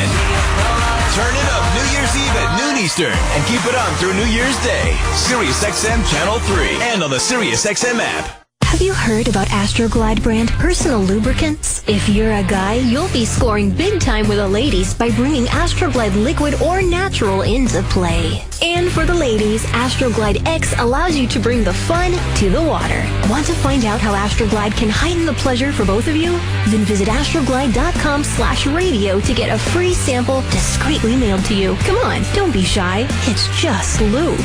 That's astroglide.com/radio for your free sample. I need a data backup solution for my business to replace my current tape backup device. Do you want to spend a lot of money? No. Do you want to store and pay for replicated data? No. How about a solution that's difficult to install and use? No. Offshore automated phone tree support okay? No. Then yes, we can help. Barracuda Backup. End-to-end protection for physical and virtual servers, including data deduplication to significantly reduce storage requirements, and replicated cloud storage for assured recovery, and live humans to answer your calls. Try Barracuda Backup free. Go to barracuda.com/yes. You have a mortgage and a load of other debt. Wouldn't it be great if it all just went away? 9-year mortgage can change your life. We paid off all of our bills. All your debt, including your mortgage, in as little as 9 years? We will have saved over $313,000 in interest payments. Even have more money left over each month? It lowered our monthly payments by a little over $500. 9-year mortgage. Where have they been all of our life? If you knew about something like that, you'd want to tell everybody. Whenever I have a friend or someone that needs this service, I give them the number. Hi, I'm Larry Ruff, president of 9-Year Mortgage. This is unlike anything you've ever seen before, and it will absolutely not harm your credit. Call for your free CD and learn how you can eliminate all of your debt, including your mortgage, much sooner than you ever dreamed possible. The more debt you have, the more we can help. Call for your free CD now. 800-433-1171. This works. Call the number. Call now for your free CD. 800-433-1171. 800-433-1171. Have you ever thought you'd like to buy and sell houses but didn't know how or where to begin? Do you fear your job is in jeopardy, or is your business income reduction keeping you awake at night? We're in the best time in 25 years to make a fortune in real estate without using your money or credit. My name is Ron LeGrand, and I've taught 500,000 people to do just that and personally bought hundreds of houses myself. If you'll call 800-970-6154 24 hours and leave your information, I'll send the first 500 callers my hot new CD, Foreclosure Fortunes, and my best-selling book to help you get started absolutely free. I'll show you how to build a six-figure income part-time with no previous experience and no license, even if you're a busy professional.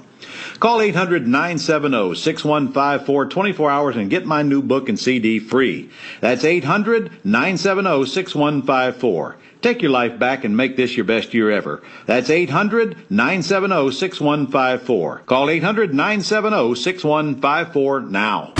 Just 6 days left of the countdown to #1 sale at DaveSmith.com. DaveSmith.com is the world's largest Dodge, Chrysler, Jeep, Ram dealer for 9 years and counting. And the Northwest's largest GM dealer for 18 years and counting. Receive low, low, low prices on over 1,500 new Dodge, Chryslers, Jeeps, Rams, Chevys, GMCs, Buicks, Cadillacs, and top-quality pre-owned vehicles. Go to DaveSmith.com, see how much you can save, and enter to win a Chevy Sonic. This is the Opie and Anthony channel on Sirius XM. The Joe Rogan Experience continues. Powerful Bert Kreischer, the travelingest man I know. The face of the Travel Channel itself. Every time I go to the Travel Channel, I see your fucking face. Bert Kreischer, right in the camera. Thank God I fucking lost weight before this season. It's the biggest fucking... I look at pictures of me. There was a guy that had a picture of me from him in Philly, I guess, a year ago. Yeah. I was huge, man. Were you going off? 250. Were you hitting the sauce? Yeah, hitting the sauce hard. The booze. Whatever, it was the booze and eating whatever the fuck you wanted at the end of the night. Yeah. You're like, this is like you earned it. Yeah. Yeah, it's no better way to throw a fucking monkey wrench in your metabolism, right? Dude. It's funny. You get used to feeling sick so much. Yeah. You just get used to that sick feeling. Well, if you're hungover all the time, that becomes your reality. Yeah. There's a lot of people, that you see on TV.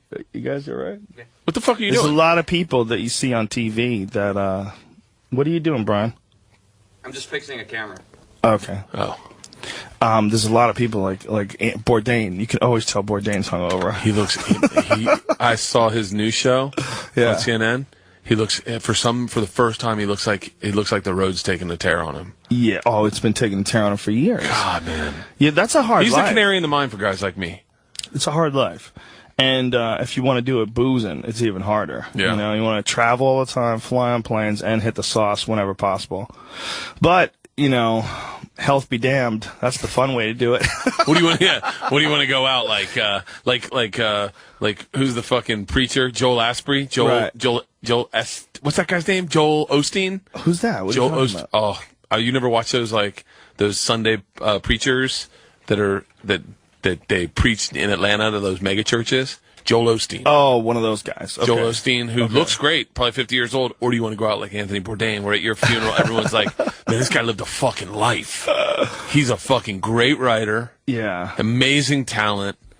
He makes hard. TV fucking good. It's so hard to make good TV. I will say candidly, I don't do it. But I make mediocre TV. I make TV that you don't change the channel for, but he made good TV. Dude, and the dude goes hard, okay? Yeah, he showed up, and we passed the joint when he did the podcast, and there's a few guys that didn't make it that went down that journey. There's a few in the history of the podcast that tried to get high with us, and then just the whole podcast went into a tank. It just spiraled out of control. And Doug Stanhope, I heard that one. Oh, that was mushrooms. That was a combination of mushrooms, and we got him high. Yeah, because I remember I was on a treadmill that day, and I could hear him breathing in the mic, and I was laughing hysterically. Stanhope's so crazy.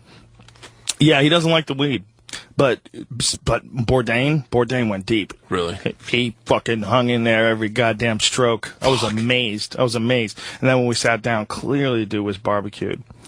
He wanted more. I feel like to this day, I wasn't the best host in knowing when a guy wants a beer. Oh. He's so polite. He wouldn't say, "Can I get another one of these?" And Brian had to go, I think he just clinked his beers together, he's looking at an empty beer. Oh yeah.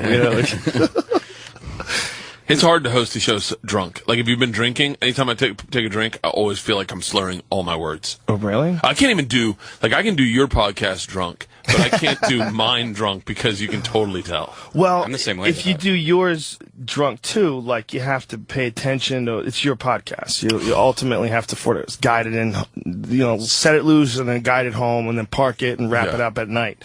Where you have to think about that when it's yours. But if it's not yours, you're free to just be you. Yeah. Yeah, so even if you're hammered, you're like, who cares? I'm bringing in my trainer this week. You're bringing him in? I'm bringing my trainer into the room. He's gay. I'm going to talk to him about being gay, and then he's going to make me run for 30 minutes. I need a beer. Can I get a beer? We might need What's going on, gay dudes? Yeah, what are you doing? I shouldn't say his name. Oh, he's going to be on my podcast. Hey, easy. Chris Ty Walker. He's going to be on my podcast. What the fuck? With his last name and everything. He is gay. He's gay. He calls you up the next day and he's like, listen, man, I've been thinking about adopting a stage name while you're going to talk about me on your podcast. Yeah. I don't want this to affect. I don't want hundreds of thousands of random strangers also knowing I'm gay. Like, I'm not scared about you knowing. He's really cool. He's from England. He's kind of a stud, and he is definitely a stud. Is that for me, or how's this work? Yeah, this is alcohol, son. All right. So, and so he's going to get me on my treadmill, and he's going to run me through one of his 30-minute runs, like the speeds and everything, and then everyone listening to it can then see if they can keep up with me. Oh, okay. That's kind of fun. Yeah. You know what I did? I had a chiropractor come in and do a podcast with the chiropractor while he adjusted me, and a lot of people were like,